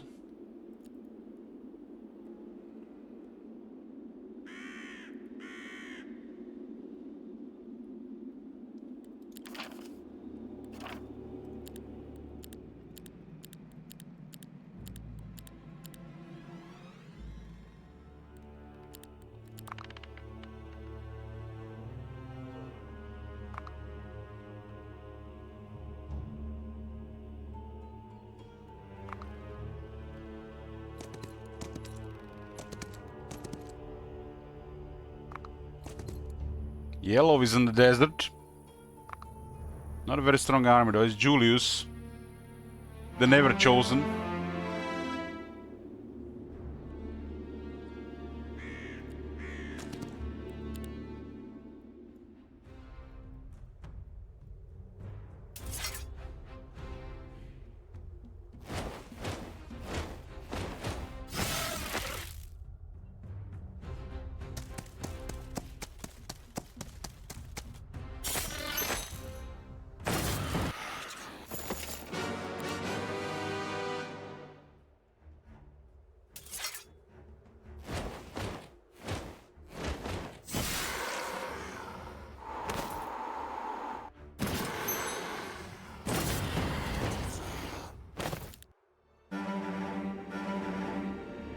What is the final battle condition? What do you mean?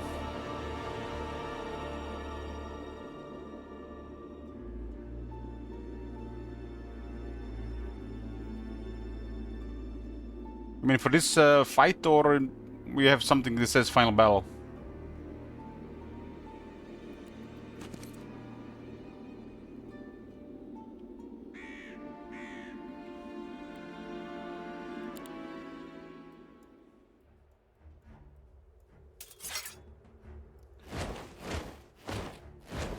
I have never played one maps like that, Joe, but I assume it's after a certain period of time you just have to fight each other after you contest some kind of area.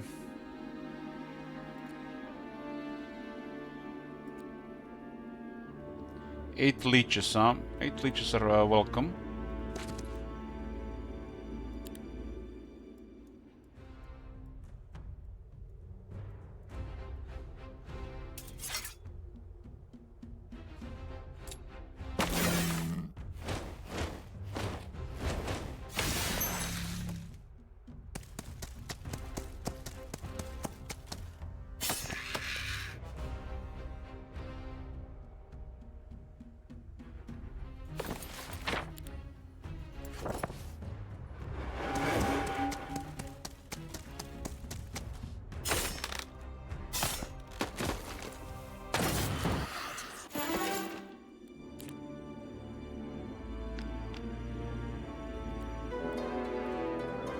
Painted leeches, most welcome.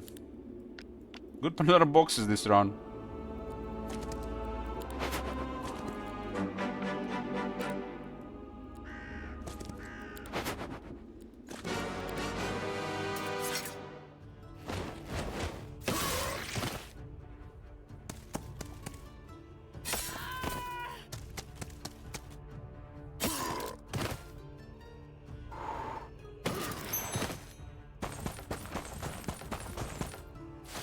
Base health there. 8. That's why they get so many.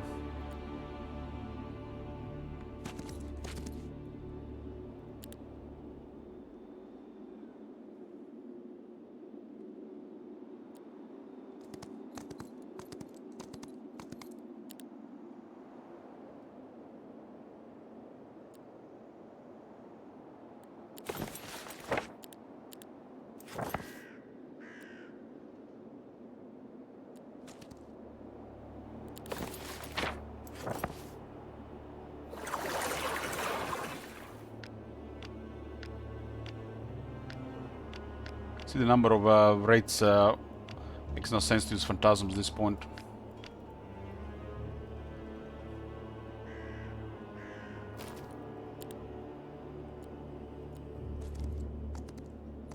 But 3 balanced monasteries in this area.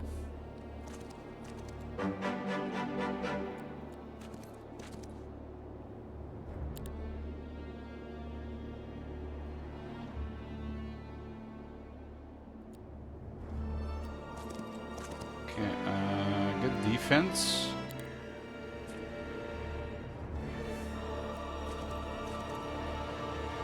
Logistics will be nice on her as well.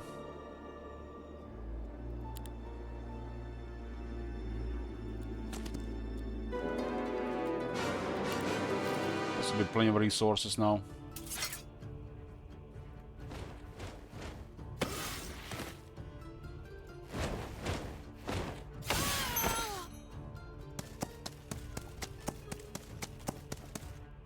Bushka has 330 mana.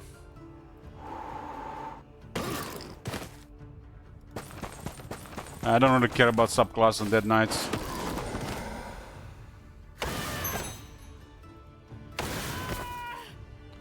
Just gonna get a fat Barga stick.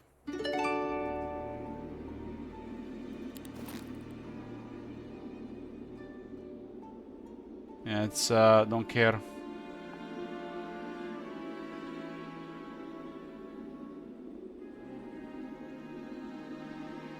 Gotta get sorcery and primal magic for that as well. Would have 3 out of 5 and then 2 rare ones. More sorcery available.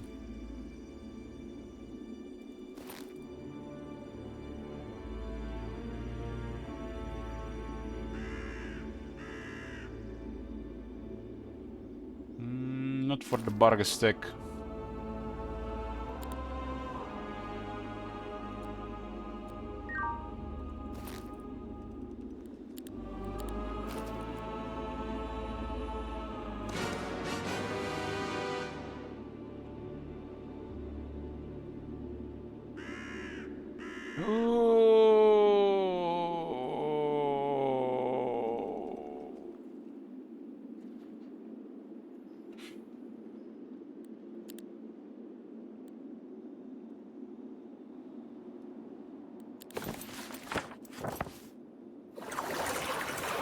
Why do they have to be like that?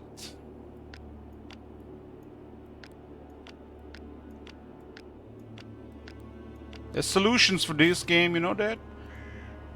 It's classic.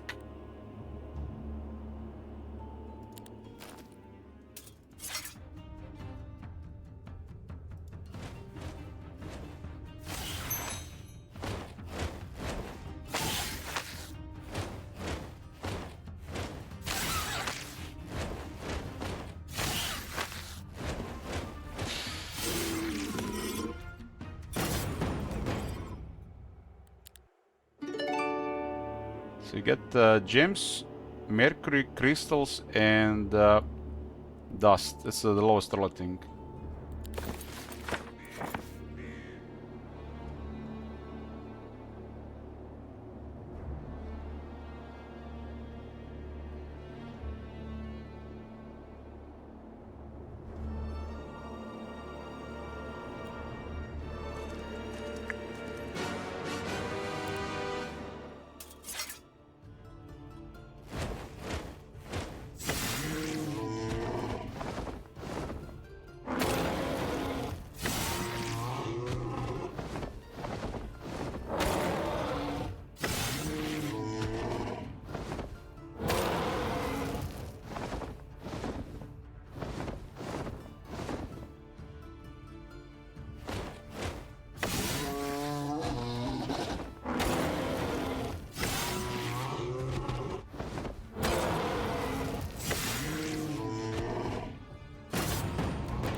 Chainmail, Witness Cloak, Shroomwood Bow, and a Lion Shield of Courage. Got some stuff from Natalida.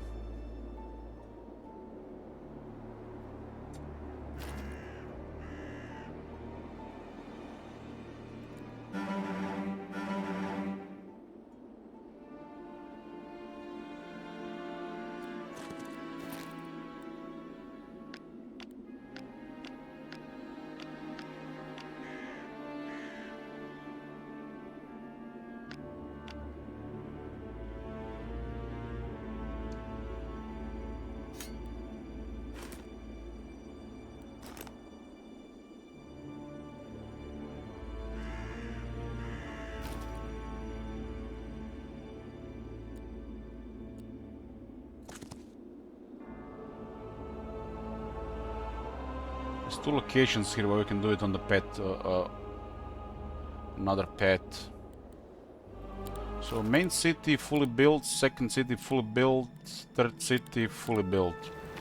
Now we're not gonna using any mercury in construction. It's the only reason why we're dropping mercury.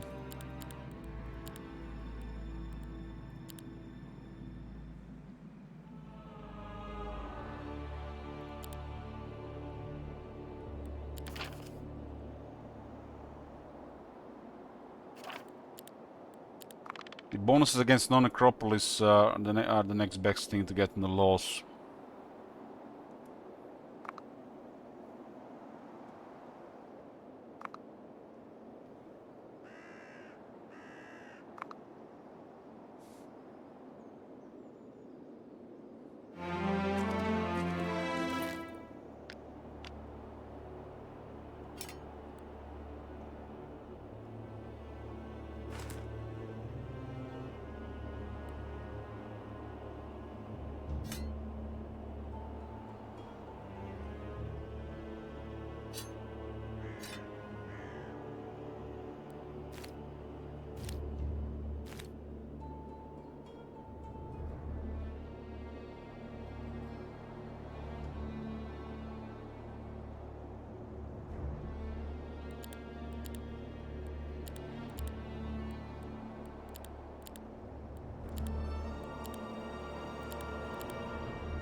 Okay, Creta, go back home.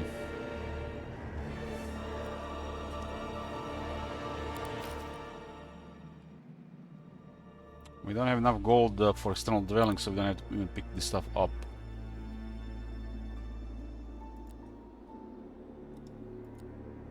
Just blocking her passage, huh?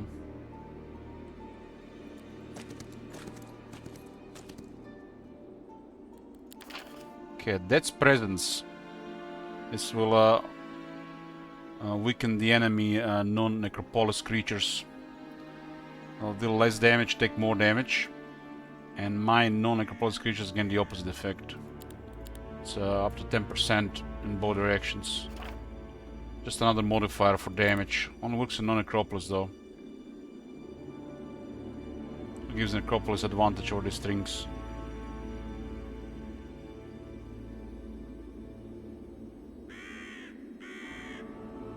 That's could be 10 Dread Knights at the start of turn. 10 Dread Knights. And there's another balanced monastery on the path. It's not convenient though right now.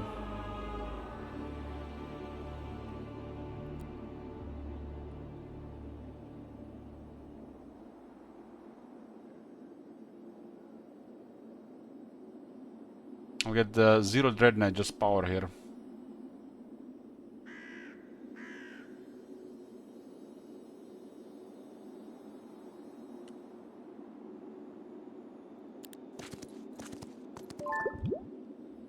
Zam, you're basically just going to be on 2 Mercury storages, maybe a gingerbread house.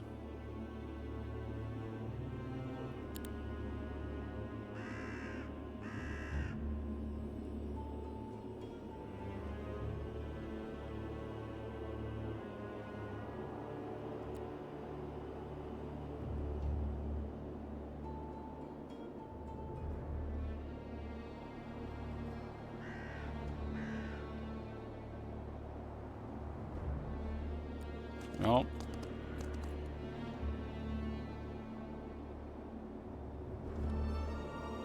There's 10 Dread Knights. Can't say no to 10 Dread Knights, it's crazy. So we start the turn there.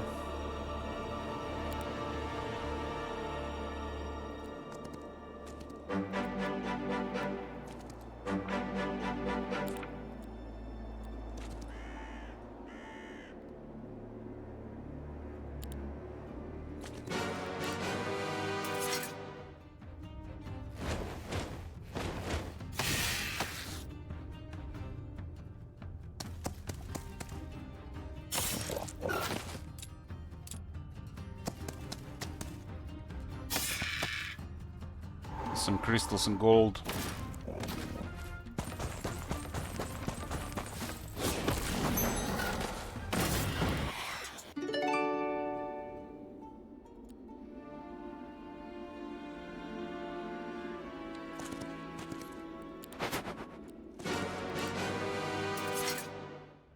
At these points we got nearly all the dwellings here. We can poke purple or just poke the desert a bit. Shame both purple is Hive, there's no artifact merchants. Necropolis and the Hive don't have artifact merchants. That's white some.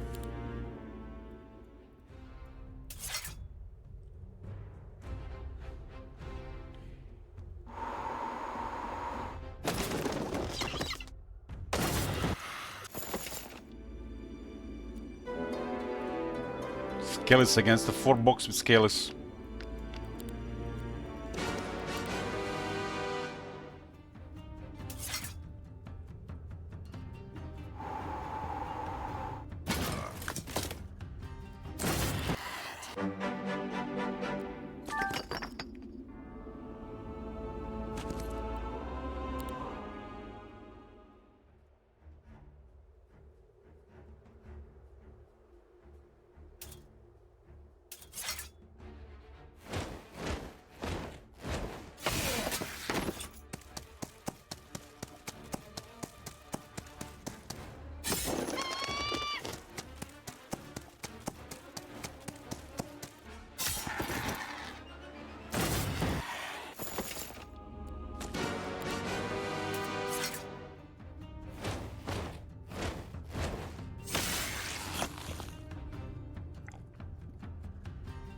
completely forgotten about my chia pudding. Should have set an alarm or something.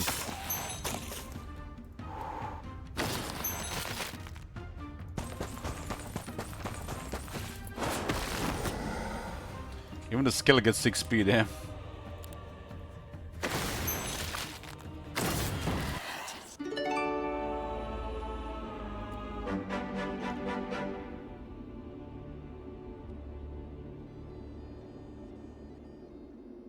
Well, this area is clear as well.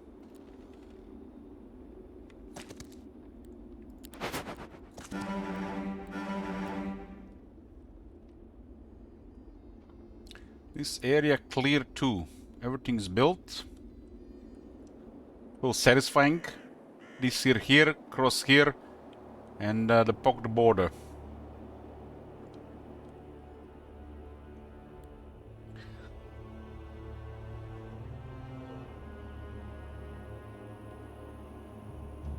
I have a feeling nobody's coming just because they only want to come if they got like some kind of strength to show you. I also honestly think this would be better if each starting area had 2 cities, not 3.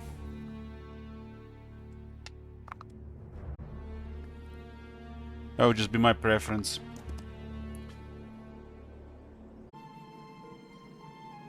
Very big boys. Octogibus continues. Month 2, week 3, day 1.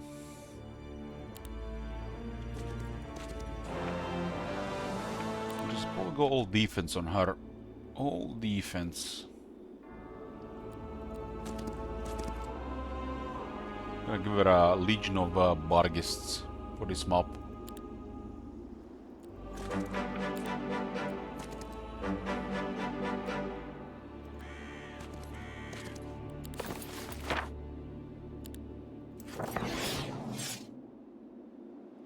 Or 5-8.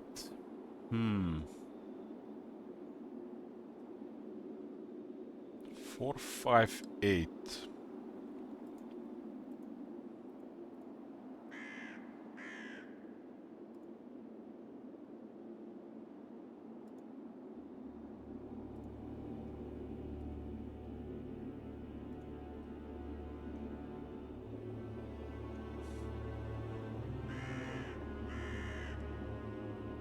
It's 1169.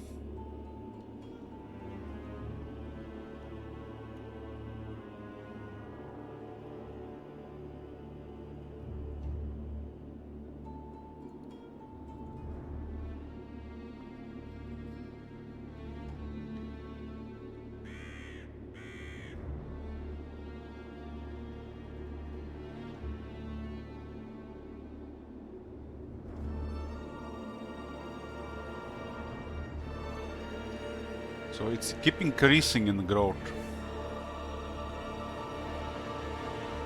Keep increasing.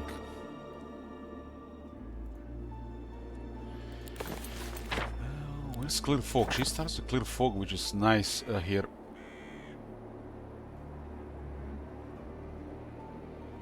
No surprises.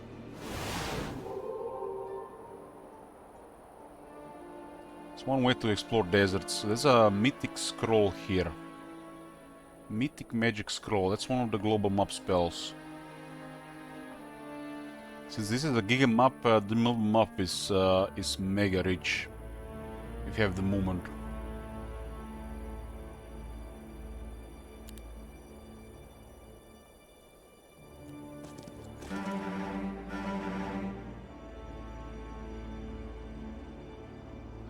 Friends away. Why does it look like they're putting on the ring?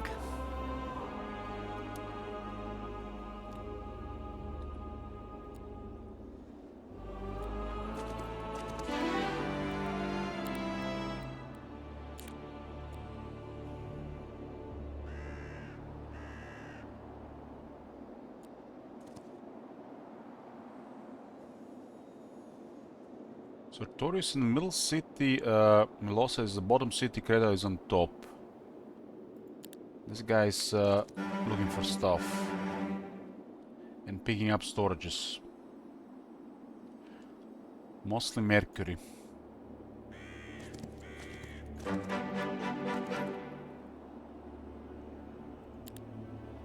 That's a full necromantic power. So that's 10 Dread Knights here.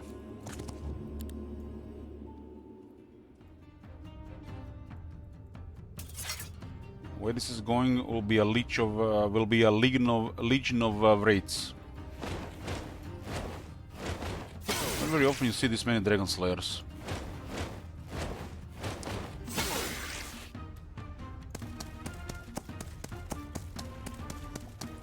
So this will be 10 Dread Knights plus some necromantic energy. Got 113. 123 and 840 energy. That's the third balanced monster in this area. 1, 2, 3. We got 3. That's quite the attributes on the babushka.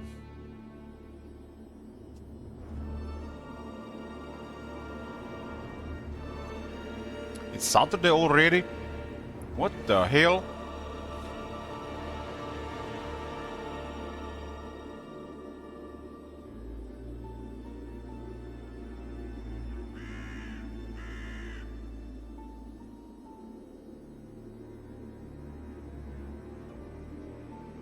I thought it was Friday today.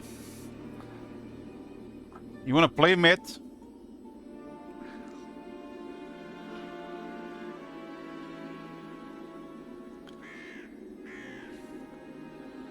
I will not play Necropolis Dungeon or Schism. Or Grow.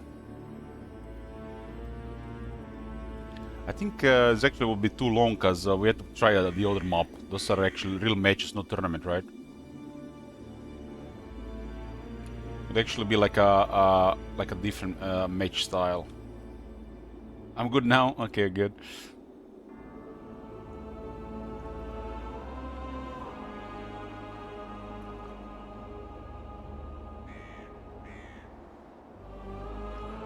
Only Straklon the Great can put his naked lover in his place.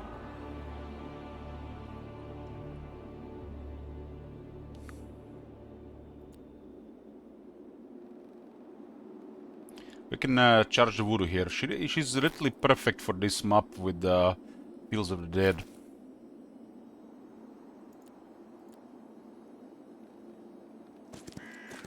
Also, again, quite a bit of attributes here.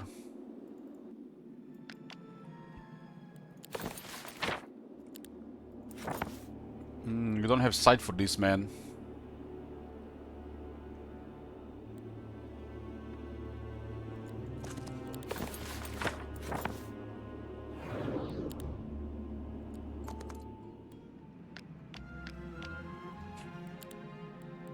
Can I even get all of this? I got 40.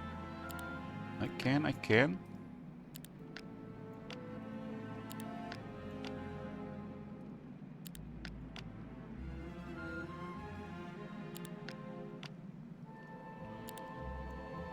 Natalida will pick those.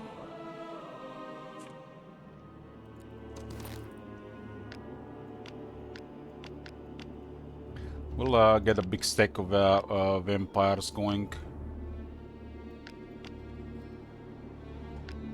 This army is pretty crazy. It's already been 7 weeks. This is like week 7.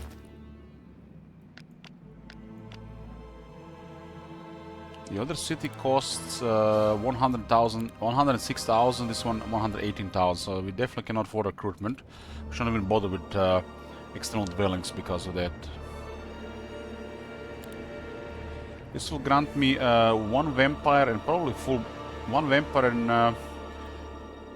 it's 100 worth each, huh? 100 worth each, 150. 157... So it'll grant me 1 vampire and about 600, maybe 700.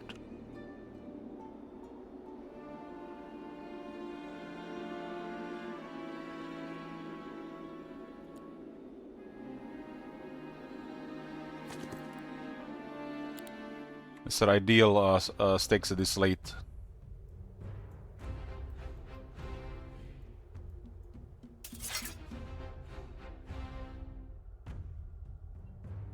We have so much speed on them. Even the starting area just gives you so much, because you can get like 3 balanced monasteries and even like 2 topias.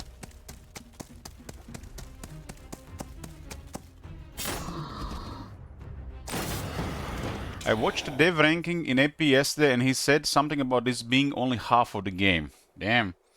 Yeah, I mean, it's gonna be very exciting to get anything new for this game, Matt.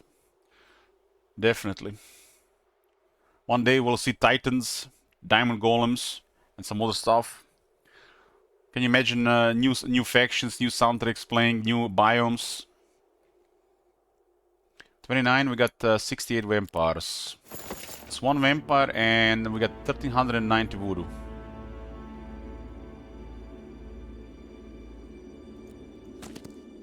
Are you liking this more than Warhammer 3? I think I like both quite a bit. I just play so much Warhammer 3. I have 5,400 hours in Warhammer 3. And before that I played over 10,000 hours. I have only 15,000 hours in Warhammer series. So after 15,000 hours it's refreshing to play something else like this.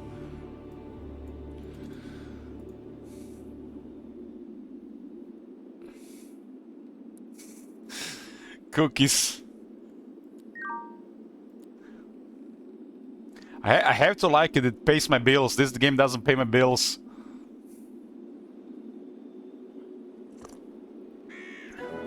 That was, Nightshade lore, entire Nightshade lore.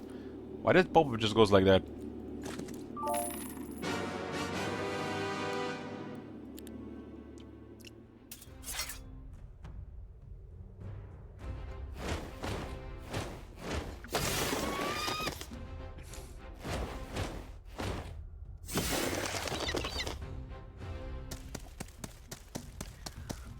I have high hopes for Nagash. If anybody can can revive the fun in Warhammer 3, will be Nagash. There you go, Cookies. The Cookies will say not even Nagash can do it. Not even he is enough powerful enough. Cookies is just a hardcore hater at this point, I think. I have to be hopeful.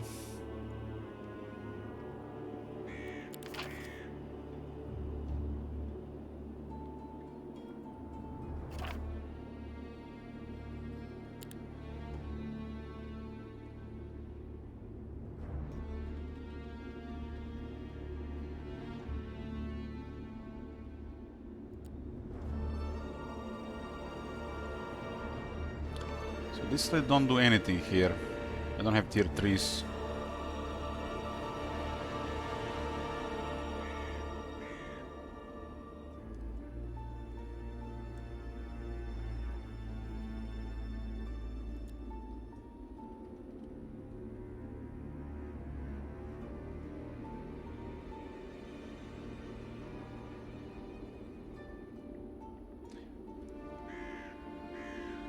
Wonder if these are vampires or are these something else?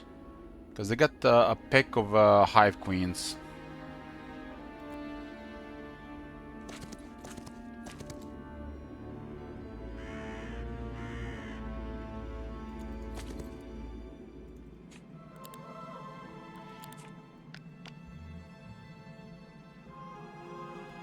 Look at the amount of units available in this city.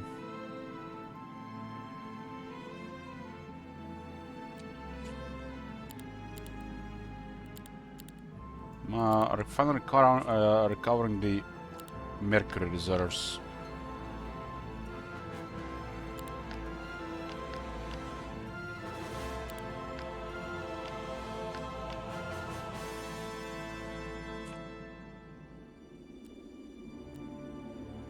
So will these be leeches?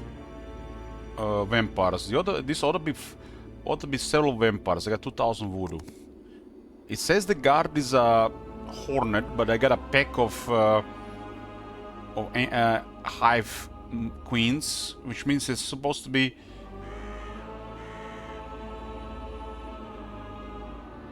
four vampires, and I can get 4.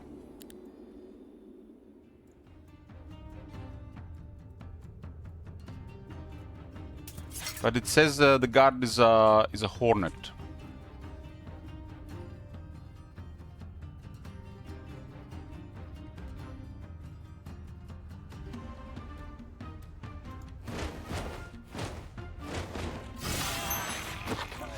Can we wait for the whole day of Jibber Jab when the gas drops out and all the water hills and water fucks? I mean, at least that'll be fun for a couple of days, right?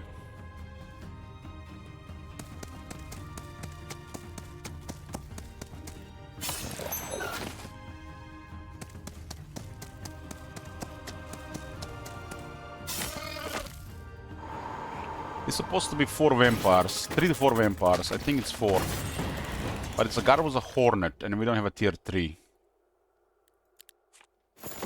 4 vampires, okay, so it doesn't matter. I mean, they said the guard is supposed to be the Necromancy, so that is not true. And I'm not even sure why the Hive Queen is in there in the first place, so 4 vampires.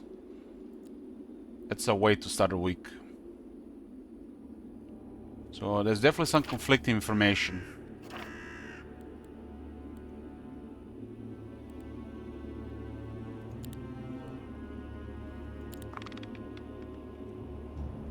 Got 2 very powerful armies.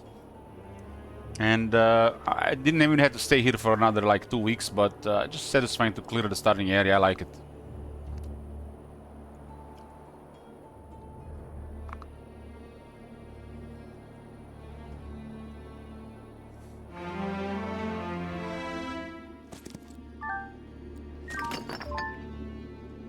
Level 4 read minds.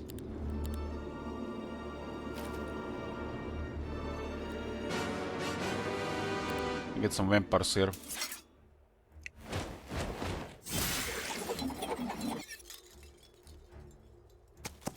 Yeah, there's a yellow moving close to my border.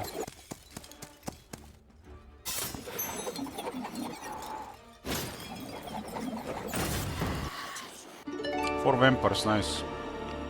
8 vampires already this week.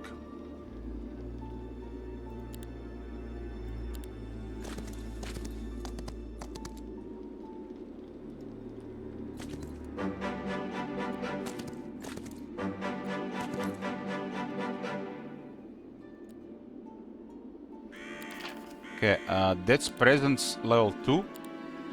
Now non-Necropolis enemies deal 10% less damage, take 10% more damage. Get another modifier like this.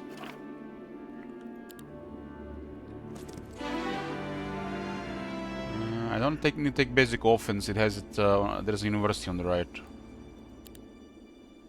Gotta get pet finding.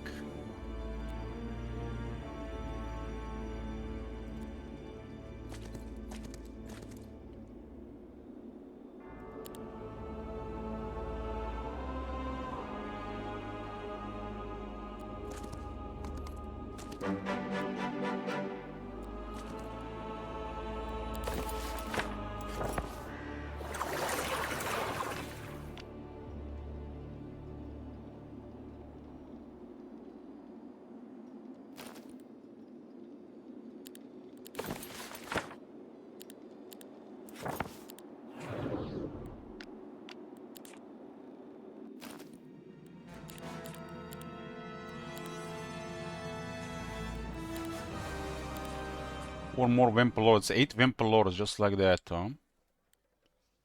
Just like that.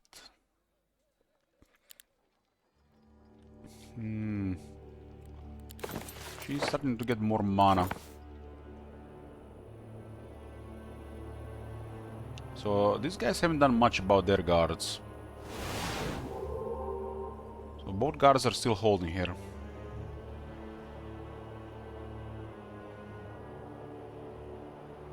I still have 2 more dwellings here. Kennel and a bone exchange. So how many total dwellings there is? 1, 2, 3, 4, 5, 6 in the bottom area.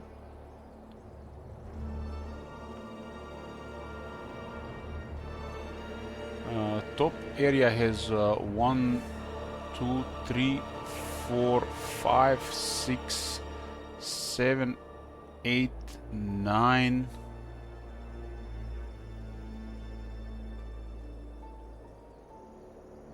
10, 11, 12, 13.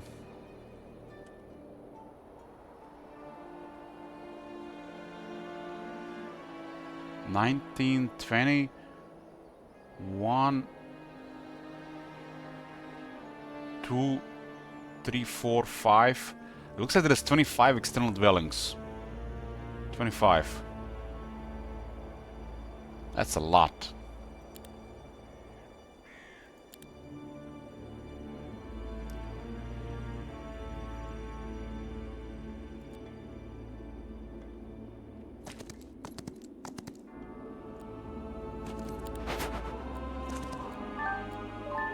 Optical illusion level 4.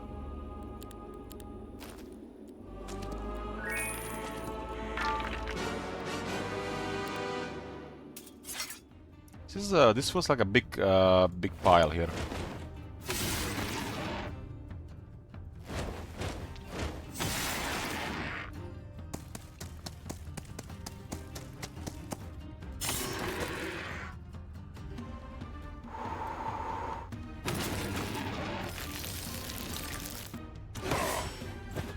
Still only 3. 6 envoys.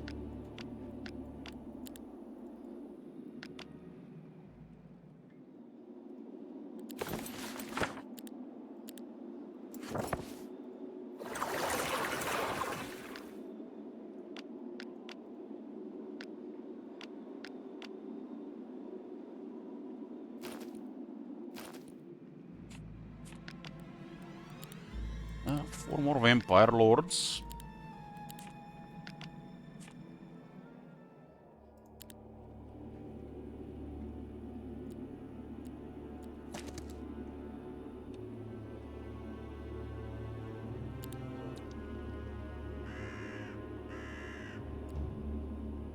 What the hell? Look at this pass here. It's so weird. What's my favorite faction so far? Necropolis.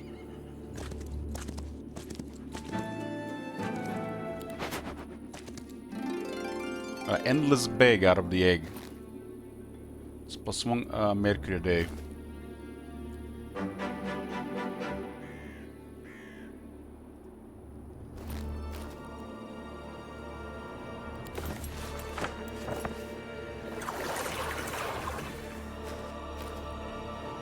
It's 11 mercury a day now. Should be more than enough mercury for a week for all the vampires.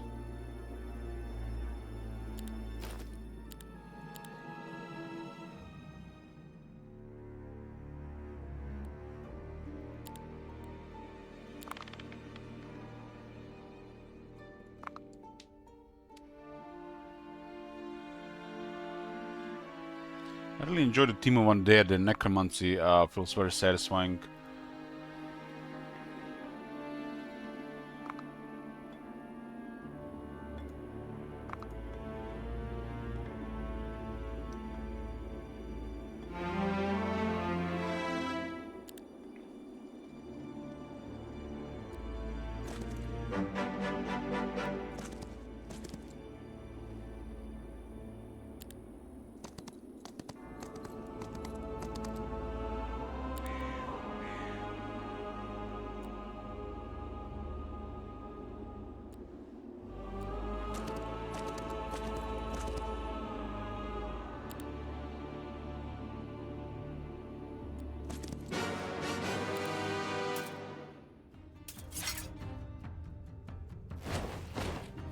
Bushka has stats all over the place now.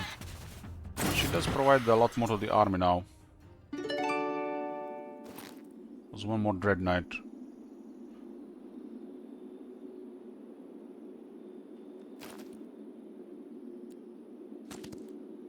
So A bunch of leeches here.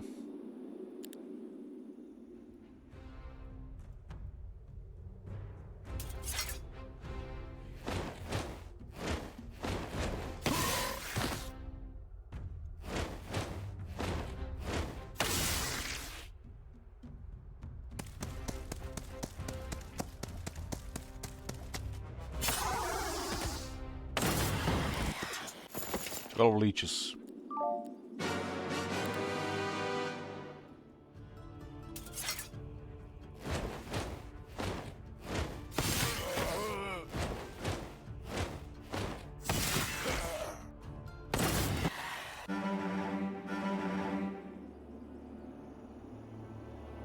Well, this definitely clears this area.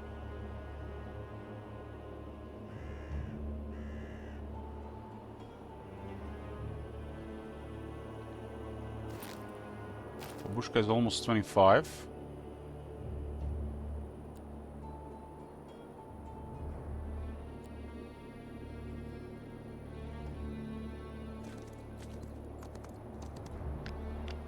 Got quite a powerful armies. Makes you wonder what they have at this point.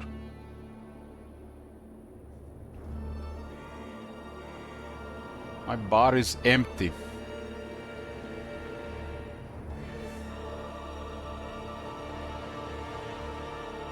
Get more vampires. There's a ring of neutrality up there. I think it's very good for Bushka. She doesn't have luck. Yeah, that's definitely a ring for her.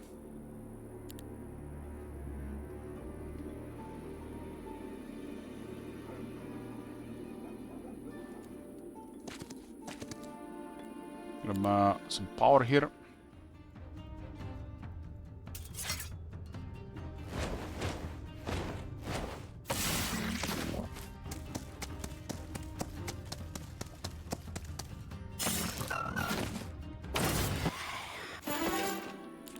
Go attack. Some raids.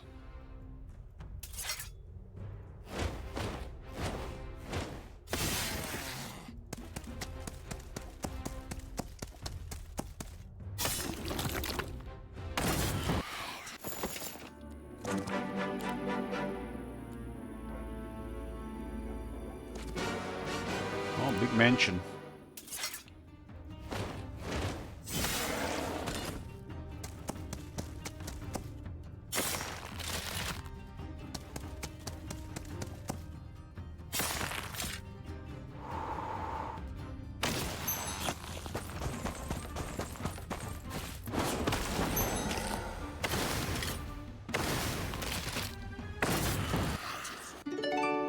Soulless Sash. -1 morale to enemy creatures. Now give them -4. -5 actually.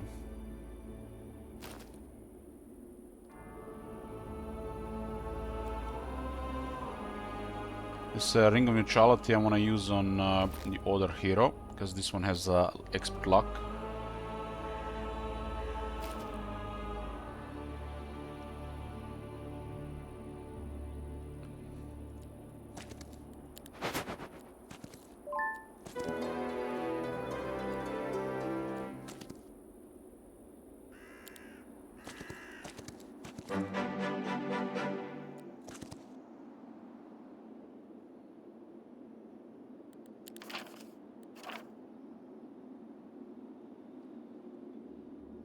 Mercury, no crystals, 2 gems, 4 ore and 4 wood. How's the Bargus looking? 0. 32. I'm gonna try to get a Legion out. I have 100 pets. I don't think I have 100 pets, what, one spot? That's Kennel up there.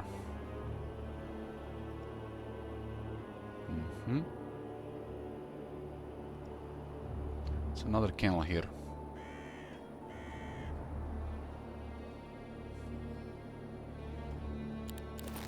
This thing costs abilities. How's our I got level 1 energize. Level 1 energize.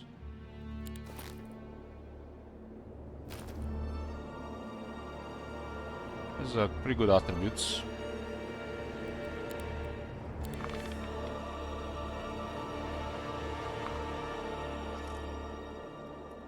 To summon temporary units on the Barghest, we need 2 focus charges. Albeit are opening. That and the Shadow Army once they use the anti-magic. The University in the top might have logistics.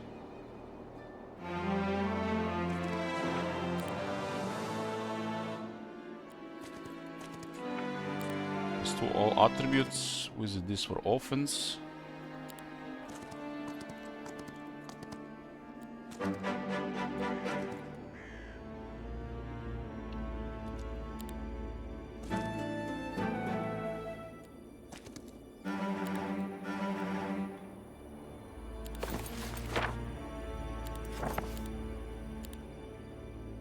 Morn wall.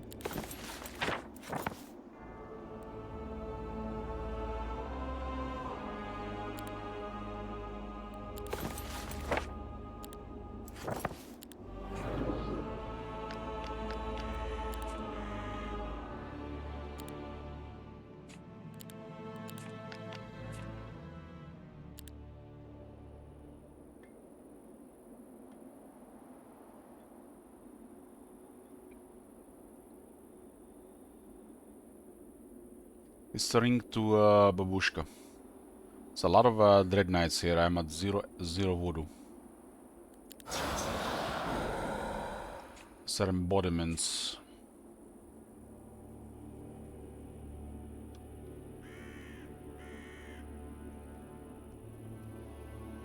It's all good stuff for the Barghest deck.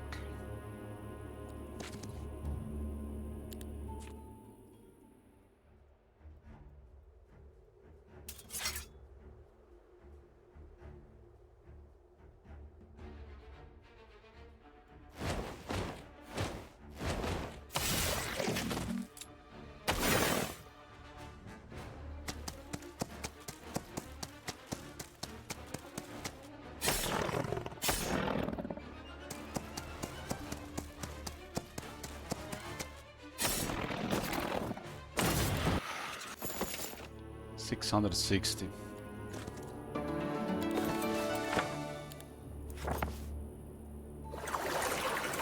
Okay, get this ring to the other hero.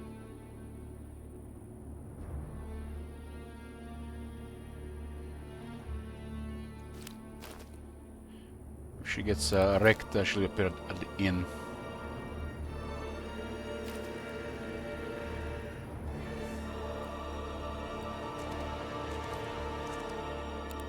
It's perfect for Shade Spinner.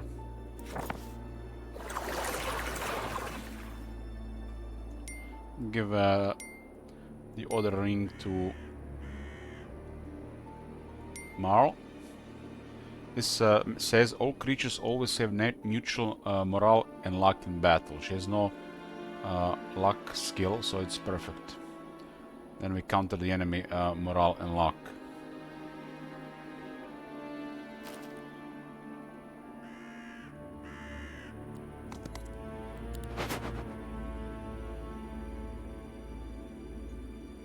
It's also perfect experience for the Barghest one.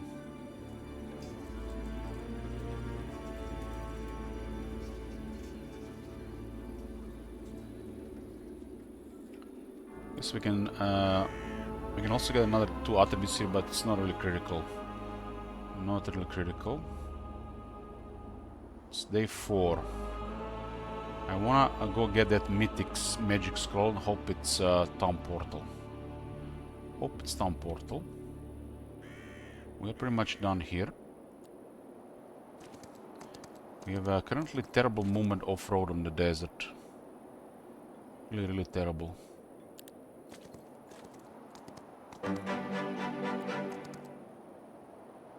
But we don't have to stray that much off-road.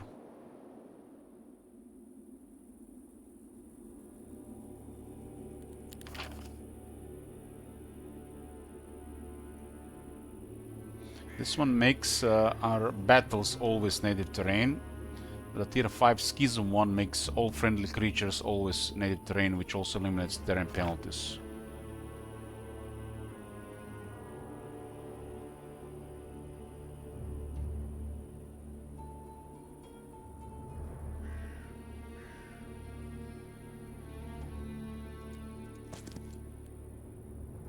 It's a lot of them, so might be a good experience.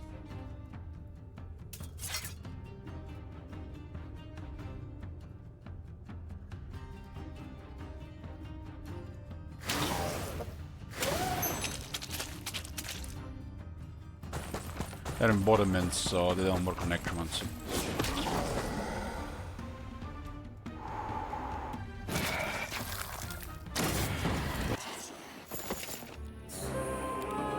Oh, Boots of Travel, nice. It's one part of the movement set to eliminate terrain penalties. It's one of the better sets, I think. And then don't require the backpack as well.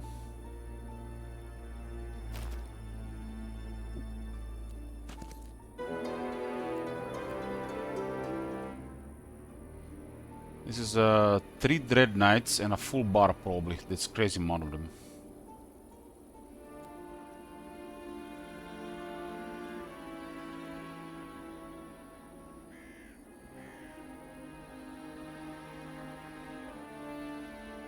I could also just go destroy purple as well. It's a lot of gold.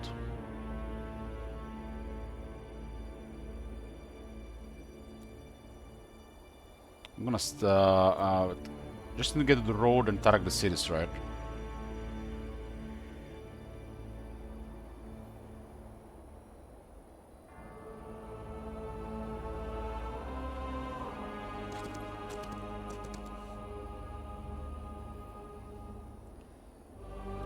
Shade Spinner will go for that scroll. Looking for town portal.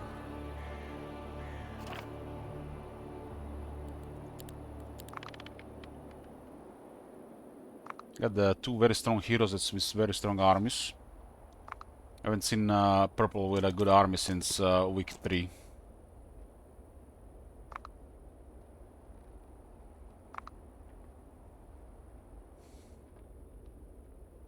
Get stables for a couple more days, so pretty good move. But it's rough terrain. So we just go directly for the road.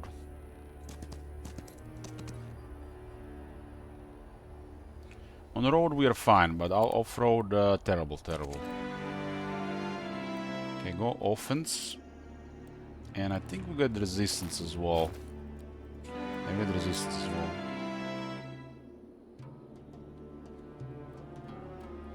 She visited one monastery, that's another one there. She'll visit this area here before going to fights north.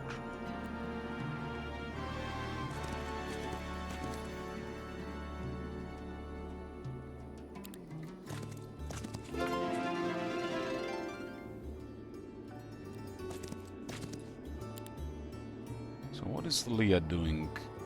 Leah will just it's just a relocation here in adjacency to assemble.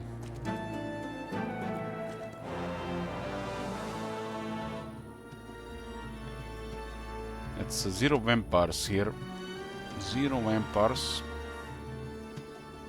but it's the road. It'll be a full bar though. It's a lot of them.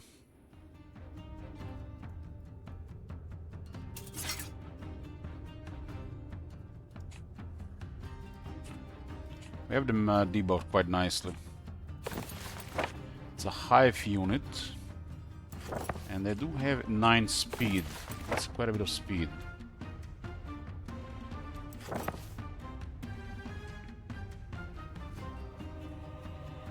Should have just had 1 stack of vampires here. We've just had 1 stack of vampires. She is, doesn't have the Arcane Tome, but she has pretty good Arcane Magic. 5760 on 2325, that's pretty good.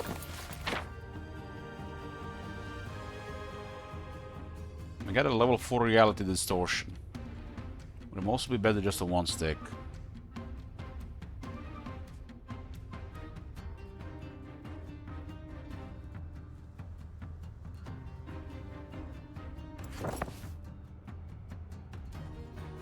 They are at 0 morale and 0 luck. We got Ring of Neutrality.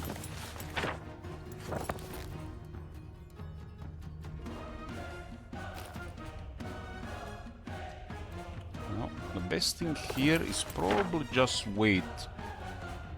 Just wait.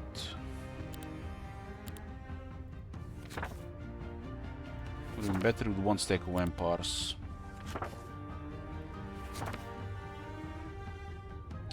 There's a level 4 berserk here. They have a swift strike, right?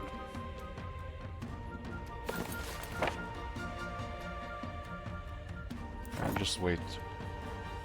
They are waiting as well. Okay.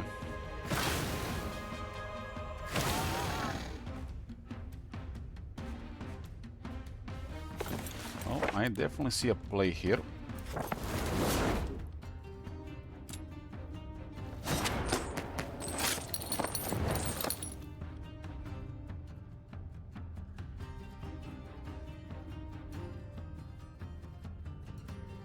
Can they even kill 288 of this?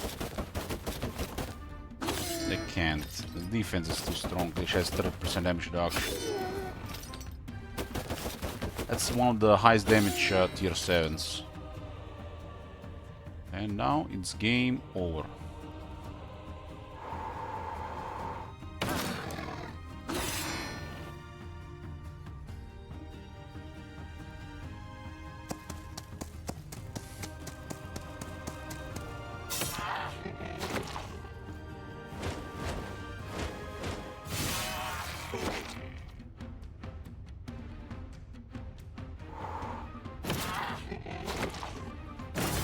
I don't even have a bloodthirst level 2. It's a level 1.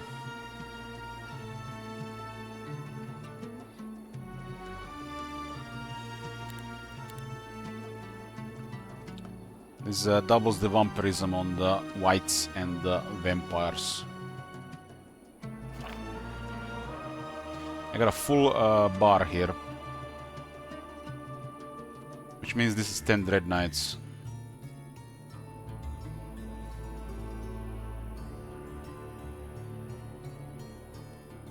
The deserts is really fat with stuff.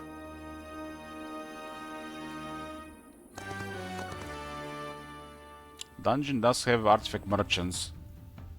We need swamp boots and movement sets.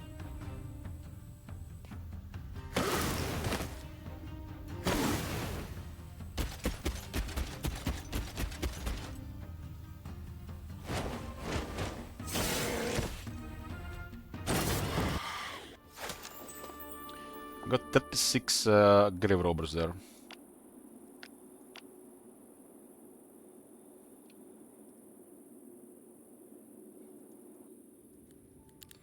Taking my sweet time capturing this place because I like to clear the starting area. So the most important thing here is the artifact merchant, really. Necropolis doesn't have artifact merchant for some reason.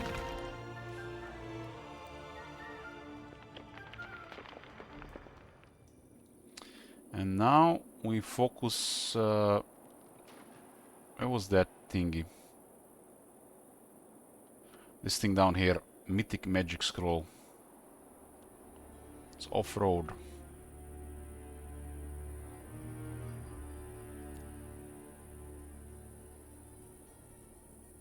Got a lot of grave robbers there. This is a super rich area, It's just like unimaginable stuff in this area. Just start farming. It's a giga map, so giga desert.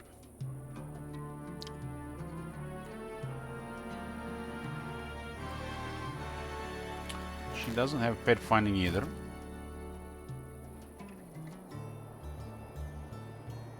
I don't think the hive can challenge Mal, but we'll see. They got crippled early. They might have not even recovered from that. I don't even think we need reinforcements in any of these armies, but we'll skip Leah close to the road.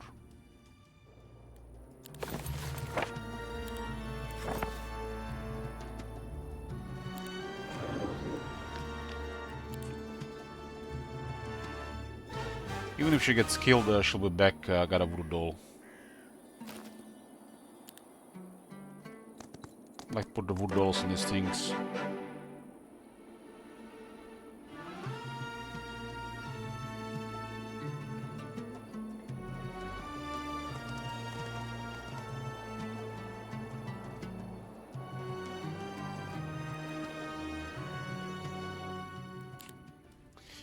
Flu is there. I did had to flee with Flu. I mean flee, I had to disband him, but there's no fleeing. Flu is perfect for exploring the desert. And add that head torch on him as well.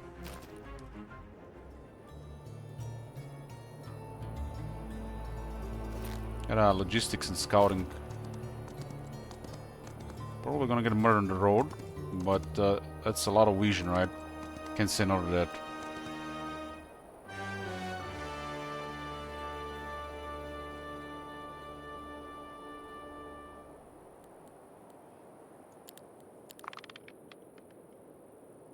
Remaining area that I have will be cleared by the Barghest Doomstack.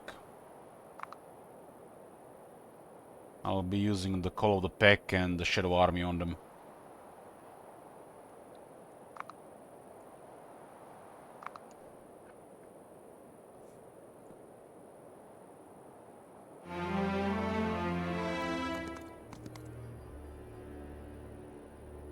There's a prison here.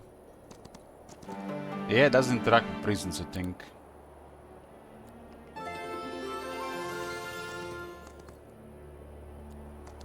Why did you get scouting?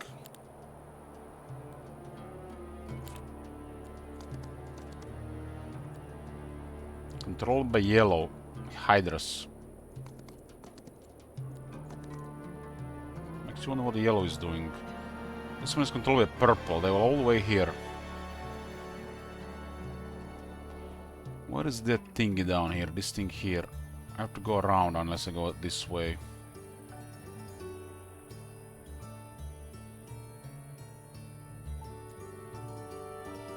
Clear the Minotaurs.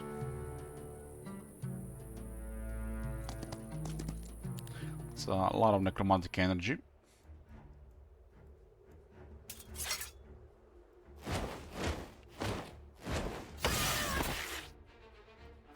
I'll get some stuff here as well. Some grave robbers. I think I get 4 grave robbers.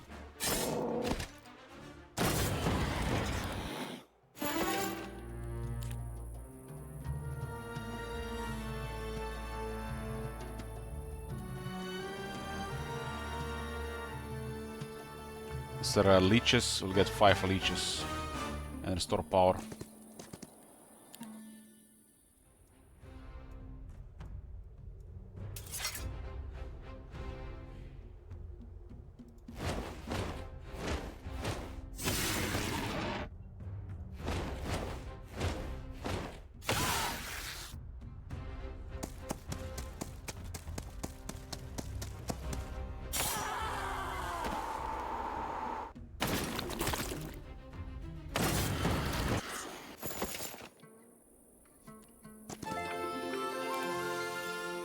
Okay, scroll is below.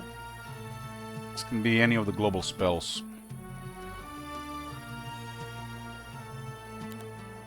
Natalida will still get some buffs here and then go get more Barghests.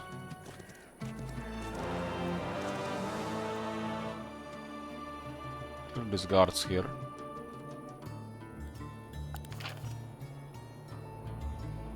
It says max, but I'm on 98. Feels strange, man.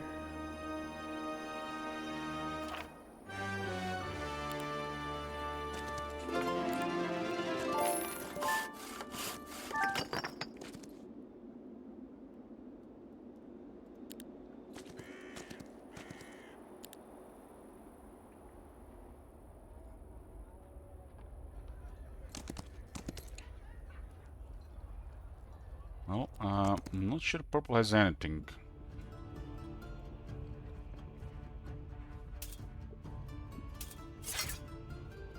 We have a way. Oh, I forgot to equip the scroll to blow up the city.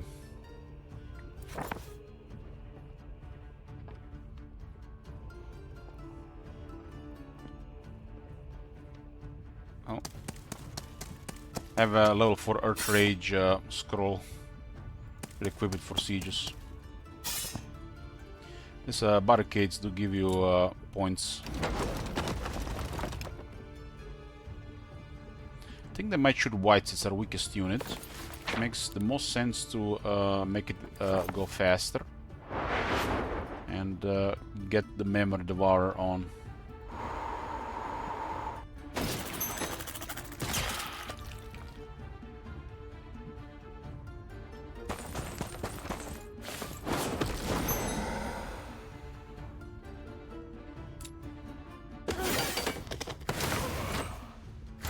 Many guards here, really. It's a full built city. No stack, additional passages, durability. At least the third tower is okay. I've got +2 attack here. 5 mage guilds, huh? You can be reborn again.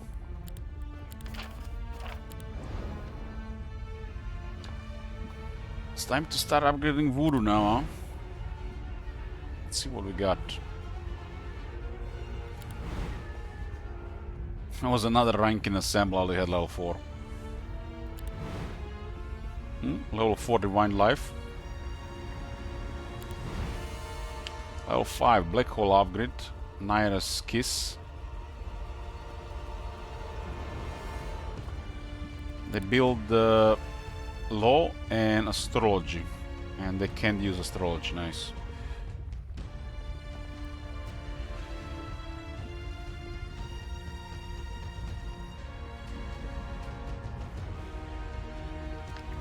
I think I leave some grave robbers here, like 10.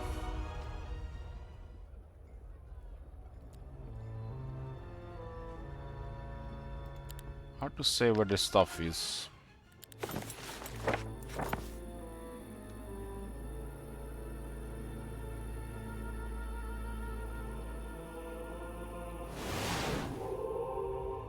We see 2 heroes immediately. They actually have some okay troops. So if I don't leave enough, it's not gonna be enough.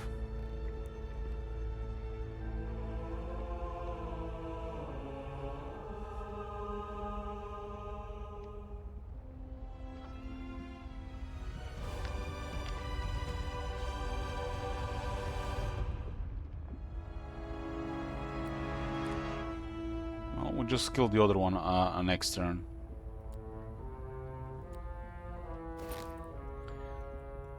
We don't need this item anymore. Or this item. We'll equip some destructive stuff.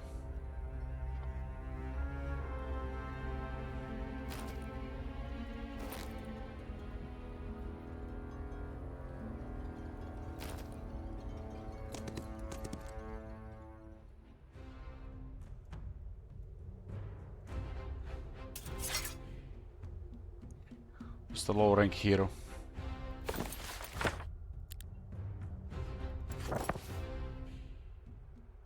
It's not enough to kill everybody. One Fate Weaver survives. We got what? 1, 2, 3 Griffon will go next. Can we even reach the Sun Spear? We can. Because they might cast a tier 5 spell if we don't kill them all in this one turn.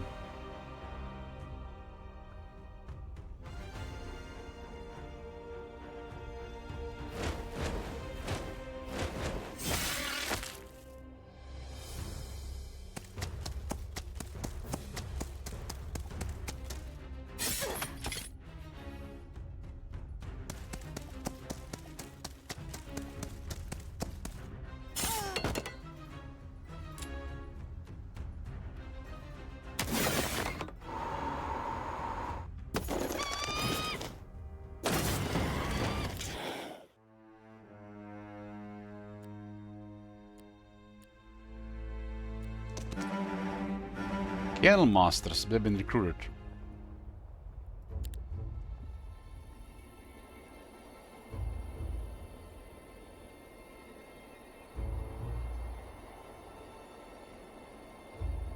I don't think she's actually needed here. Can summon a bunch of vampires to assist her.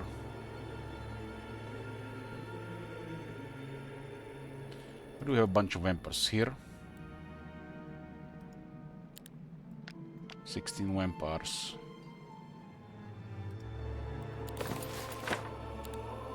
Next turn.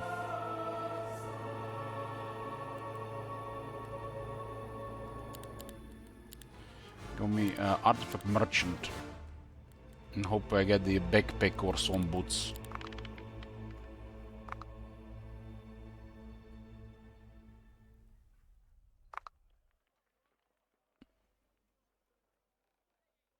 Ignore the city, they're just fleeing.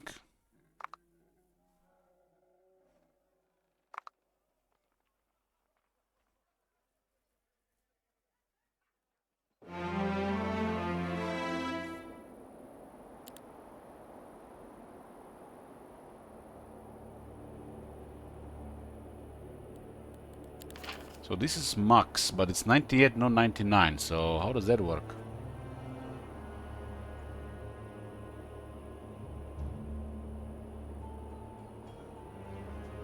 I guess we'll just get luck for the last point.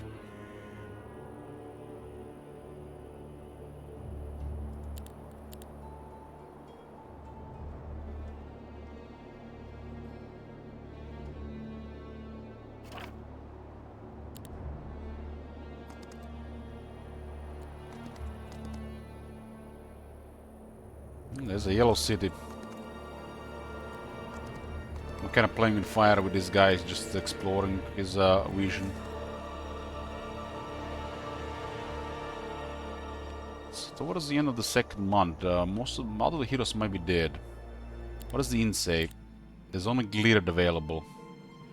Now we've seen 2 hero prisons not taken.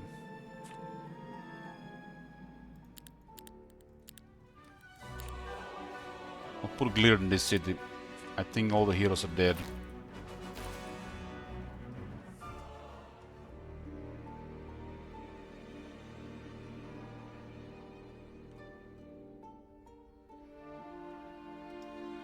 So this map still has this issue from the looks of it.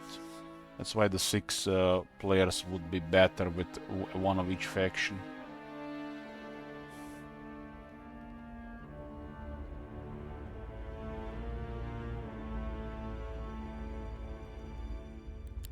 It all points out to that until they resolve that issue.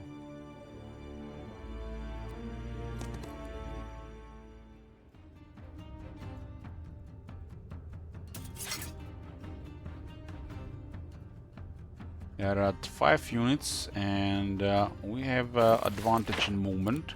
So to guarantee there's nothing out of place, just tide.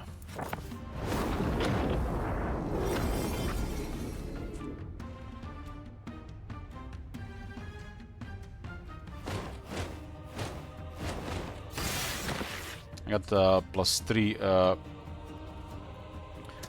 speed and native terrain, and no battlefields are native other than the home of the siege defender.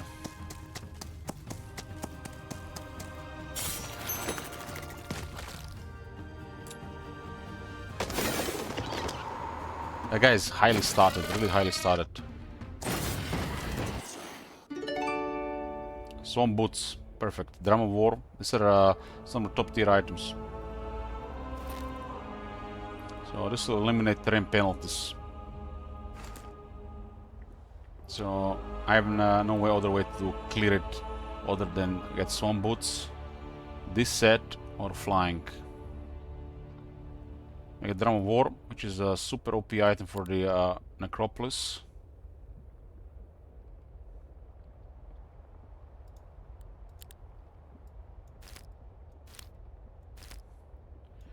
+2 damage on the entire army. And the Shadow Blade is already very strong. This belt is +2 to all attributes. We actually don't need that. We'll keep -4 morale.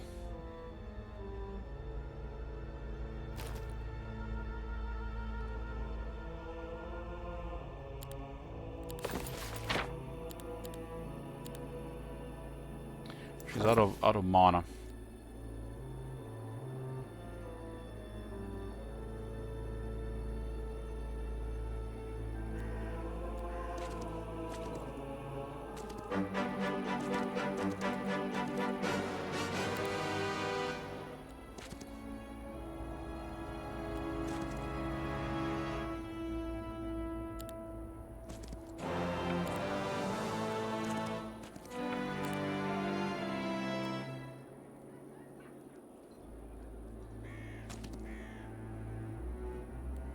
And now the final law has been unlocked.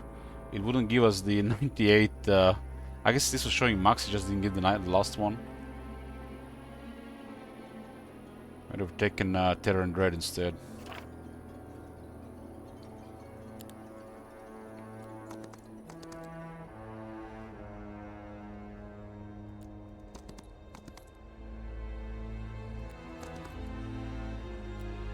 Balance Monastery, 2 Balance Monasteries, huh? Oh, we're close enough to get it. These things add up like crazy. Shouldn't build more than one of these in the area.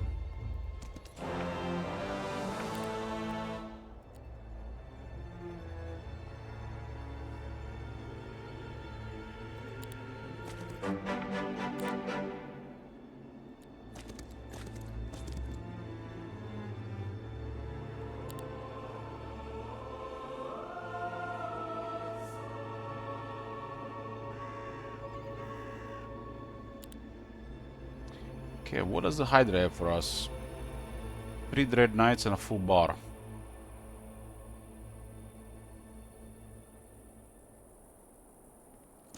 Maybe Shadowflight. Yes, I think the Town Portal will be the best thing to get. Just wait.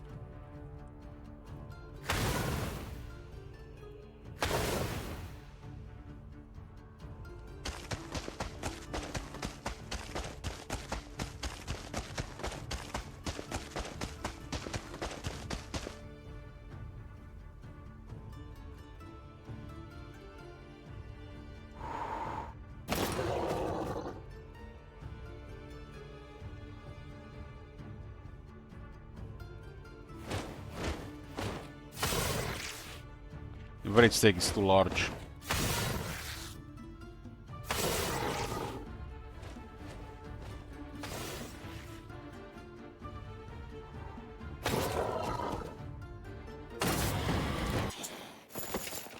Three Dread Knights.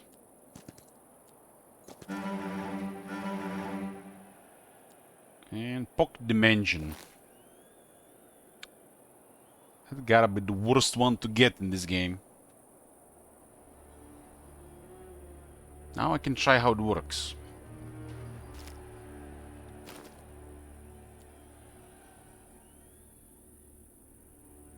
Got a full voodoo bar, full necromantic energies, but never nowhere to use it. Oh, I can use it on the leeches here. I get probably 20 leeches.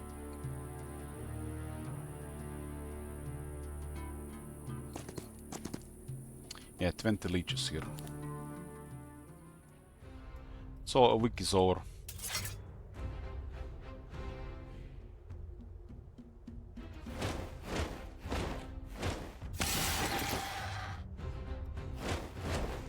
Haven't used Pocket Dimension, but it just acts like a chain link between, like, I guess, two heroes.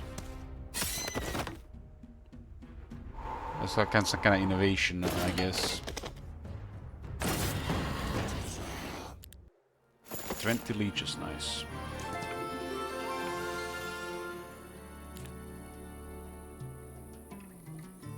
Well, we lost 3 turns going off-roll for this. It was a Pocket Dimension. We'll investigate this Pocket Dimension.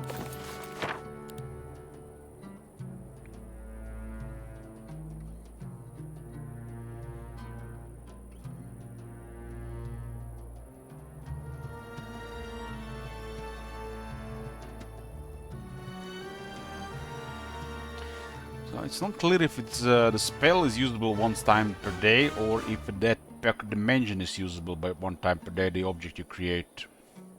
That's what I want to try it, but I get the concept.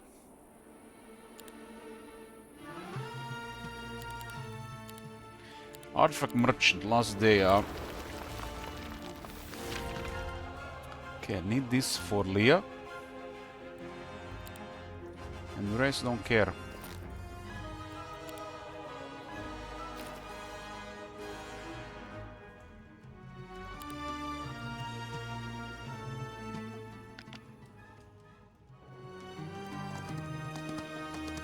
Her spells will cost her less mana. She's actually has mana problems.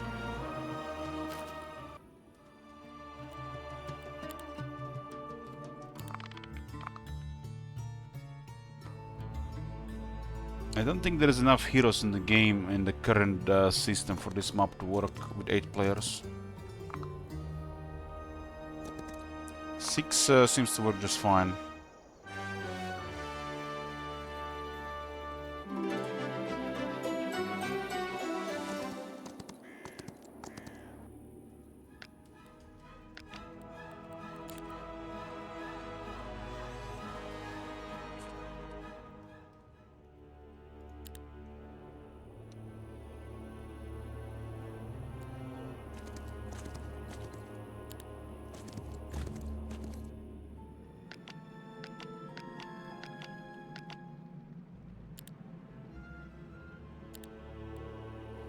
Leah, get them vampires.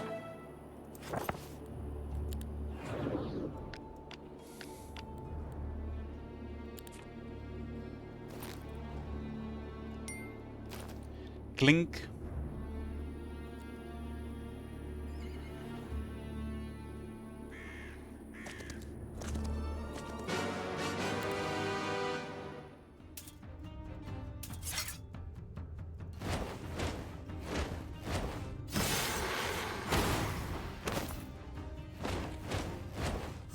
Probably was taking this a while ago. And they haven't hired any leeches, huh?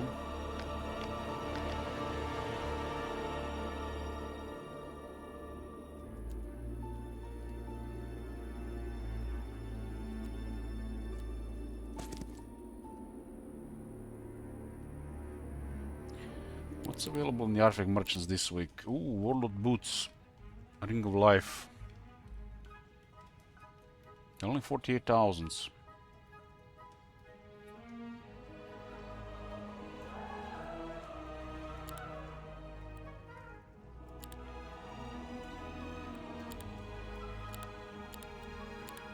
one of the best boots.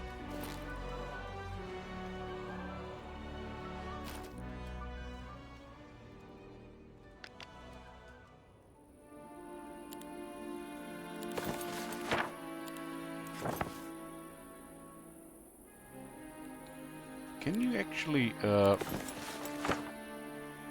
any allied here? I don't think you can interact with the pocket dimension.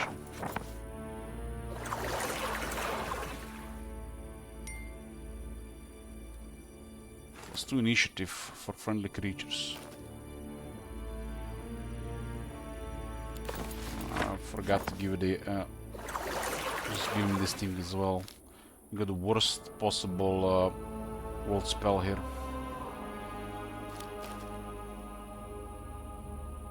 Should also give him the mana thingy.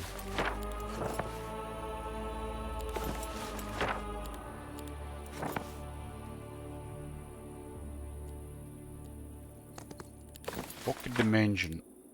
Doesn't have the mana for it, has only 1 knowledge.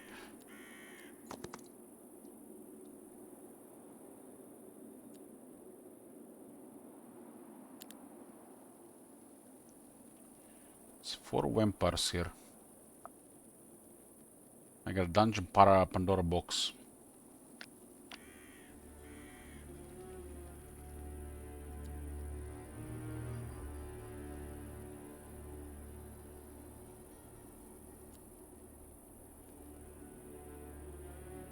This is probably 4 vampires and a full bar again.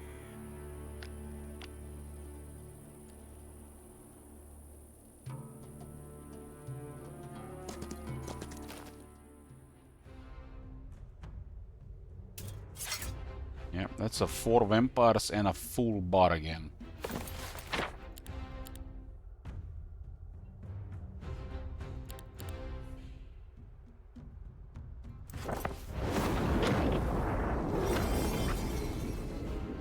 This thing is all the otherwise crazy movement.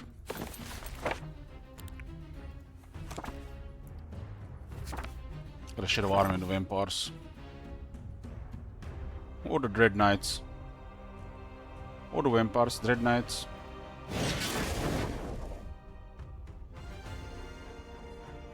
What the hell do they even do against this? This could be a shit of army as well.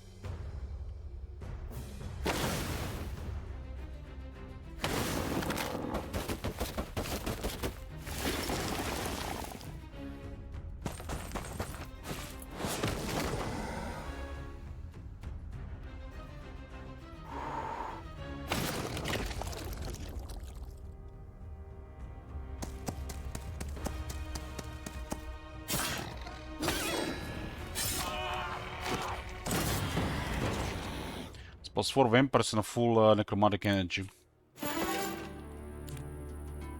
Yeah, it gave me 4 vampires and made the bar go full again. Plus 3 all attributes on.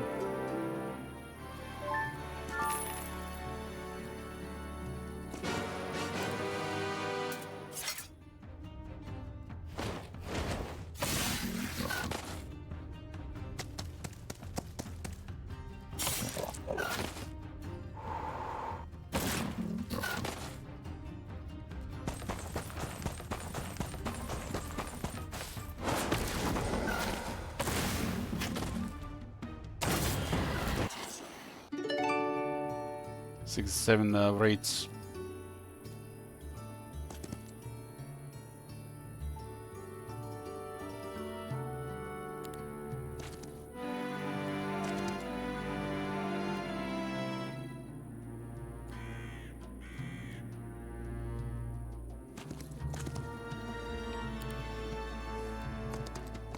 What are yellow heroes?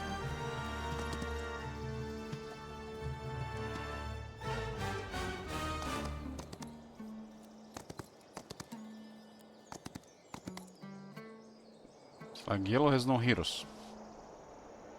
Who are they even fighting?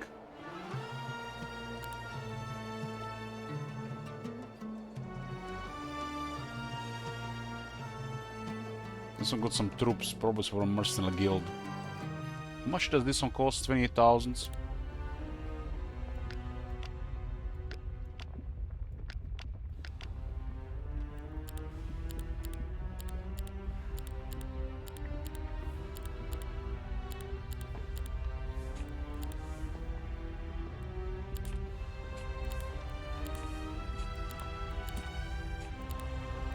Just played a big Hive game recently, so I'm very familiar with their troops and what I want from them.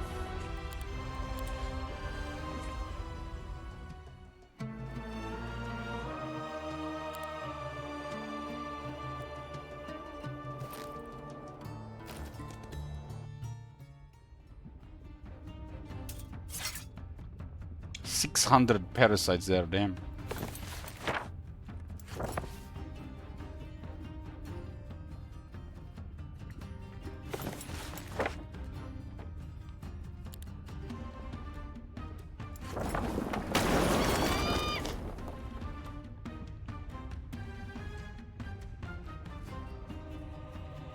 Vampire's here at 8 speed. It's not native terrain because it's a hive. It's a defender ground here. So this is the only time we're gonna lose the native bonus when we are besieging.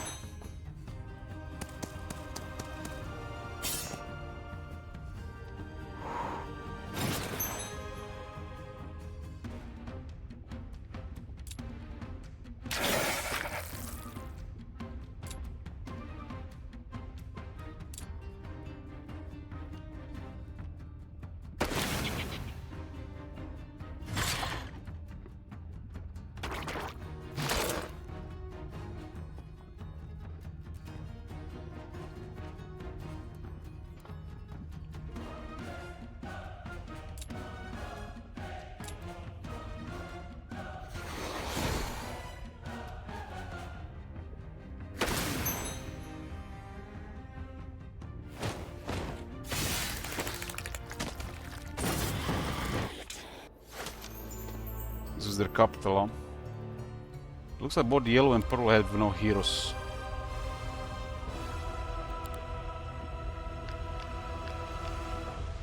Even had extra stuff here.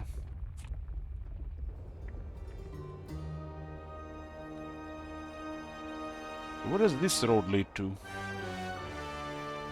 It's a strange layout this time. I guess this road is towards the middle.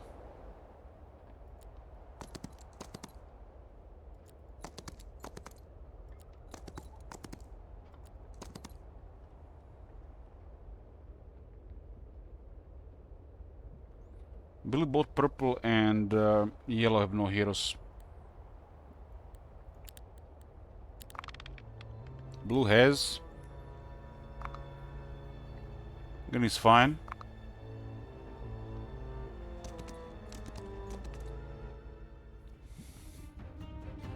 Pretty good started stuff, but looks like there are heroes.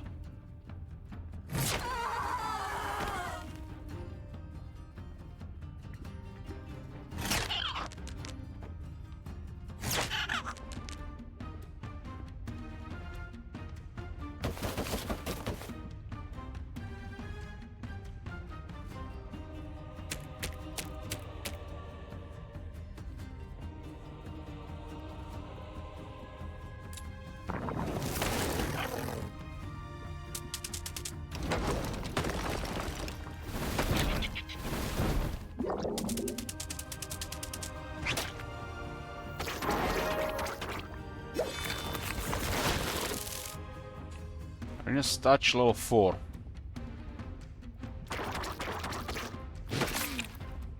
Pretty high started. Pretty high started.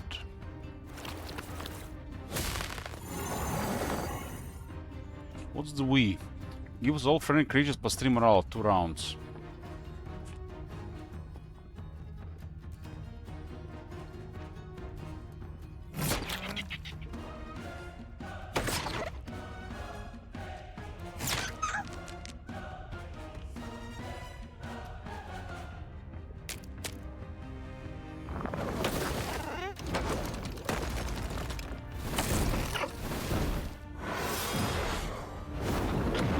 And Doriath's died.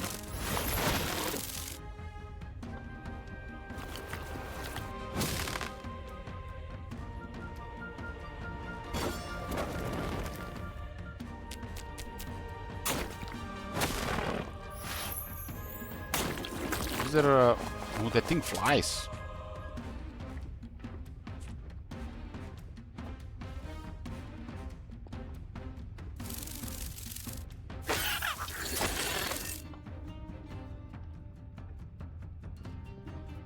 That thing flies.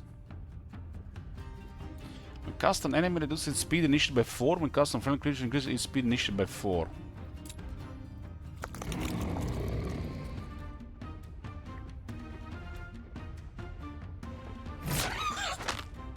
No berserk on anybody now.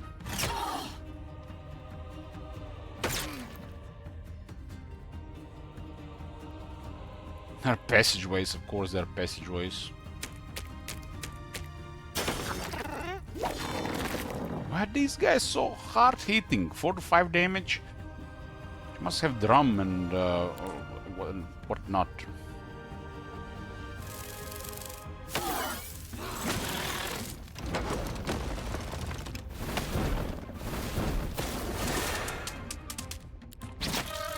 They're doing so much damage. Looks like a drum.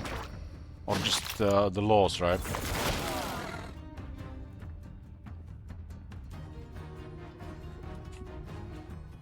Old voodoo.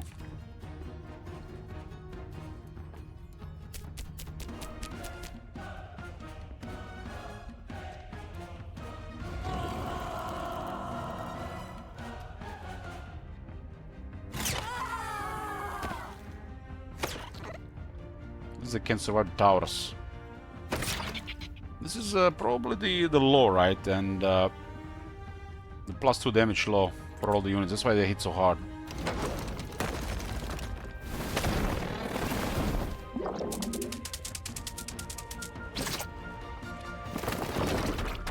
got so many buffs that she not even left the city.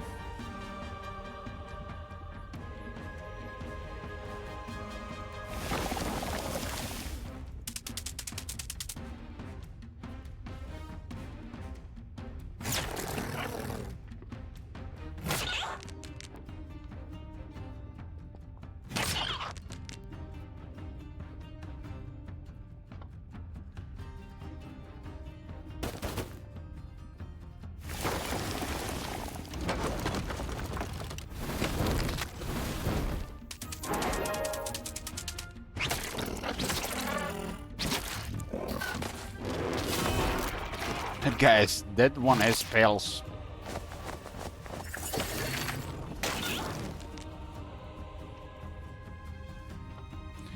That one has spells.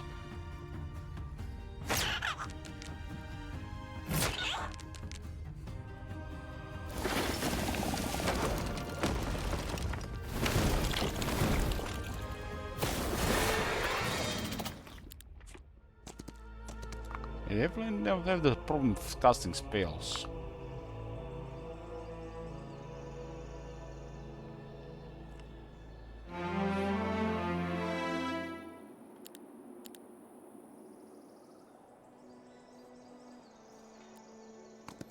Yellow? I don't see any heroes from the yellow.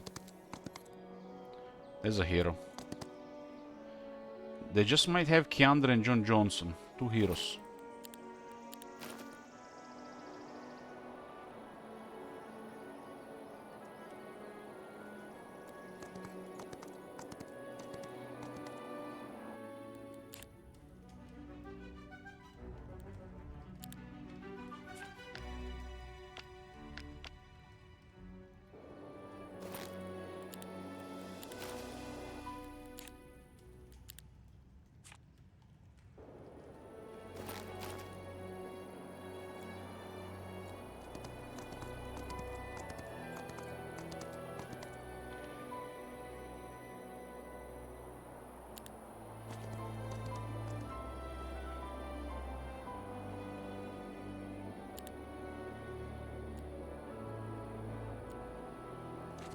Some nasty spellcasters for sure.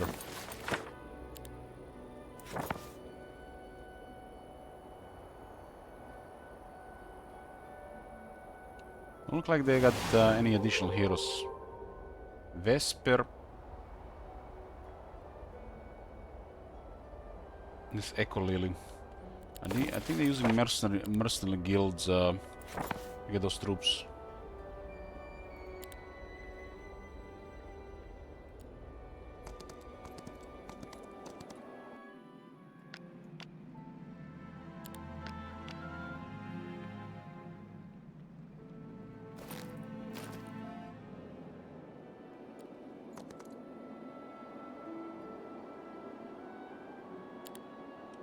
You have to recapture this city if they wanna live.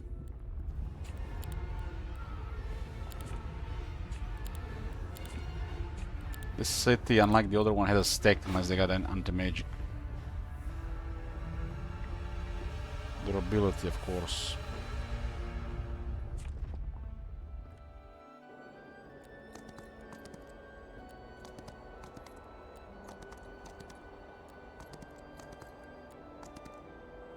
This is a very long road. Look at the road up here. These two are kinda close, but the road is going so far up.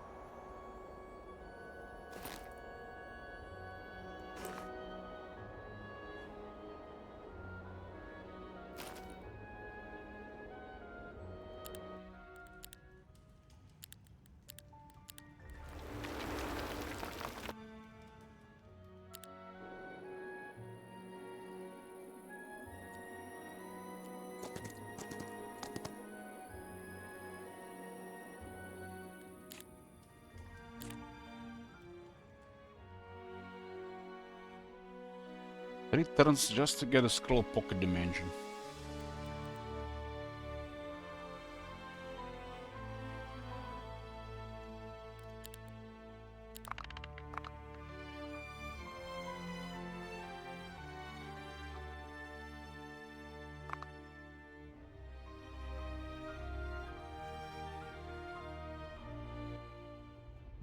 They do have more armies and more heroes. We've guarded the city for a couple turns.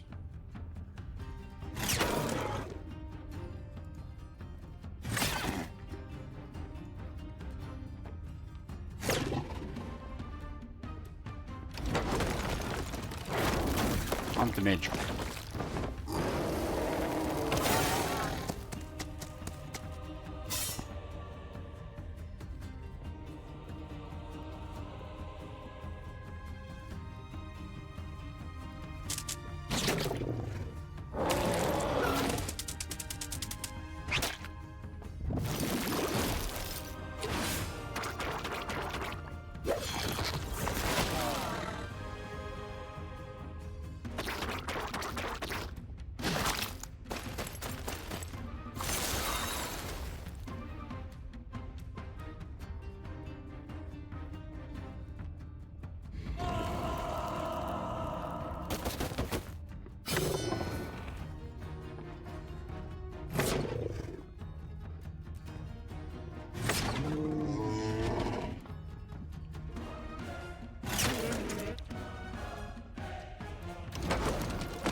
Guard the city one more turn. These guys have been going, but they do get heroes out of the woodwork. Must have been doing stuff on the map.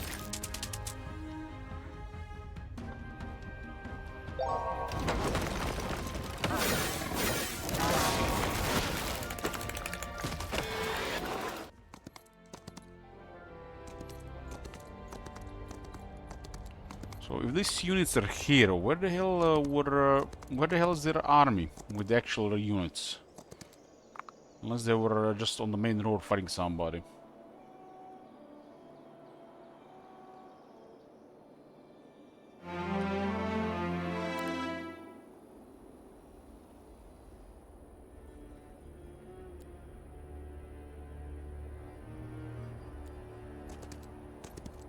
I don't think this one I have stats to fight anybody, even when it gets to like 50 vampires probably, considering how started those guys. I guess this is the army.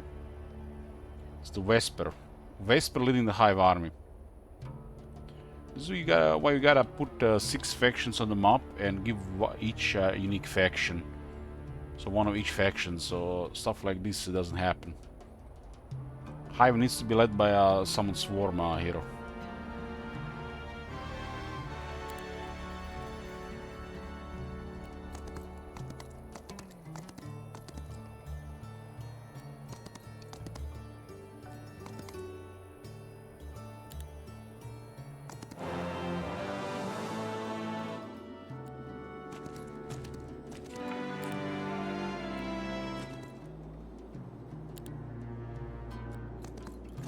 Pocket Dimension.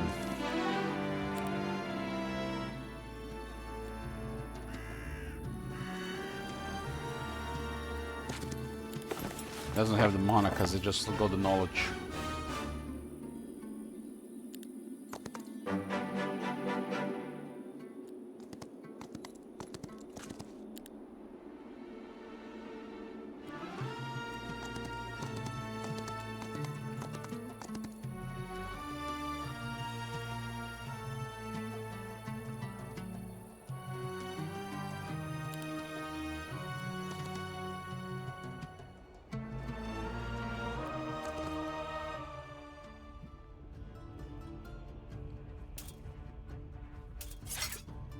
Oh, got a stack here as well.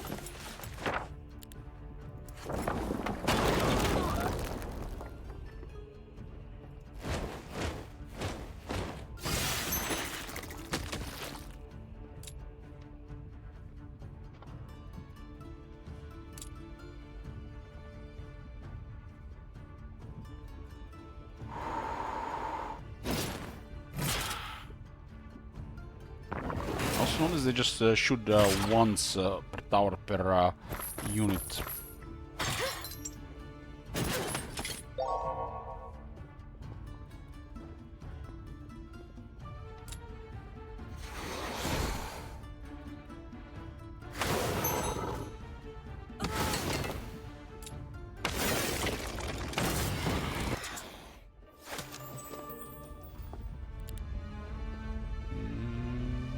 This one was perfect towers.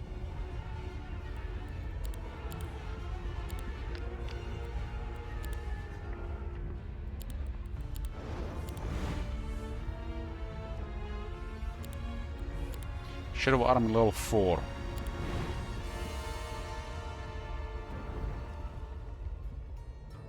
That's quite a long path here. Look at the stables down here. Swan boots. Extra moon.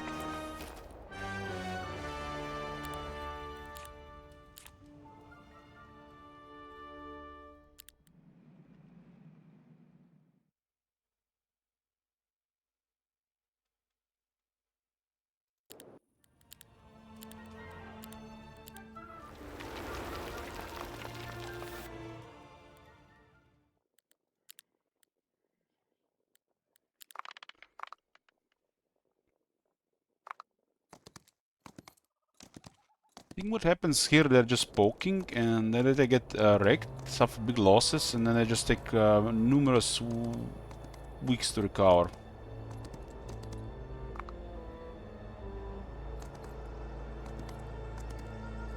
There's also a thing with the heroes as well.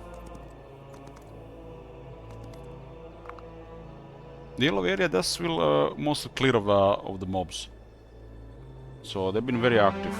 I mean, it's been almost 2 entire months.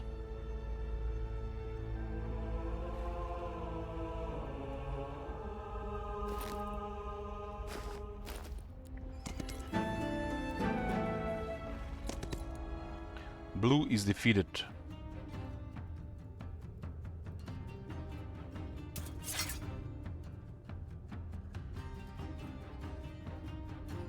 This guy has quite a stats.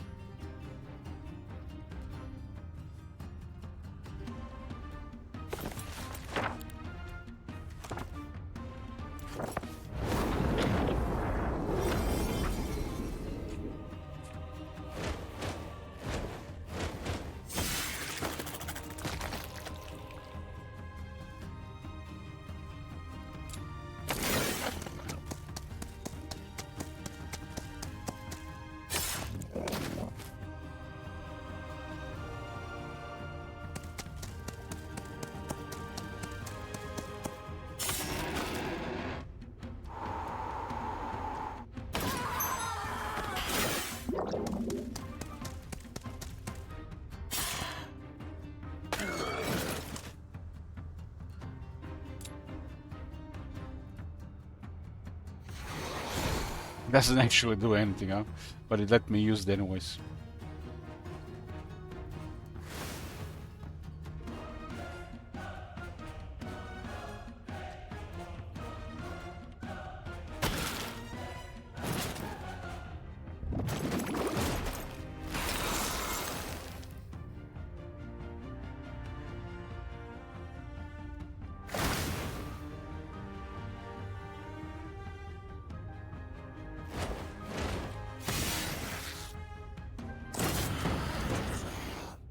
Last game there was somebody walking around with 200 plus vampires, and we had never even seen him.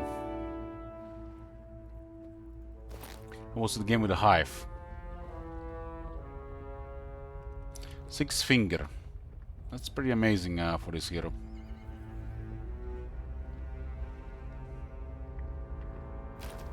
Okay, Morning.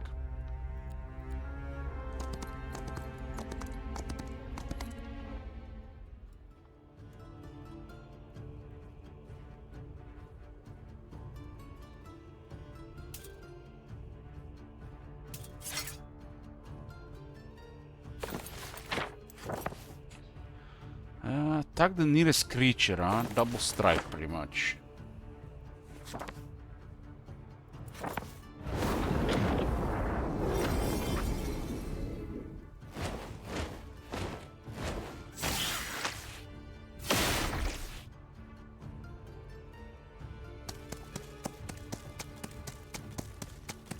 This one is quite a spellcaster.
Well, they deliver me the drum.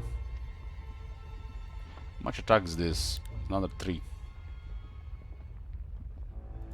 Another 5 defense. Another 2 defense.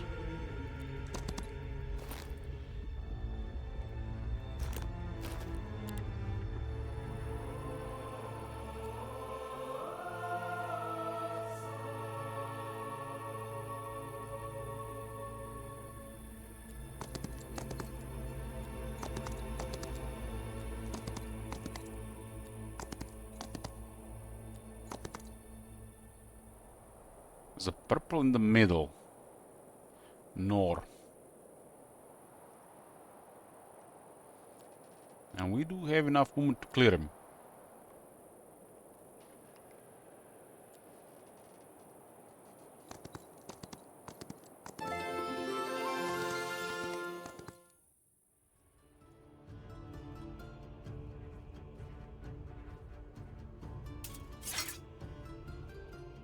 Twelve hydras.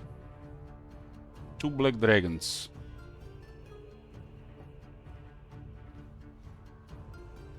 Gonna make the raid stronger. That's a ridiculous amount of raids.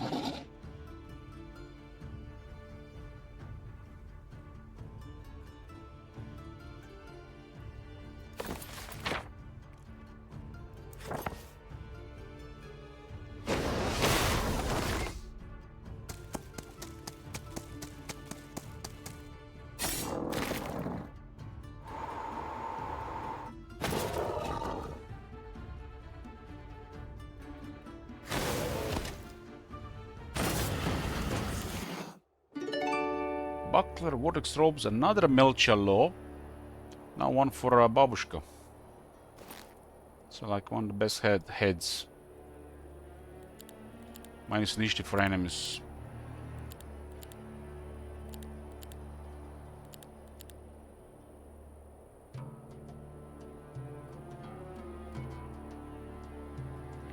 I need this bow. Minus 2 initiative. Is this Warhammer 4? No, it's Warhammer 5.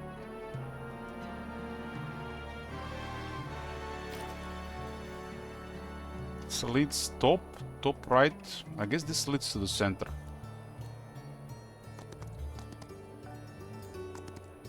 We still might encounter actually somebody with an army. Purple and yellow seem crippled. They might have been fighting each other.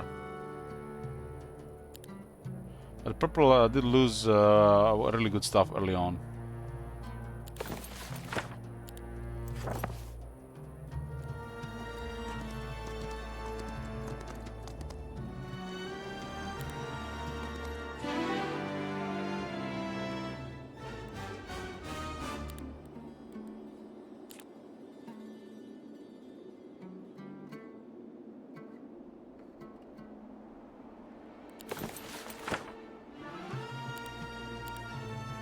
Energize, nice.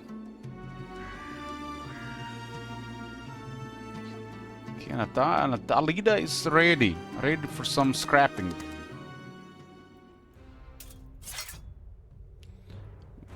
Very balanced stack.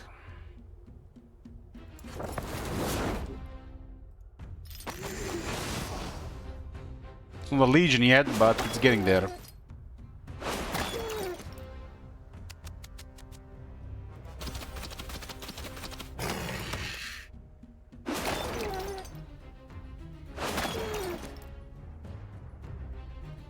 I saw her at the tower and I couldn't resist. Put wall bargains here.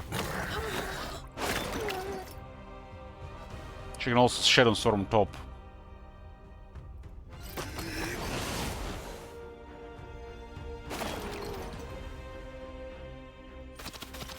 So with sorcery this goes even better, huh?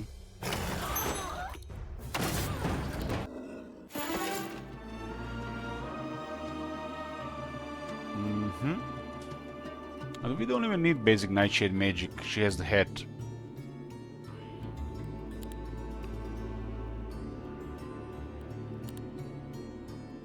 Logistics. Advanced offense. Well, march.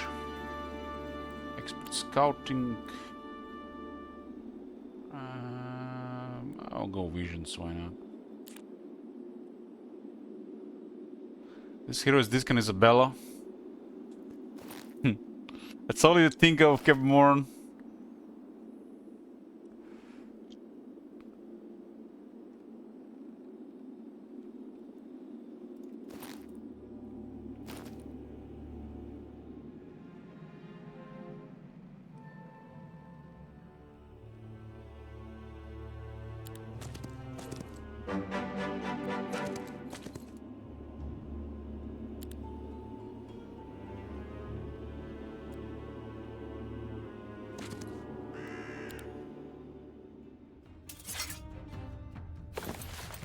Yeah.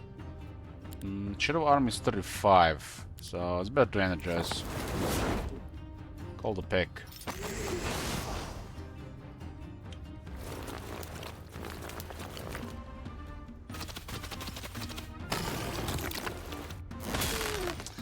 Well, I feel like the Age of Warhammer is past for most people until Nagash arrives, Captain Morn.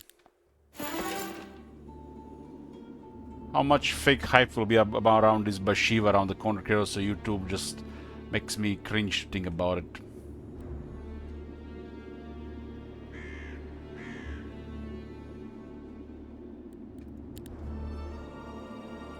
It's a Death Knight, Eternal Service.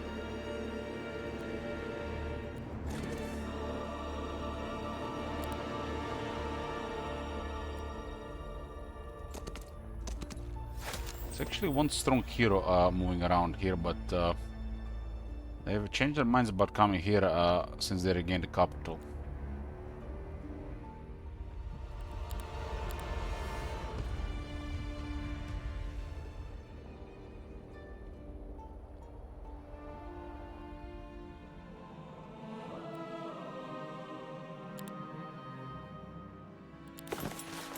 Need to restore mana. 58 vampires. Probably gonna get murdered. He has no business having 38 vampires. We'll see if they come this way if the capital is gone. So it looks like Flu is in trouble.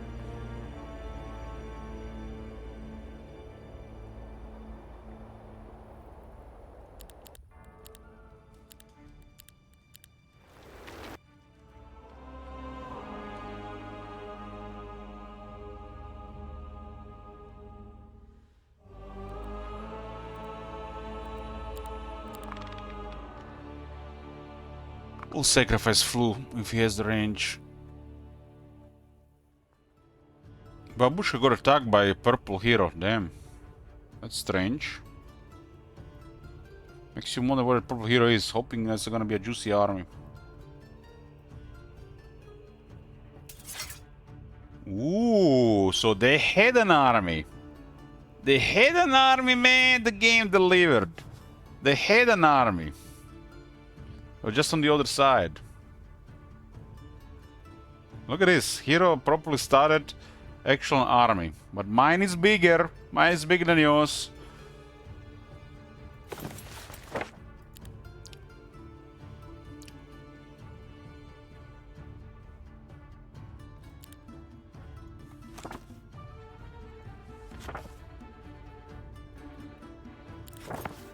Oh man, those whites are gonna go nuts.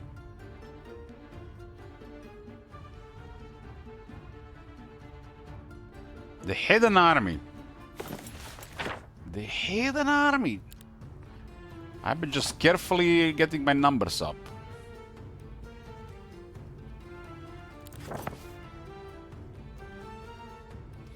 They need about 3 times this number to challenge my army. They don't know what artifacts I have, that's the problem. Just because I have this and this, they need 3 times.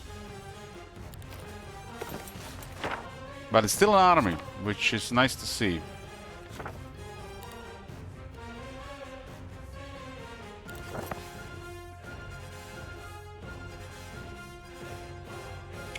I think the whites attack and they're dead.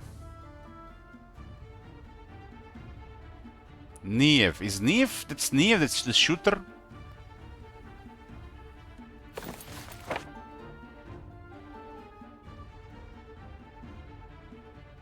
I'm not sure anything is worth casting here. Maybe calm them down. I won't be able to cast Nightshade, but I'll be able to cast Primal. I think calm them down makes sense. And then we'll see the follow-up. I don't like this move, but what can you do?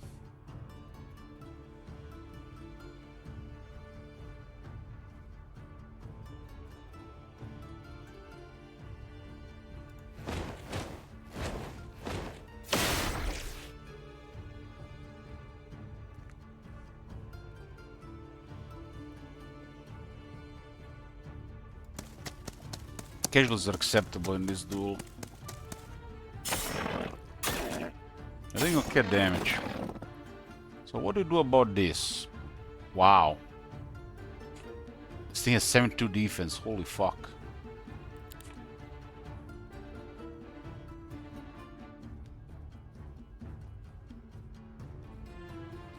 I don't like the look of this anymore.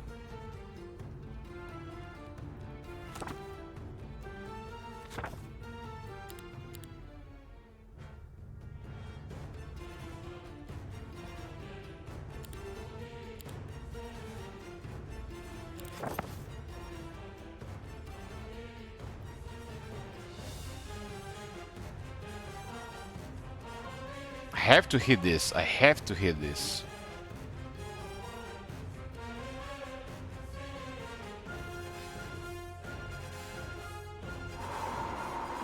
That queen is gonna hurt like crazy. Anti-magic. Damn. Okay, so this is a pretty strong hero.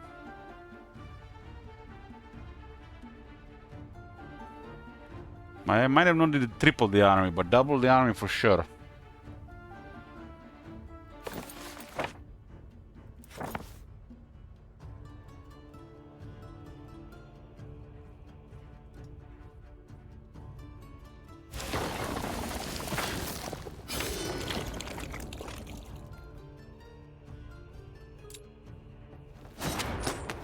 No spell casts, huh?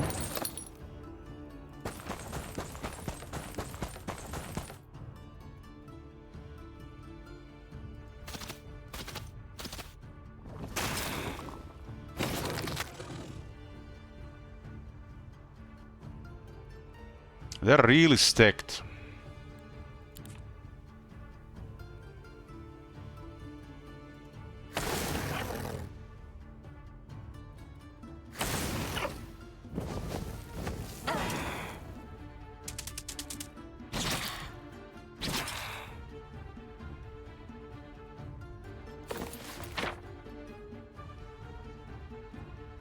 Their anti-magic is on cooldown, so I don't have to worry about it. Why can't I cast Rewind Life? Anti-magic, of course. I'm like, I just say anti-magic is a cool. I'll keep forgetting about this anti-magic thingy on the units. At least the queen will probably live another round. They get extra defense, so that's why they're so tough.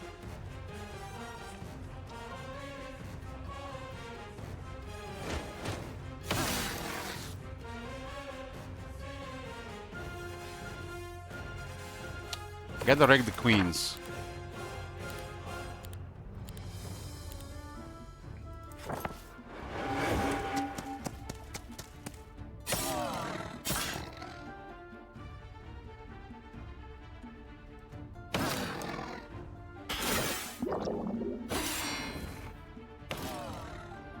Those wild rates are just ridiculous at this size.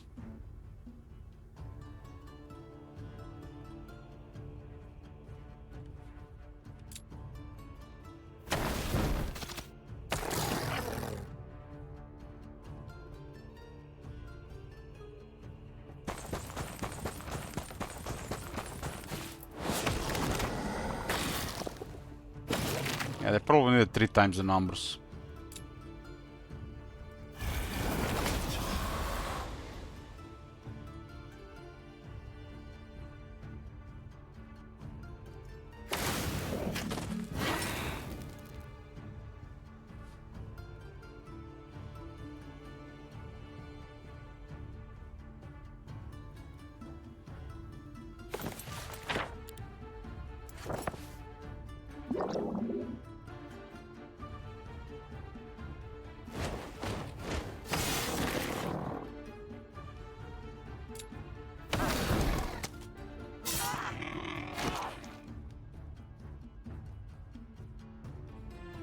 This thing has 5 initiative.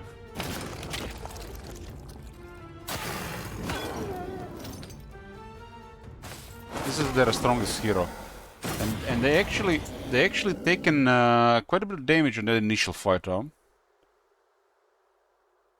So they did had a powerful army. Just my army just way more powerful. Way more powerful. They need like 3 times this number, 2.5 to 3 times probably. And Babushka would have been sweating. As this is incredibly difficult to deal with double retaliation.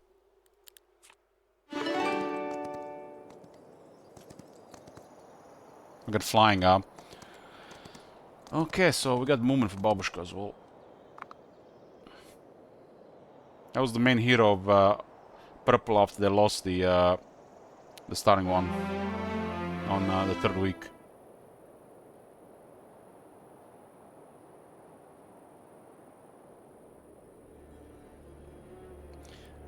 They already did the resurrect that round. I got Arcane Magic, so it's a really powerful healing in this army.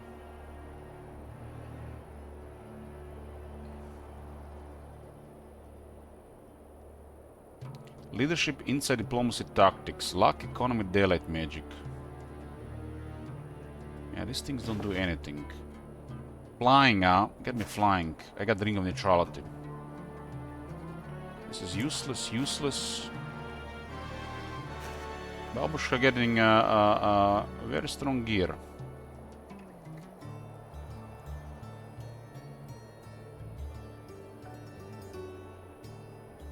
Give the cooldown here.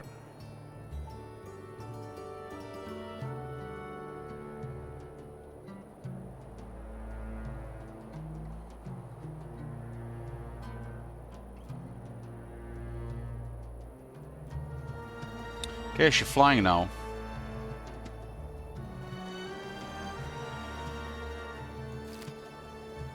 I think we already got all the spells, but I just put it there just anyways. At the purple, I was kind of surprised to see the purple. The purple was doing something. They just were terrified of me. I think they see me having a strong army, that's why they ignore. That's why this early army was coming. This tech is crazy powerful. It just needs special tactics just to do this.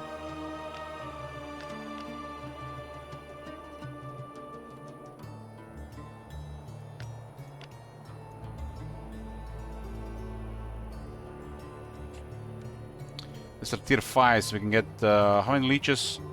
I get 20 leeches here.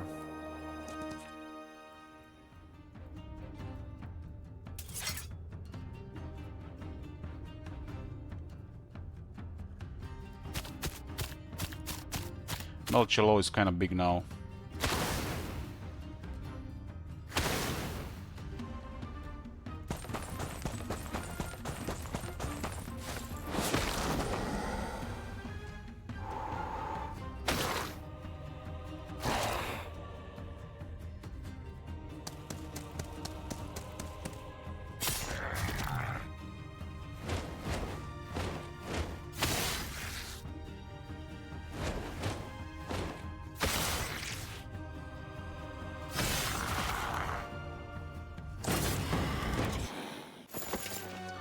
The leeches. This working on the whites is I think too much. The vampire has a weak healing and the white has ridiculous healing. Just like, I think they were so careful about esport balancing this unit, they kind of forget about this unit.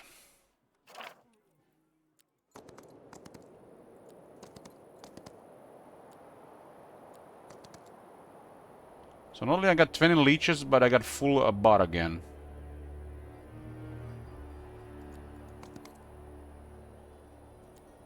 Oh, and what do we have here? Shitload of whites. I'm gonna get like 80 whites.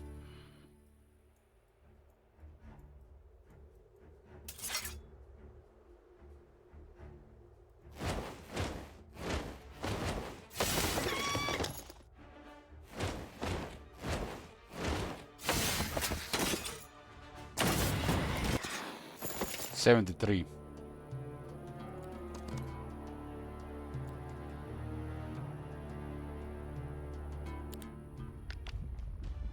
Okay, purple had an army moving around.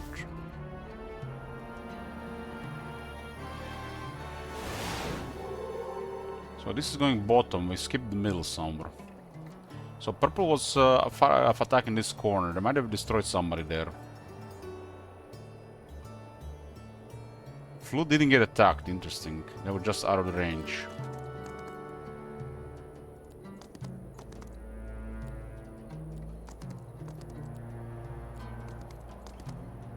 That guy might be struggling with movement.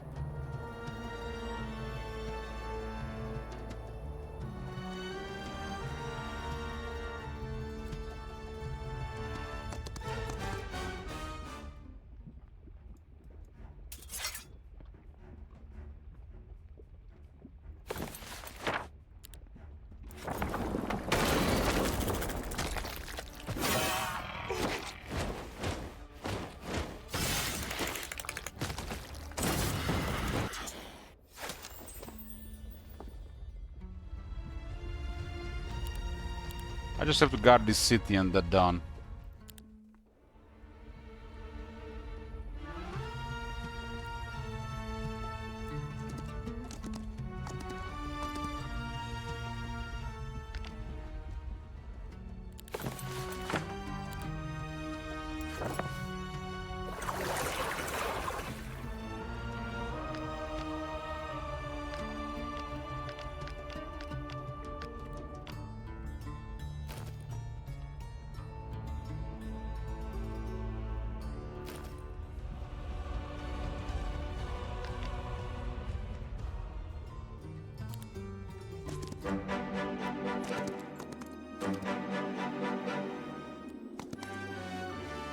Don't really need Zam anymore.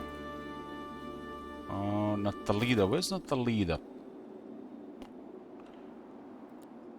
Using the dog or somewhere around here.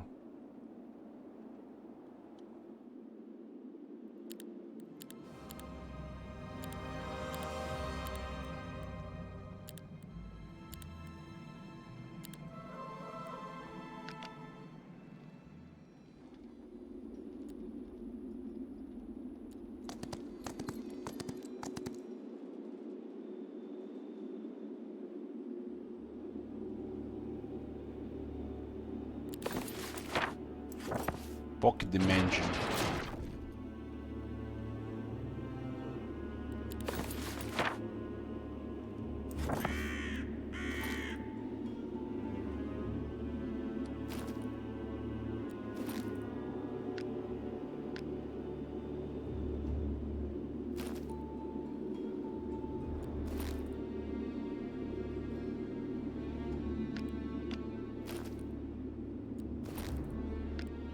I see it. I understood the concept.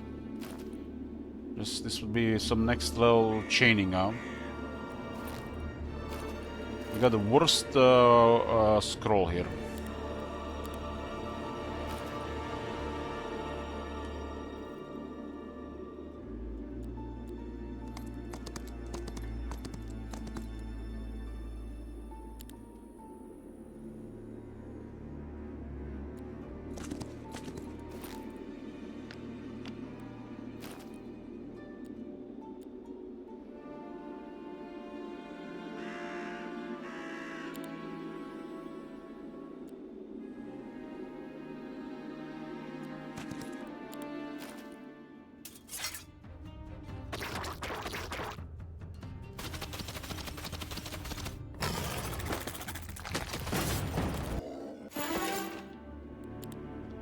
Shadow blades.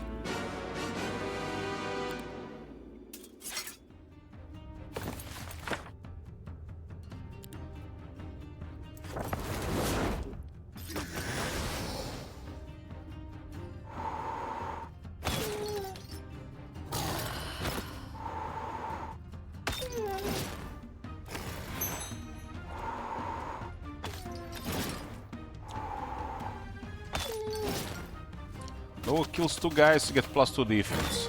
Next turn 2 guys, not 2 defense.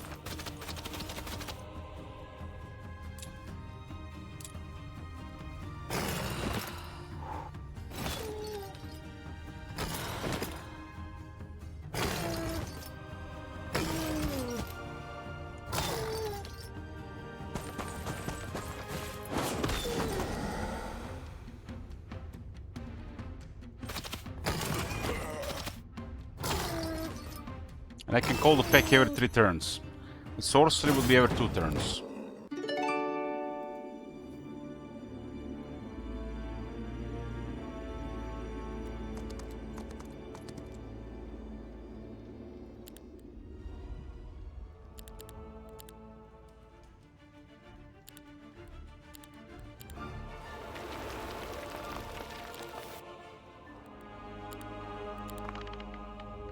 What's this city here?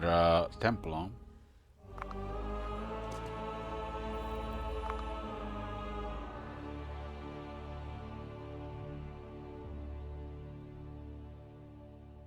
I fully explored quite a bit of yellow area without being noticed. Let's have that scouting here. I just get a bunch of vision like that. Spend him and go again.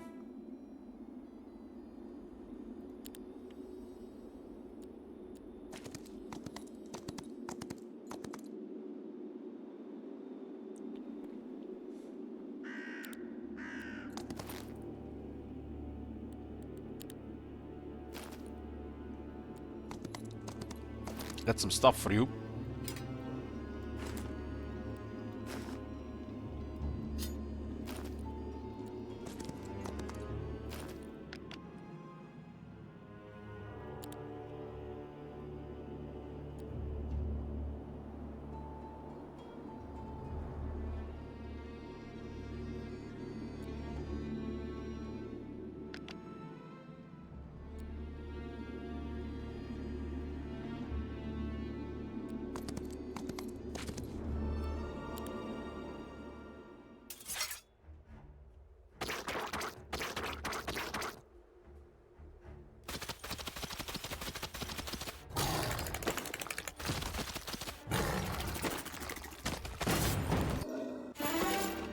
Logistics.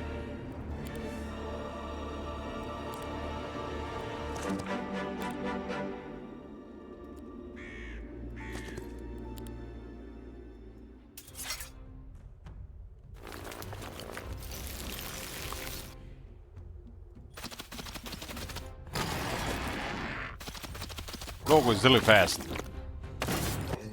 Especially with her. Got more doggos as well. One doggo costs 25, huh?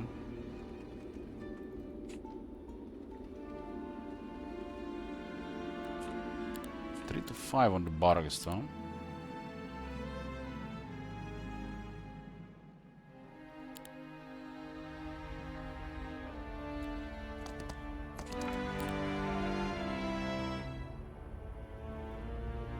Where is Vesper going?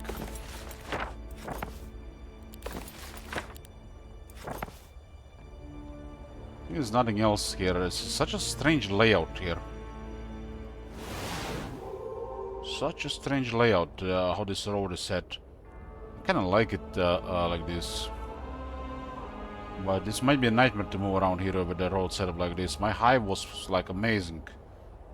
That was like one of the craziest starts I've seen.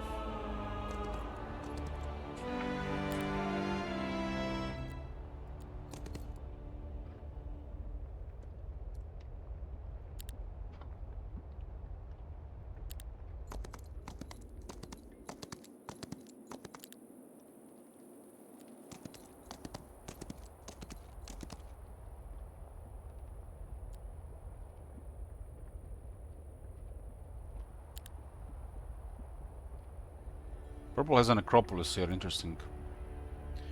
Babushka is flying now.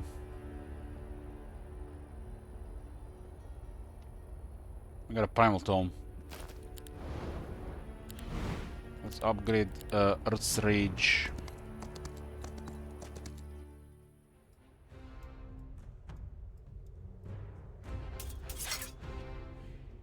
So they're just piling up the garrison here.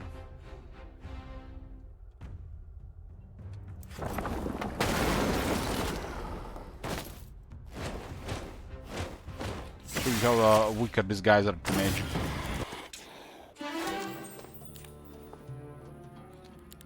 Almost fully built Necropolis. Look at this.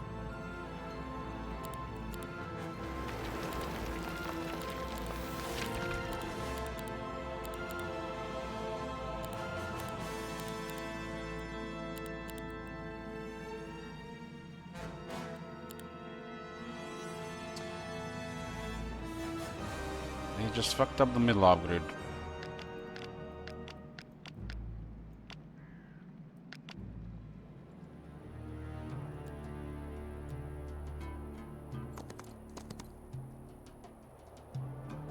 So somebody's down here who got wrecked. They were Necropolis as well. They had a Necropolis here.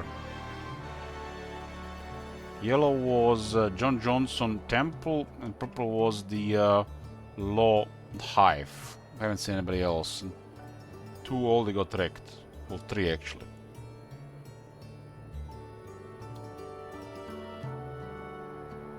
Vesper about to go down without a fight. The main purple army also went down.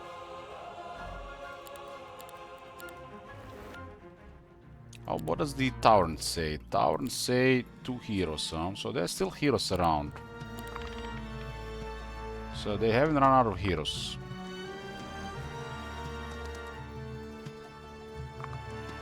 So purple had additional armies running around. They just weren't bothered about me, because I guess I have 2 crazy armies. If they combine everything in a single army, they might have had a chance against one of my armies. And I had 2 like that.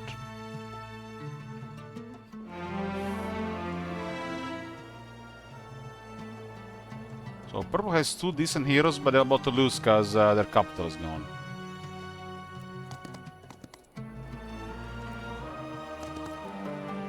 The Laris.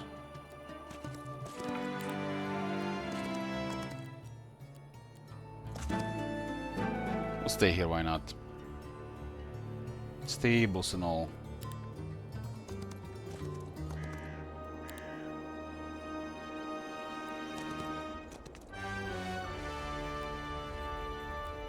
I really like the grow late game because the level 5 law for 20 movement 2 side. It's so nice. Kinda curious how the area looked like as I played Hive last here. I was also in a corner like this, but my mob was godly. This one looks strange.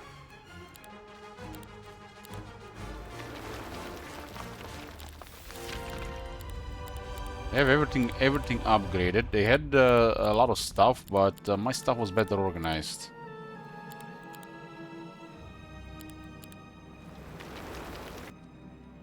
Another Necropolis on Necropolis, it's a crazy amount of stuff. It doesn't look like anybody's coming here.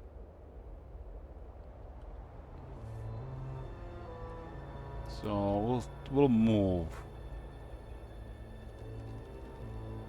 And we're just gonna take these things, the Necropolis, the mountain monsters in the path. There's just so much attributes.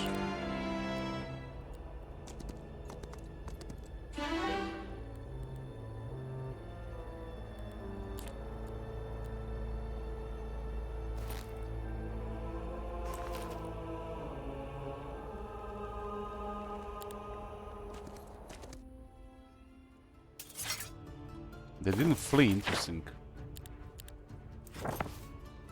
Dogo is faster, which means they're just dead.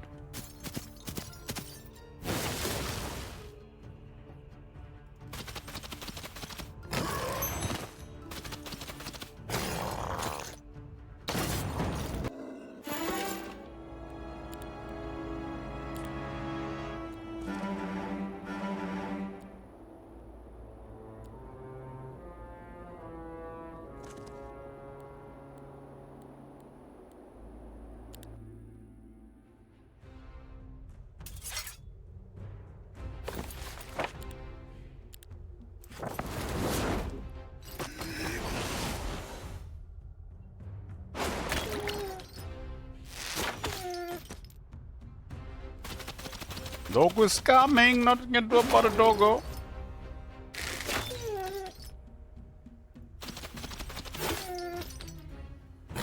Doggo hits for 15,000. Another 10,000.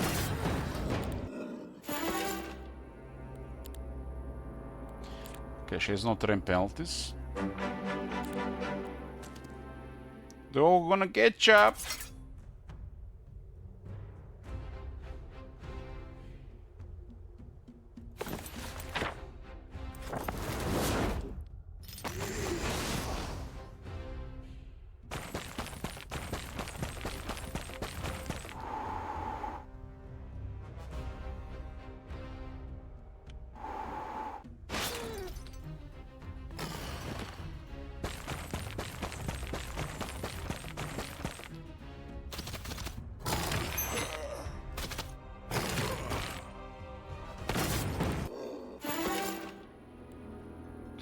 Expert recruitment, that's perfection. Perfection. Lead guards. Summon doggos without going to town.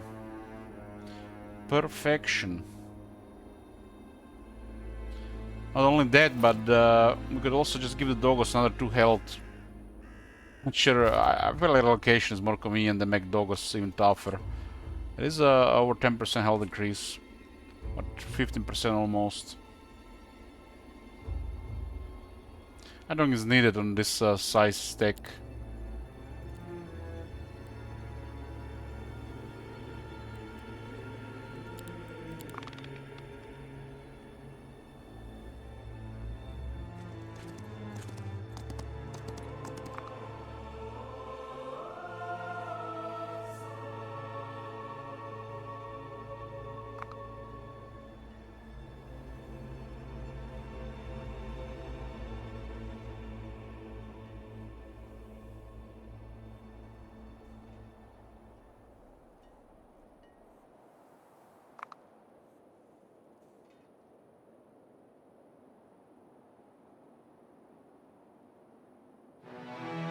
Month number 3.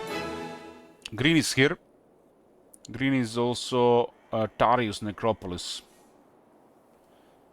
Purple is gone. In to be continued, boys. To be continued. Thanks for watching. Router about to restart. To play tomorrow we play multiplayer. We'll be trying the I think Vendetta map. So not the same as tournament. Maybe somebody gonna play. And we're gonna have to see some more proper multiplayer instead of just tournament rounds. I guess proper different. Thanks for watching, boys, and bitch. Good night.